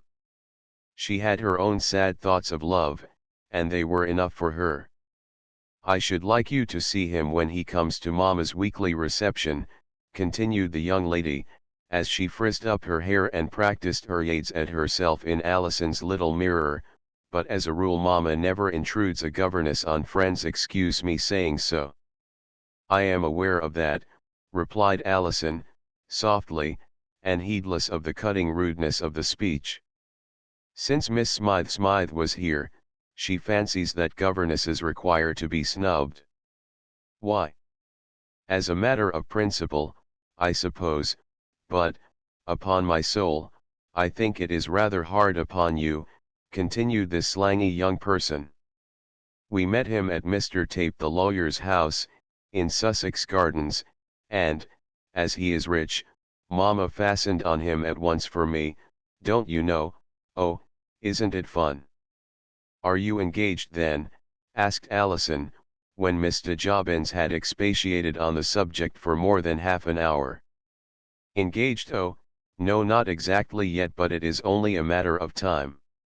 He showed a great desire to cultivate our family, or rather mamma determined to cultivate him. But, hang it all, he is very shy for an officer, and leaves me to do the spooning actually." "He is in the army then?"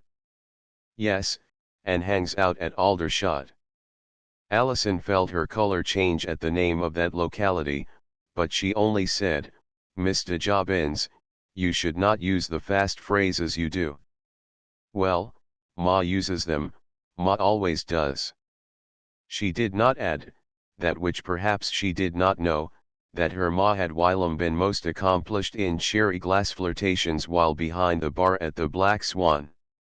"Isn't spoon English?" she asked. "It is slang." "Is it? Well, if the verb to spoon is slang, I like it, that is all. But I wish I could flirt." "For what purpose?" "To draw him on. But simply I can't do it, he is so stand-off in his manner." "Why?" "It is not my forte, I wish it was. There is Miss Ellie Robinson, she can flirt with a dozen of men at once, and even make them quarrel about her. But men as a rule dislike flirts, and don't marry them, and flirting is pretending to care for a person when you don't." "Ah, but I care a great deal for this fellow." "Fellow?" queried Allison, on whose delicate ear this girl's phraseology jarred sorely. "Well, my military beau." "You should not adopt this style."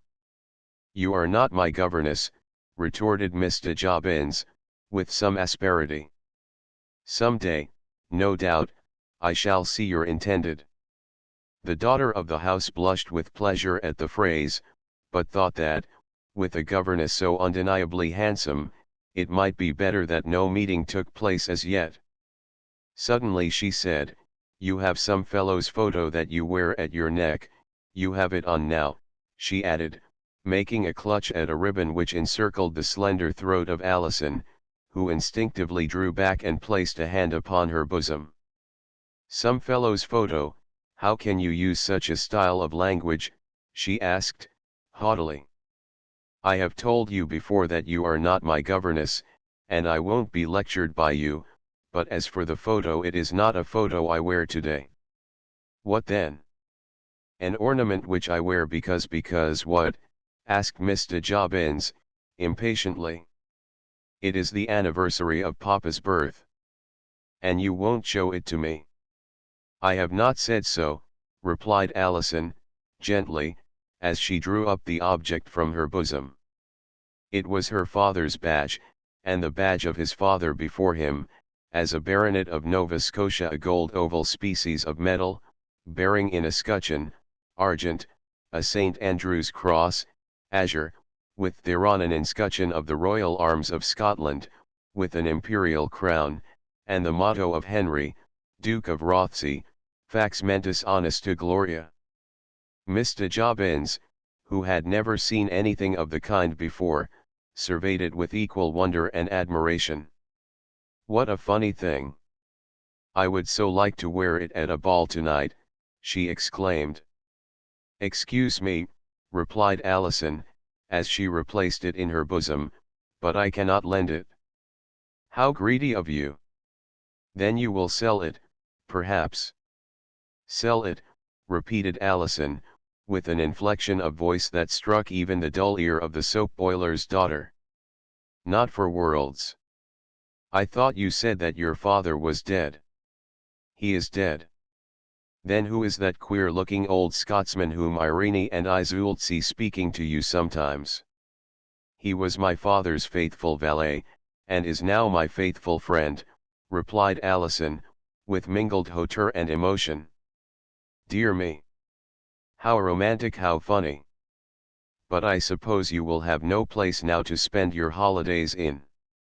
"None," sighed Allison, who had never thought of them till then, and she looked round the bare, bleak schoolroom, the scene of her daily toil, and where nearly all her time was passed now, but just then the carriage was announced, and she was relieved of the oppressive society of the somewhat irrepressible Miss Victoria de Jobbins.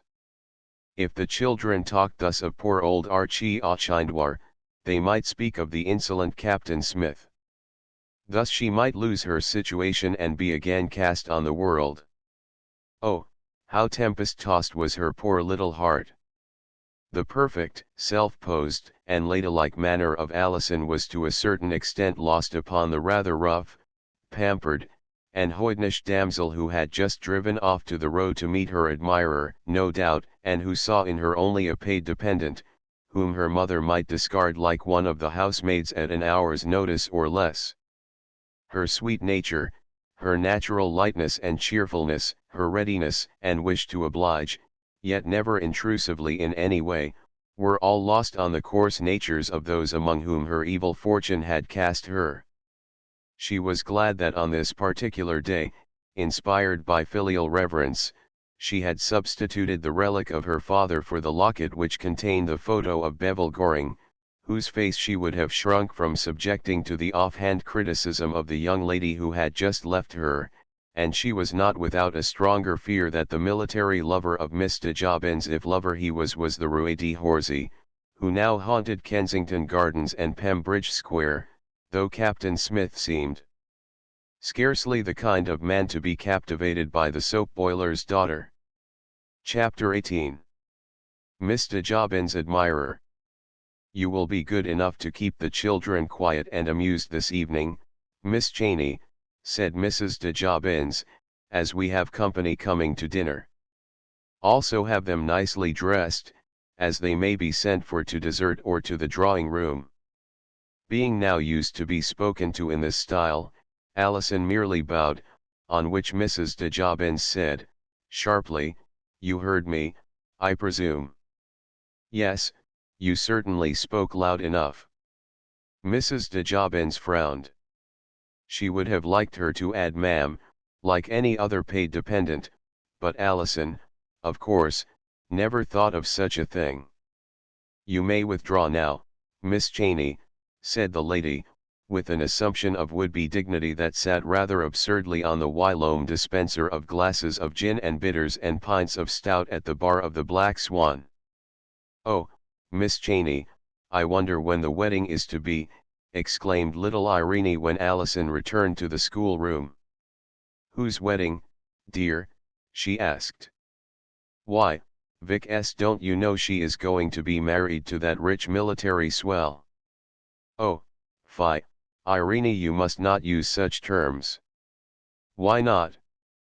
"I heard cook call him so when she told the table maid, and said we two girls would be bridesmaids." Intent on a book she had procured by the way, save photographic albums in which the de Jobbins family were reproduced endlessly, there were no books in the house. Allison thought no more of the matter, but when evening was drawing on she heard the soft rustle of a long silken skirt, as Miss de Jobbins, arrayed for conquest, swept in, wearing a really beautiful costume of dark blue velvet and light blue silk, smothered with cream-tinted lace.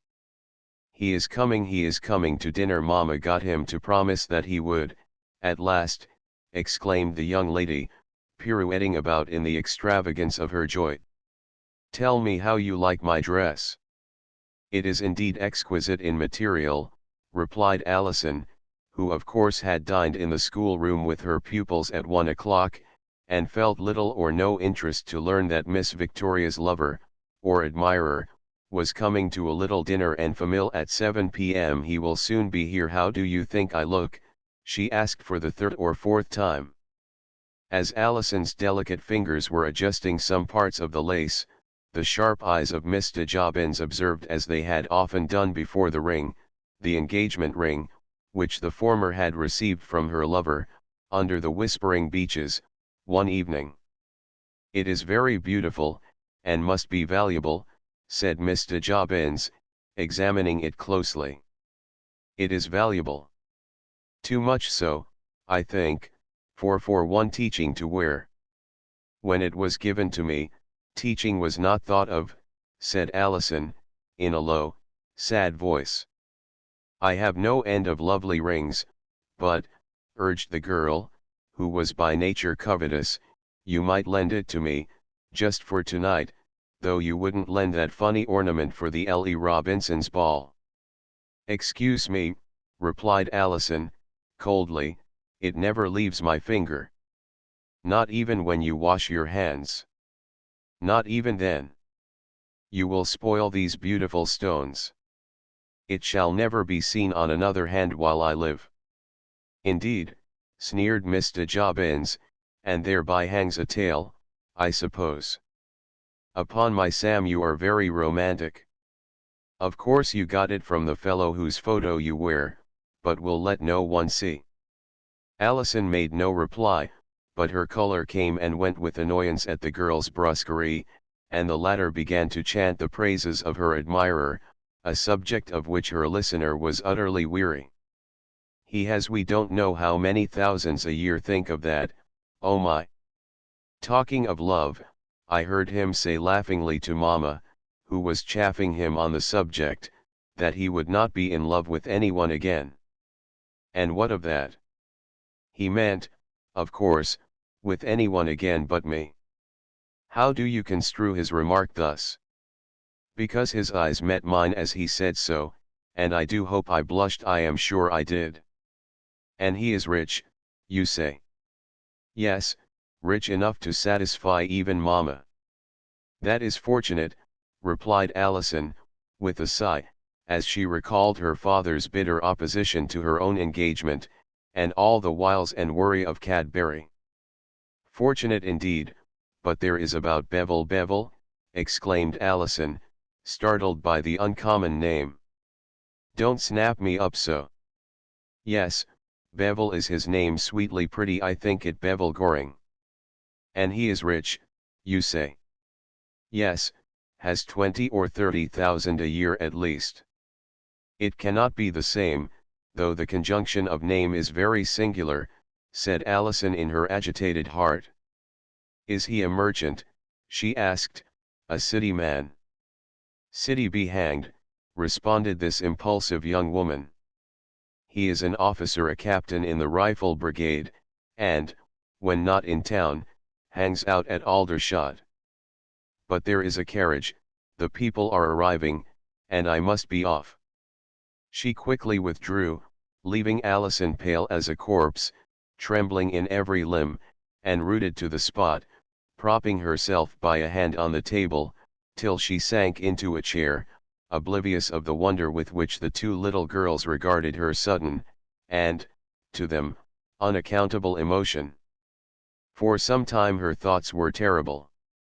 She recalled the drag alleged by the public prince to be Goring's the entertainment, given even to royalty, at his rooms in Piccadilly, all evidences of wealth that must have come to him since the time she was decoyed to the continent, and in the fact of that wealth the absence of which was the cause of her father's hostility to the last hour of his life. This girl's remarks now confirmed her. That Bevel Goring could love or even admire such a girl, a man so refined and delicate in taste and ideas, she never for a moment imagined. But what did the whole situation and that girl's boastful allegations mean? How came he to know such people, despite their great wealth, and permit them to cultivate his acquaintance? Yet matters seemed to have progressed so far that even the servants were canvassing the prospects of a wedding. More than all, why, oh why had he never attempted to discover her, to trace her out, in these her days of poverty and sore trial? The magnitude and the multitude of her thoughts overwhelmed her. Among these were emotions of sharp but just pride, keen disappointment, bitterest doubt, and agonizing mortification, but her tears, usually so ready to flow, came not to relieve her now, and she was only roused from a kind of feverish stupefaction by the entrance of a servant to light the candles, and conduct the young ladies downstairs to dessert, an invitation to which they responded with instant alacrity. Stooping over the stair banister, she heard his voice once or twice as the male guests filed off to the drawing-room after the ladies, and it thrilled through her heart. A choking lump rose in her throat, but still not a tear would come. After a time she was roused by someone addressing her. It was a servant, by nature saucy, underbred, illiterate, and disposed to be impertinent in general when she could be so with impunity. "Were you addressing me?" asked Allison. "Yes, the missus says as you are to titivate yourself a bit and come down to the drawing-room." "I am to what?" asked Allison, sharply, for her at least. Titivate yourself, it is Hunglish, but, Bane Scotch, perhaps you don't know what it means. I am not going to the drawing room tonight. You won't obey the missus, exclaimed the servant, aghast. Certainly not in this instance. Don't you know your place? You are honly a Guv'ness, and Guv'nesses ain't ladies, whatever they may think. What are they? Mock ones. Leave the room instantly or what? Asked the girl, sharply. I'll get you turned out of the house.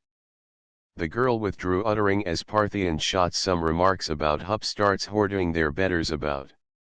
In a few minutes Mr. Jobbins, with some irritation of manner, appeared to prefer the same request, adding that she was wanted for a hand at whist. To come down to play whist? Is not this an unusual condescension? Asked Allison. Yes, was the cool response.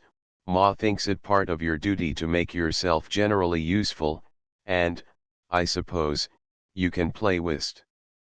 The girl was too underbred to be aware how heartless was the sang-froid, in which she suggested, or commanded, that Allison should make herself useful. I would rather be excused. But Ma says you must. Must why? A hand is wanted at the whist table, and I want Bevel at the piano, all to myself. It is utterly impossible. I have a headache, replied Allison, goaded to desperation. Bother your headache, was the elegant response. Try sal volatile, Rimmel's vinegar, anything, but come. However, Allison remained inflexible, and so far from making herself useful to either Mrs. de Jobbins and her daughter, by appearing in their circle downstairs, she retired to bed to think and weep but not to sleep. The vicar of Chilcote was, she knew, in town, and to him she would appeal to procure her another home, where she would hear the name of Bevel Goring no more. Chapter 19. The foreclosure effected. While Dalton, under Laura's care and nursing, had been fast recovering health and strength, on leave of absence, at Chilcote Grange, and Jerry Wilmot, though less tenderly cared for at Wilmothurst, surrounded as he was then by every luxury and comfort still, was also fast learning to forget all he had endured in Ashanti, and all the natural buoyancy of his spirits was returning.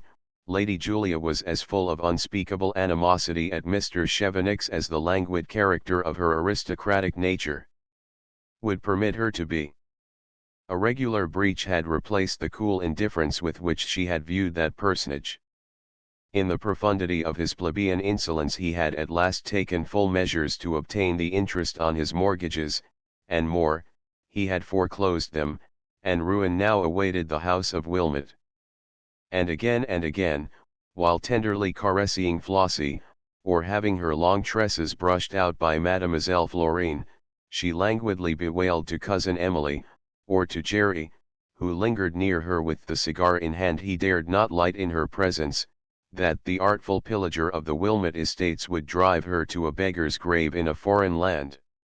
Though Jerry thought life was too short for all this sort of thing, and was making up his mind to cut the whole thing and go to India, he was still on friendly terms with old Mr. Chevenix, but nevertheless was greatly ruffled by stories that reached him of Lord Schweizerdown's attention to Bella, and was once, as he phrased it, awfully cut up, when coming upon them riding together without even a groom in attendance, and nearly overtook them in a green lane. Yet, would have done so, had he not timely drawn the bridle of his own horse.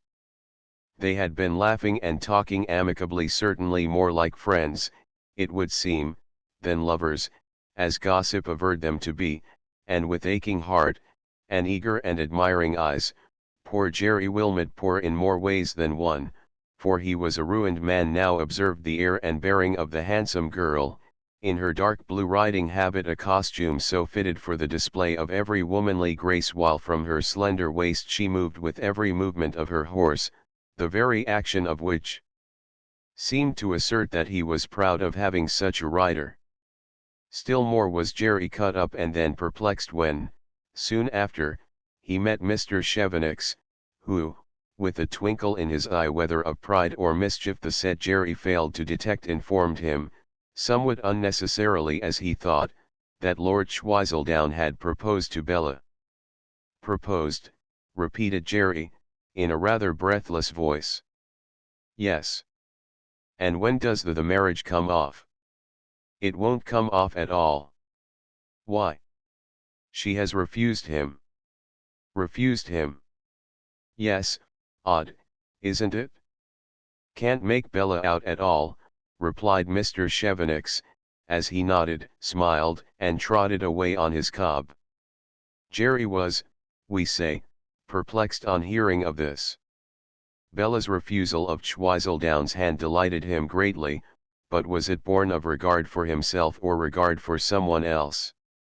He had not gone near her for some time past, and knew not how many might have been hovering about her, now that, with all her beauty and brilliance apart, she was known as the virtual heiress of Wilmethurst. It filled him with many thoughts that were difficult of arrangement and of analysis. He resolved to pay her a farewell visit anyway, and told his lady mother that he would do so. "That girl again," said Lady Julia, as he rode off. "I did not think that he had actually involved himself with her." "Nor has he, perhaps, auntie," sighed Cousin Emily, though her heart made her suspect otherwise.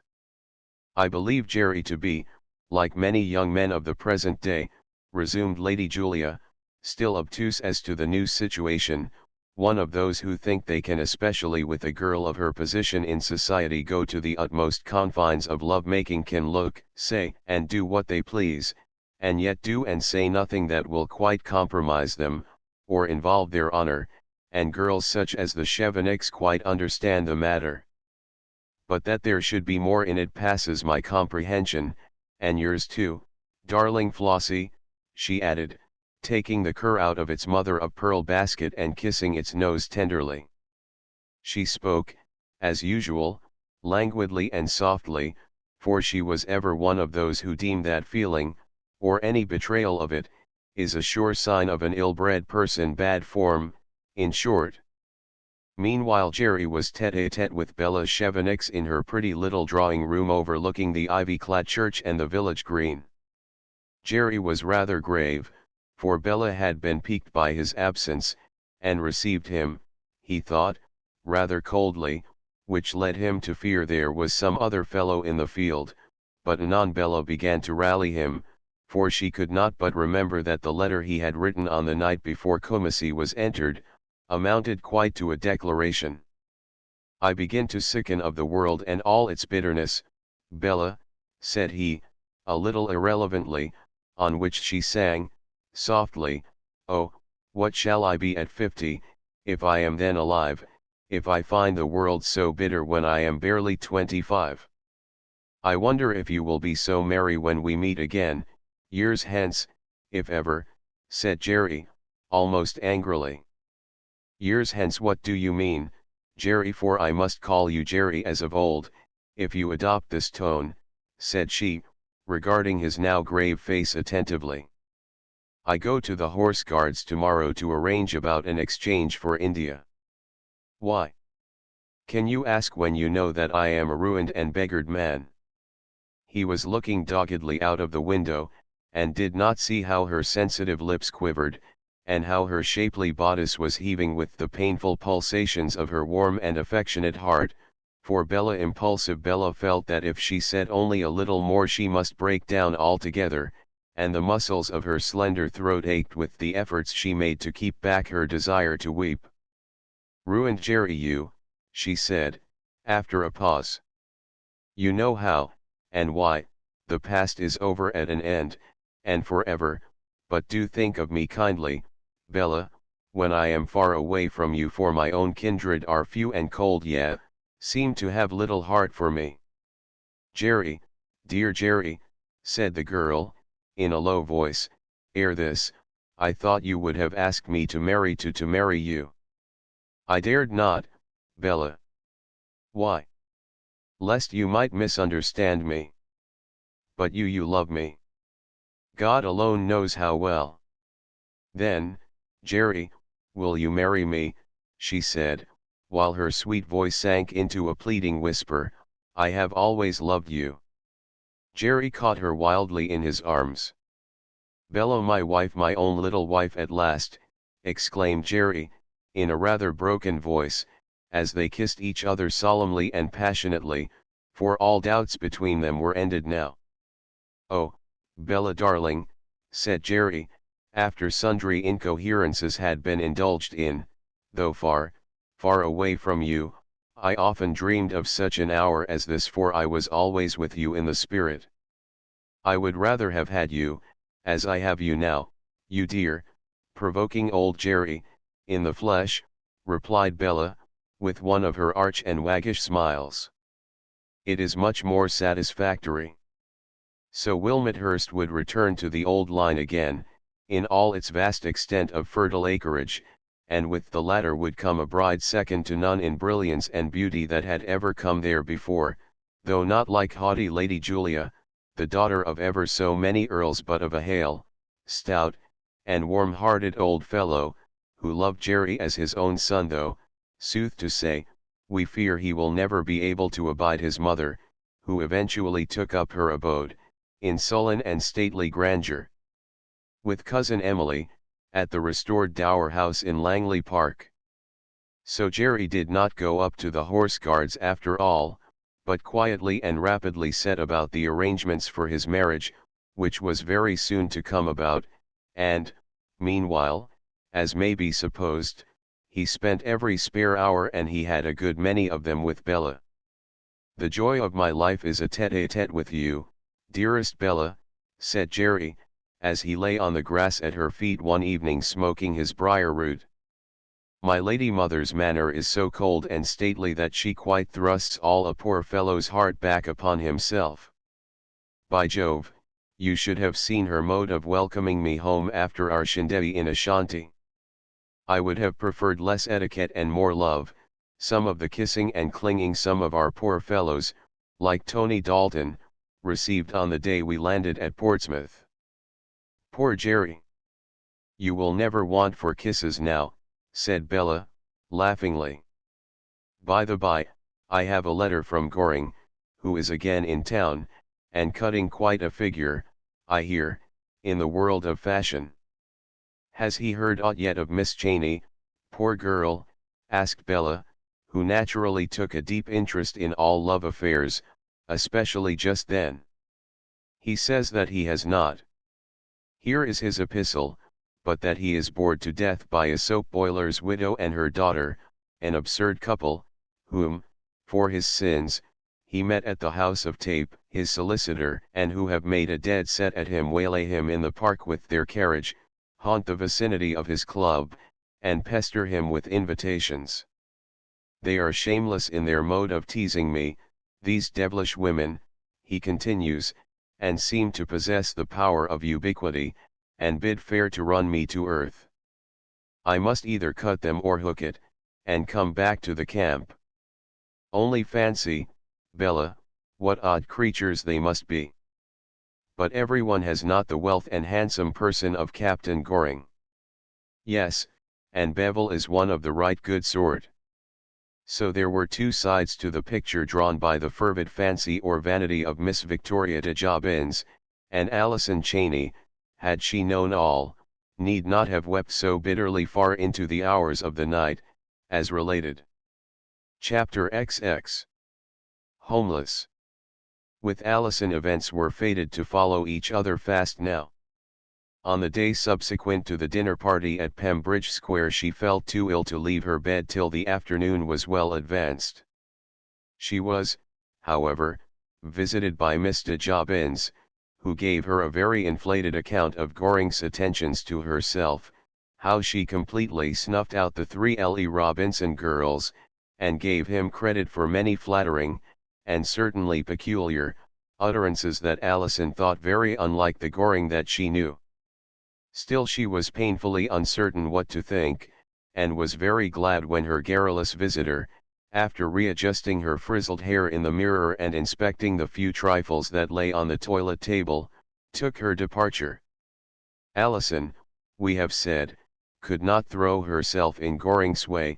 Her pride and delicacy, all love apart, revolted at the idea, and she now actually trembled lest the chance mention of her not very common name by any of the de Jobin's family might lead to the discovery of her identity in her present humble position. And now a letter, on the envelope of which a coronet figured, was, after being long inspected, and the cause of much surmise by Mrs. and Miss de Jobins, handed to her by a servant. She opened it and read.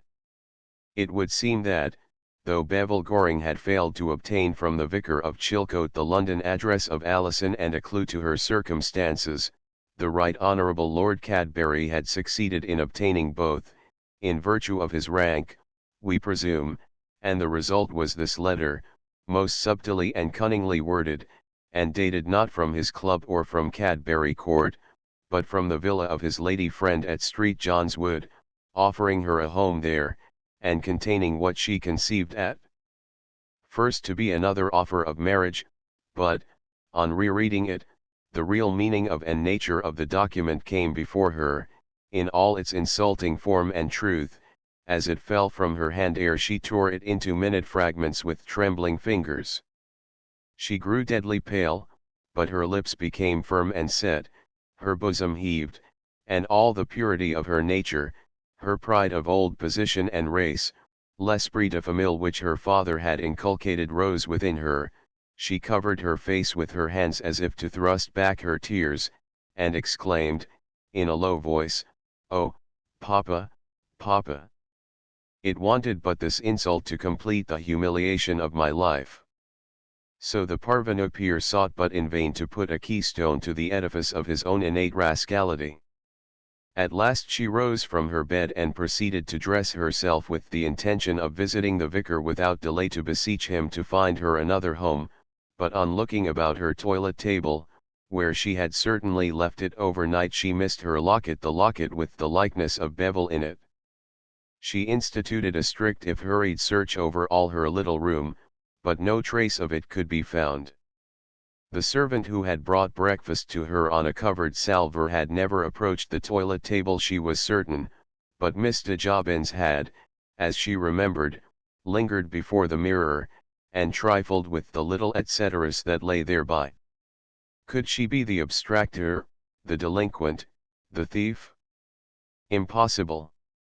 Yet Alison had barely completed attiring herself for the street, with the intention of asking permission to go out for a little time, when a maid appeared, sent by Mrs. de Jobins, to request her presence in the drawing room. In the drawing room, thought Alison, what does that import? On entering, the first object that caught her eye was her locket in that lady's hand, and she had a perfect conviction that the latter and her daughter were inflamed with keen resentment. Jealousy, we are told, smacks of low life and the drama. Be that as it may, Alison was now fated to a sample thereof. "Is this your property, Miss Cheyne?" asked Mrs. Slumpkin de Jobins, frigidly, yet tremulous with passion. "It is, and how came it in your possession, I demand," exclaimed Alison. "You demand?" "Yes. That matters little." "It matters very much indeed," said Alison, her spirit rising to the occasion. "A theft has been committed, else my locket would have been where I left it, on my toilet table." "Do not attempt to bandy words with me," said the lady of the mansion, assuming a bullying tone. "But how is it that the likeness of a friend of this family, of a gentleman visitor, a stranger to a person in your position, of course is in your possession? And how do you dare to wear it?" added Miss de Jobins, in a shrill voice of passion, as her mother tossed the locket to the feet of Alison, who regained it, and deliberately placed it in the bosom of her dress. "What would he, what must we think of you?" asked Mrs. de Jobins, in a louder key. Alison disdained to make any reply. You are unfit to teach my darlings if you have not corrupted their angel minds already, and I request you to quit Pembridge Square at once. The housekeeper will give you what is due in lieu of a month's notice." Alison had not been unprepared for this dictum. She had heard it without a shock, and, though certainly dismayed by the sudden turn her affairs had taken, at once prepared for and took her departure. She kissed and bade adieu to her two little pupils, Irene and Iseult, whose names had no doubt been suggested by the London Journal, a periodical much affected by Mrs. Slumpkin de Jobbins in her youth, and then drove away.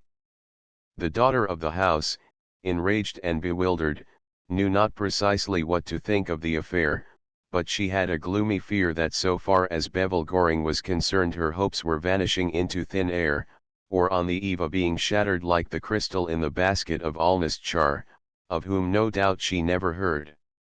As the cab quitted the square, Alison shrank back on perceiving Sir Jasper de Horsey, or Captain Smith, as she supposed him to be, ambling his horse slowly along, and watching as she had before known him to do the windows of the house she had just quitted forever, and this incident, with the memory of Cadbury's cruel and cowardly letter, filled her heart with horror, bitterness, and dismay.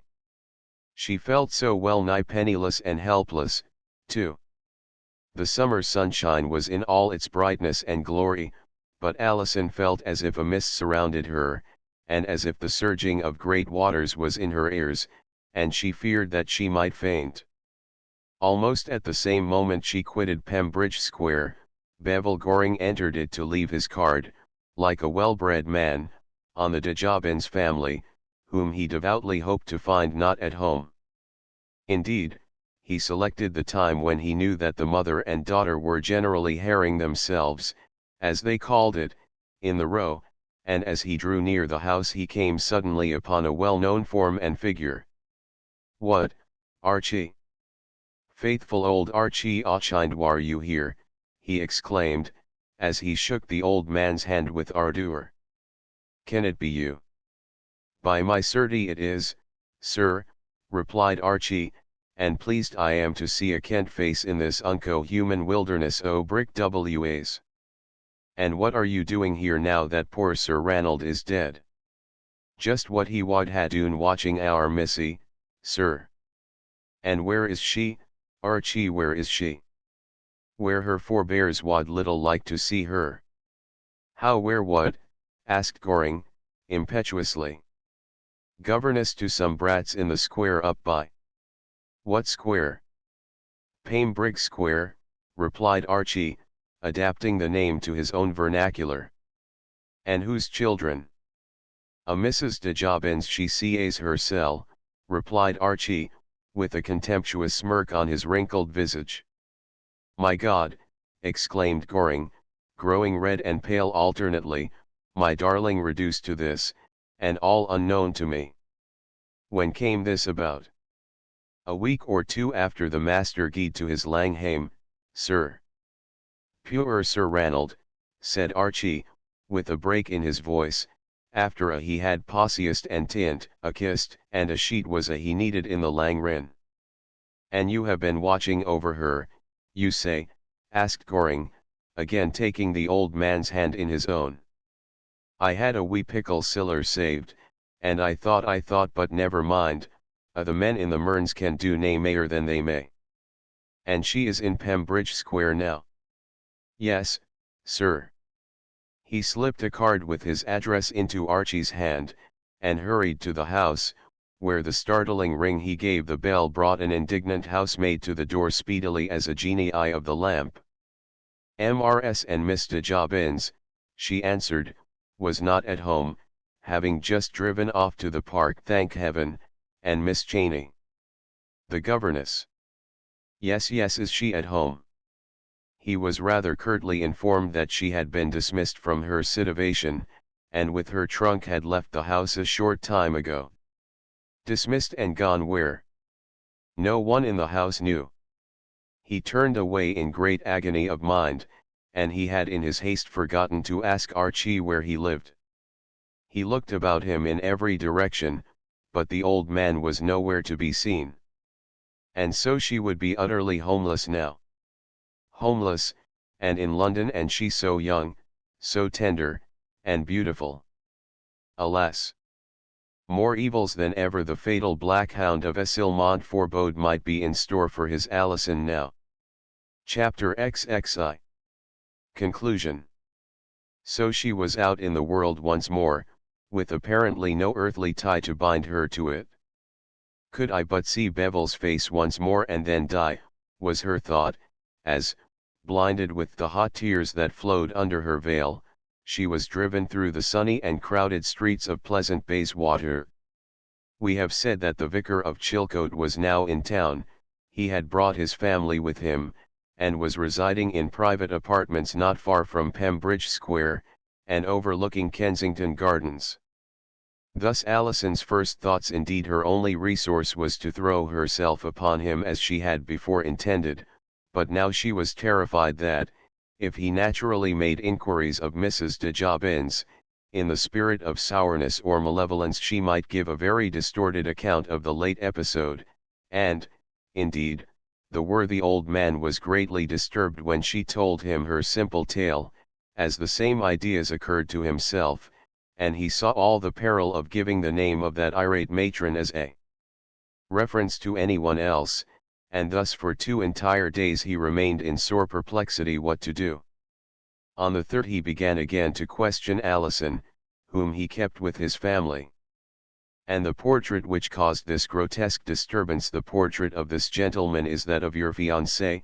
he asked. "Yes." "Were you engaged to him with your father's consent?"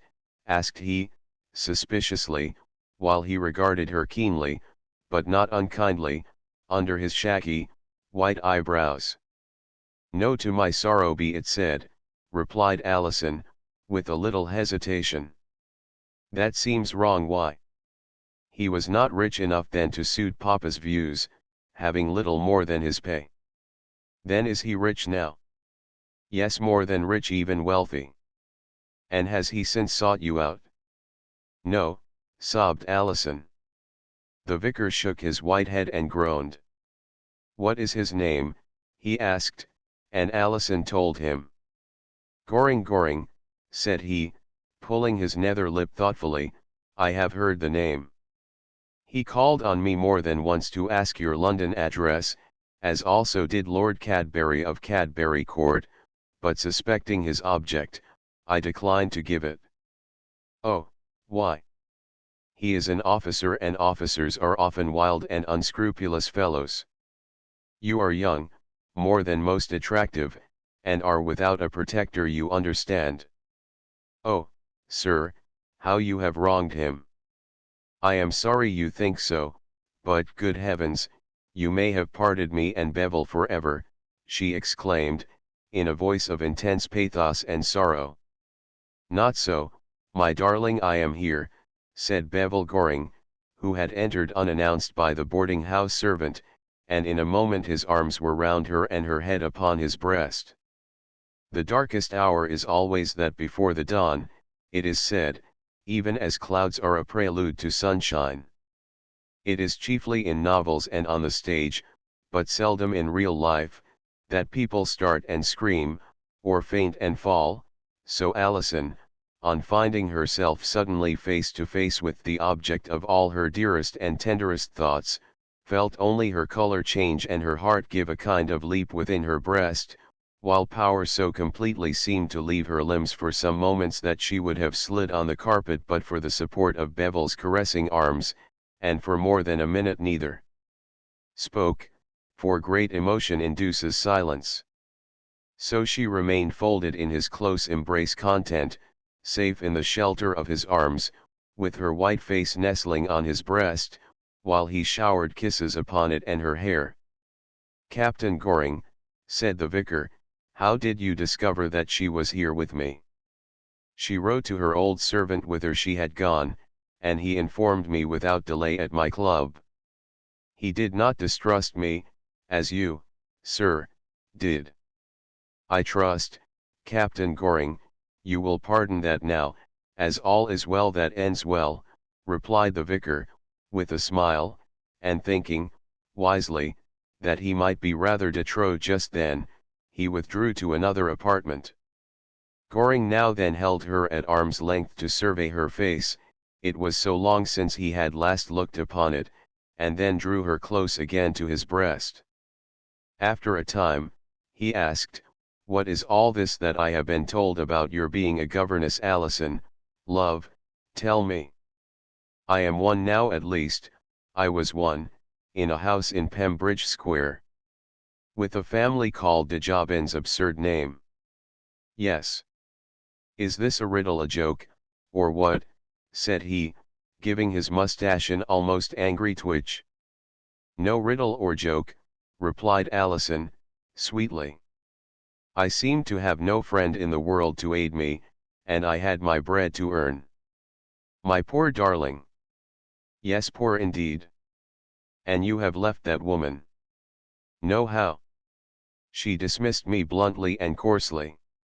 "Why?" asked Goring, striking the floor with his spurred heel. "I was dismissed with a month's salary, because I had been detected wearing your likeness here, in my locket." A smile that rippled into a laugh spread over the face of Goring, who, recalling the mode in which he had been hunted by mother and daughter, took in the whole situation. Calm speech and connected utterance came now to both, and many mutual explanations were made, and mutual tender assurances given more than once, for both had much to relate and to hear, nor with both Alison especially without false impressions that required removal. "And you were actually in Antwerp too," exclaimed Alison, when she heard his story. "I traced you there, only to lose you again, though many times I must have passed the door of the very place where you lay ill. Oh, my darling, what you must have endured." Her transitory emotions of gratitude to Cadbury for his supposed birthday gift made Goring laugh again when he saw her wonder and joy that it had come from himself, and that she learned the erector of the marble cross was himself also. Thus, when Bevel felt her tears and kisses on his cheek, he thought that never were gifts so pleasantly repaid. With Alison, it would all be rest hereafter. Trials and troubles might come, as a writer has it, though further trials and troubles seemed at a low computation just then, but nothing would tear her great tree up by the roots again. Alison felt just a little emotion of shame, and that she kept to herself. He had never, even for an instant, doubted her love, though he had feared her father's influence, but she had not been without twinges of doubt, especially after the day of the four-in-hand meeting by the Serpentine. How trivial, at first, seem the events that rule our lives, that shape our destinies, our future, said Goring. Had I not, by the merest chance, met poor old Archie, heaven alone knows when I might have traced you. Hour after hour passed by, and she forgot all about the vicar, and even of where they were. She would recall the past time at Chilcote, when the first vague emotion of happiness in his presence and his society pleasure that was almost, strange to say, a kind of sweet pain stole over her, when she was half afraid to meet his eye, and when each stolen glance at the other led to much secret perturbation of spirit, and when a touch of the hand seemed to reveal something that was new, as the glamour of a first love stole into the hearts of both. How long, long ago, seemed that day on which they rode with the buckhounds, and took their fences together side by side. We have not much more to relate, as in a little time they were to glide pleasantly away into the unnoticed mass of married folks, yet to Alison it would be always delightful to think that she had, at her will and bidding, a fine manly fellow like Bevel Goring, one whom brave men had been proud to follow, for she had a keen appreciation of soldierly renown, and he had more than a paragraph to his name in the annual army list. We have said, we think, in a preceding chapter that he wrote to his solicitors at Gray's in an important letter concerning the acquisition of certain property at Chilcote. Thus when he took Archie Auchindwar into his service as a personal valet, which he did forthwith, great was the astonishment of the old man on first entering his master's rooms in Piccadilly at what he saw there, and a cry of joy escaped him and he almost wept. There hung all the old family pictures, and there were many a relic and chattel dearly prized by Sir Ranald and Alison too, in that superstition of the heart, which few sensitive or affectionate natures are without. There on the sideboard was the great silver tankard, the gift of Queen Elizabeth the bride of the Bruce, filled with red wine and emptied on hundreds of occasions by many successions of Cheneys, even after the 24th of June, 1314, was nigh forgotten, and above it hung the portraits of the two pale, haughty, yet dashing and noble-looking Cavalier brothers, with their love-locks and long rapiers, who fell in battle for the King of Scotland, and Archie, greeting them as old friends, passed his shriveled hands tenderly and caressingly over the unconscious canvas, as if he could scarcely believe his eyes. "For her, God bless him," he muttered, knowing well why Goring had rescued these objects from Sir Ranald's creditors. In Piccadilly, Archie, though rather a puzzle to Goring's other servants, his grooms, coachmen, and so forth, found himself in clover, and, till the marriage came off, Alison was to remain with the family of the vicar, who was to perform the ceremony, at which little Nettie Dalton figured as a bridesmaid. After all she had undergone, and had feared she might yet have to undergo, she was again with Goring, his strong arms round her, his lips upon her cheek and brow. She was at times confused, bewildered, unable to comprehend it all. She could but lay her head upon his breast and resign herself to the rapture of the occasion, and close her eyes as if it would be happiness even if she opened them no more. How joyous was that mute embrace, that love-making without words, the spell that neither knew how or wished to break. All her past woes, and all her future hopes, seemed merged in the joy of the present time, while the pressure of Beville's hand, his impassioned murmur, his fond gaze and studious tenderness, his attention to every wish and want, caused a sense of joy in her soul of which it had never been conscious before. As Jerry said, in his offhand way, when he visited them, like Bella and himself, they were in a high state of sentimental gush. Now she knew that she belonged to Goring, and he to her, and that the life and love of each belonged to each other, that they would be always together till death, a distant event, let us hope, parted them, that his handsome face would never smile on another woman as it smiled on her, and that no other woman's lips would be touched by him as hers had been on the day she ceased to be Alison Cheyne of Essilmont and that ilk. The End. London, printed by Duncan MacDonald, Blenheim House.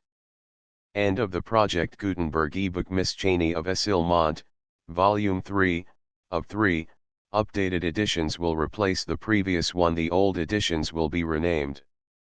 Creating the works from print editions not protected by U.S. copyright law means that no one owns a United States copyright in these works, so the Foundation, and you, can copy and distribute it in the United States without permission and without paying copyright royalties. Special rules, set forth in the General Terms of Use part of this license, apply to copying and distributing Project Gutenberg trademark electronic works to protect the Project Gutenberg trademark concept and trademark. Project Gutenberg is a registered trademark, and may not be used if you charge for an ebook, except by following the terms of the trademark license, including paying royalties for use of the Project Gutenberg trademark. If you do not charge anything for copies of this ebook, complying with the trademark license is very easy. You may use this ebook for nearly any purpose, such as creation of derivative works, reports, performances, and research. Project Gutenberg ebooks may be modified and printed and given away. You may do practically anything in the United States with ebooks not protected by U.S. copyright law. Redistribution is subject to the trademark license, especially commercial redistribution. Start, full license. The full Project Gutenberg license. Please read this before you distribute or use this work to protect the Project Gutenberg trademark mission of promoting the free distribution of electronic works. By using or distributing this work, or any other work associated in any way with the phrase Project Gutenberg, you agree to comply with all the terms of the full Project Gutenberg trademark license available with this file or online at www.gutenberg.org/license. Section 1. General Terms of Use and Redistributing Project Gutenberg Trademark Electronic Works 1.a. By reading or using any part of this Project Gutenberg trademark electronic work, you indicate that you have read, understand, agree to and accept all the terms of this license and intellectual property, trademark/copyright, agreement. If you do not agree to abide by all the terms of this agreement, you must cease using and return or destroy all copies of Project Gutenberg trademark electronic works in your possession. If you paid a fee for obtaining a copy of or access to a Project Gutenberg trademark electronic work and you do not agree to be bound by the terms of this agreement, you may obtain a refund from the person or entity to whom you paid the fee as set forth in paragraph 1.e.8. 1.b Project Gutenberg is a registered trademark. It may only be used on or associated in any way with an electronic work by people who agree to be bound by the terms of this agreement. There are a few things that you can do with most Project Gutenberg trademark electronic works even without complying with the full terms of this agreement. See paragraph 1.c below. There are a lot of things you can do with Project Gutenberg trademark electronic works if you follow the terms of this agreement and help preserve free future access to Project Gutenberg trademark electronic works. See paragraph 1.e below. 1.c. The Project Gutenberg Literary Archive Foundation, the foundation or PGLOF, owns a compilation copyright in the collection of Project Gutenberg trademark electronic works. Nearly all the individual works in the collection are in the public domain in the United States. If an individual work is unprotected by copyright law in the United States and you are located in the United States, we do not claim a right to prevent you from copying, distributing, performing, displaying, or creating derivative works based on the work as long as all references to Project Gutenberg are removed. Of course, we hope that you will support the Project Gutenberg trademark mission of promoting free access to electronic works by freely sharing Project Gutenberg trademark works in compliance with the terms of this agreement for keeping the Project Gutenberg trademark name associated with the work. You can easily comply with the terms of this agreement by keeping this work in the same format with its attached full Project Gutenberg trademark license when you share it without charge with others. 1.d. The copyright laws of the place where you are located also govern what you can do with this work. Copyright laws in most countries are in a constant state of change. If you are outside the United States, check the laws of your country in addition to the terms of this agreement before downloading, copying, displaying, performing, distributing or creating derivative works based on this work or any other Project Gutenberg trademark work. The Foundation makes no representations concerning the copyright status of any work in any country other than the United States. 1.e Unless you have removed all references to Project Gutenberg, 1.e.1. The following sentence, with active links to, or other immediate access to, the full Project Gutenberg trademark license must appear prominently whenever any copy of a Project Gutenberg trademark work, any work on which the phrase Project Gutenberg appears, or with which the phrase Project Gutenberg is associated, is accessed, displayed, performed, viewed, copied or distributed. This ebook is for the use of anyone anywhere in the United States and most other parts of the world at no cost and with almost no restrictions whatsoever. You may copy it, give it away or reuse it under the terms of the Project Gutenberg license included with this ebook or online at www.gutenberg.org. If you are not located in the United States, you will have to check the laws of the country where you are located before using this ebook. 1.e.2. If an individual Project Gutenberg trademark electronic work is derived from texts not protected by U.S. copyright law, does not contain a notice indicating that it is posted with permission of the copyright holder, the work can be copied and distributed to anyone in the United States without paying any fees or charges. If you are redistributing or providing access to a work with the phrase Project Gutenberg associated with or appearing on the work, you must comply either with the requirements of paragraphs 1.e.1 through 1.e.7 or obtain permission for the use of the work and the Project Gutenberg trademark as set forth in paragraphs 1.e.8 or 1.e.9. 1.e.3.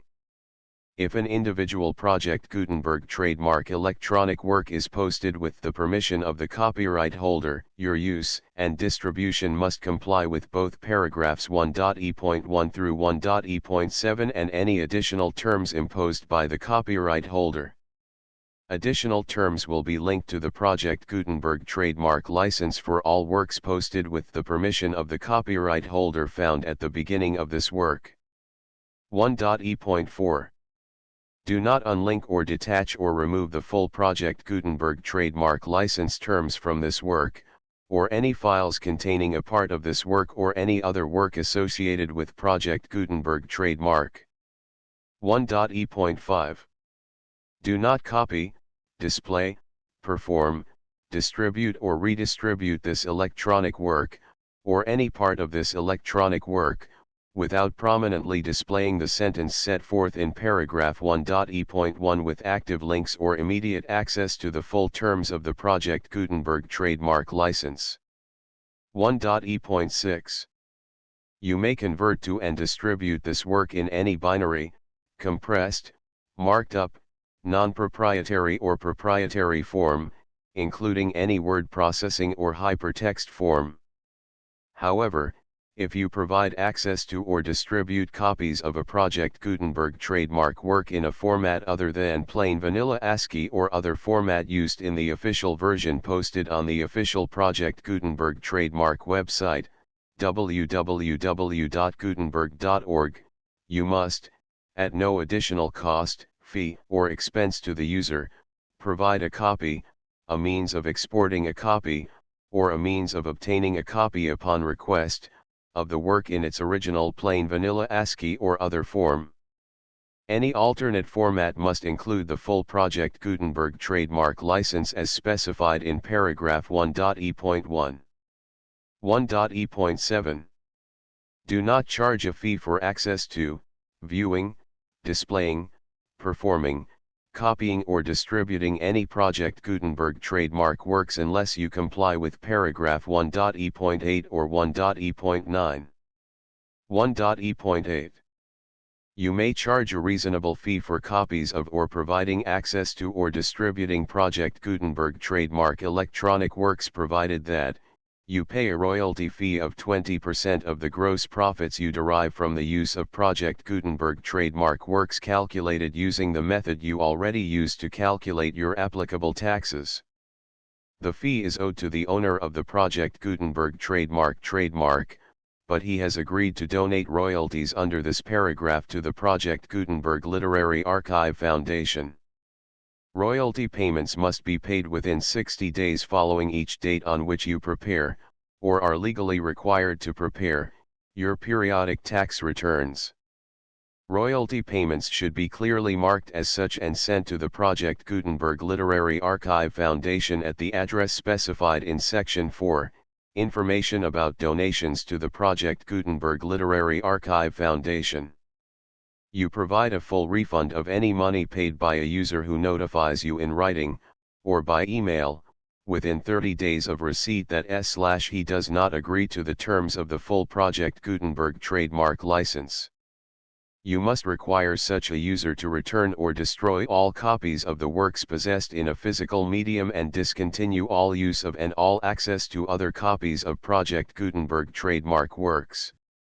You provide, in accordance with paragraph 1.f.3, a full refund of any money paid for a work or a replacement copy, if a defect in the electronic work is discovered and reported to you within 90 days of receipt of the work. You comply with all other terms of this agreement for free distribution of Project Gutenberg trademark works. 1.e.9. If you wish to charge a fee or distribute a Project Gutenberg trademark electronic work or group of works on different terms than are set forth in this agreement, you must obtain permission in writing from the Project Gutenberg Literary Archive Foundation, the manager of the Project Gutenberg trademark. Contact the Foundation as set forth in Section 3 below. 1.f1.f.1. Project Gutenberg volunteers and employees expend considerable effort to identify, do copyright research on, transcribe and proofread works not protected by U.S. copyright law in creating the Project Gutenberg trademark collection. Despite these efforts, Project Gutenberg trademark electronic works, and the medium on which they may be stored, may contain defects, such as, but not limited to, incomplete, inaccurate or corrupt data, transcription errors, a copyright or other intellectual property infringement, a defective or damaged disk or other medium, a computer virus, or computer codes that damage or cannot be read by your equipment. 1.f.2. Limited warranty, disclaimer of damages, except for the right of replacement or refund described in paragraph 1.f.3, the Project Gutenberg Literary Archive Foundation, the owner of the Project Gutenberg trademark, and any other party distributing a Project Gutenberg trademark electronic work under this agreement, disclaim all liability to you for damages, costs, and expenses, including legal fees. You agree that you have no remedies for negligence, strict liability, breach of warranty or breach of contract except those provided in paragraph 1.f.3. You agree that the Foundation, the trademark owner, and any distributor under this agreement will not be liable to you for actual, direct, indirect, consequential, punitive, or incidental damages even if you give notice of the possibility of such damage. 1.f.3. Limited right of replacement or refund. If you discover a defect in this electronic work within 90 days of receiving it, you can receive a refund of the money, if any, you paid for it by sending a written explanation to the person you received the work from. If you received the work on a physical medium, you must return the medium with your written explanation. The person or entity that provided you with the defective work may elect to provide a replacement copy in lieu of a refund. If you received the work electronically, the person or entity providing it to you may choose to give you a second opportunity to receive the work electronically in lieu of a refund. If the second copy is also defective, you may demand a refund in writing without further opportunities to fix the problem. 1.f.4. Except for the limited right of replacement or refund set forth in paragraph 1.f.3, this work is provided to you as is, with no other warranties of any kind, express or implied, including but not limited to warranties of merchantability or fitness for any purpose. 1.f.5. Some states do not allow disclaimers of certain implied warranties or the exclusion or limitation of certain types of damages. If any disclaimer or limitation set forth in this agreement violates the law of the state applicable to this agreement, the agreement shall be interpreted to make the maximum disclaimer or limitation permitted by the applicable state law. The invalidity or unenforceability of any provision of this agreement shall not void the remaining provisions. 1.f.6. Indemnity. You agree to indemnify and hold the Foundation, the trademark owner, any agent or employee of the Foundation, anyone providing copies of Project Gutenberg trademark electronic works in accordance with this agreement, and any volunteers associated with the production, promotion, and distribution of Project Gutenberg trademark electronic works, harmless from all liability, costs, and expenses, including legal fees, that arise directly or indirectly from any of the following which you do or cause to occur. A. Distribution of this or any Project Gutenberg trademark work. B. alteration, modification, or additions or deletions to any Project Gutenberg trademark work, and c. Any defect you cause. Section 2. Information about the mission of Project Gutenberg trademark. Project Gutenberg trademark is synonymous with the free distribution of electronic works in formats readable by the widest variety of computers, including obsolete, old, middle-aged, and new computers. It exists because of the efforts of hundreds of volunteers and donations from people in all walks of life. Volunteers and financial support to provide volunteers with the assistance they need are critical to reaching Project Gutenberg trademark's goals and ensuring that the Project Gutenberg trademark collection will remain freely available for generations to come. In 2001, the Project Gutenberg Literary Archive Foundation was created to provide a secure and permanent future for Project Gutenberg trademark and future generations. To learn more about the Project Gutenberg Literary Archive Foundation and how your efforts and donations can help, see sections 3 and 4 and the Foundation information page at www.gutenberg.org. Section 3. Information about the Project Gutenberg Literary Archive Foundation. The Project Gutenberg Literary Archive Foundation is a non-profit 501(c)(3) educational corporation organized under the laws of the state of Mississippi and granted tax-exempt status by the Internal Revenue Service. The Foundation's IN or Federal Tax Identification Number is 64-6221541. Contributions to the Project Gutenberg Literary Archive Foundation are tax-deductible to the full extent permitted by U.S. federal laws and your state's laws. The Foundation's business office is located at 809 North 1500 West, Salt Lake City, Utah 841-16801-596-1887.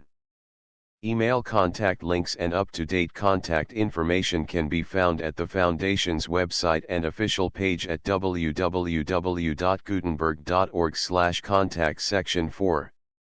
Information about donations to the Project Gutenberg Literary Archive Foundation. Project Gutenberg trademark depends upon and cannot survive without widespread public support and donations to carry out its mission of increasing the number of public domain and licensed works that can be freely distributed in machine-readable form accessible by the widest array of equipment, including outdated equipment.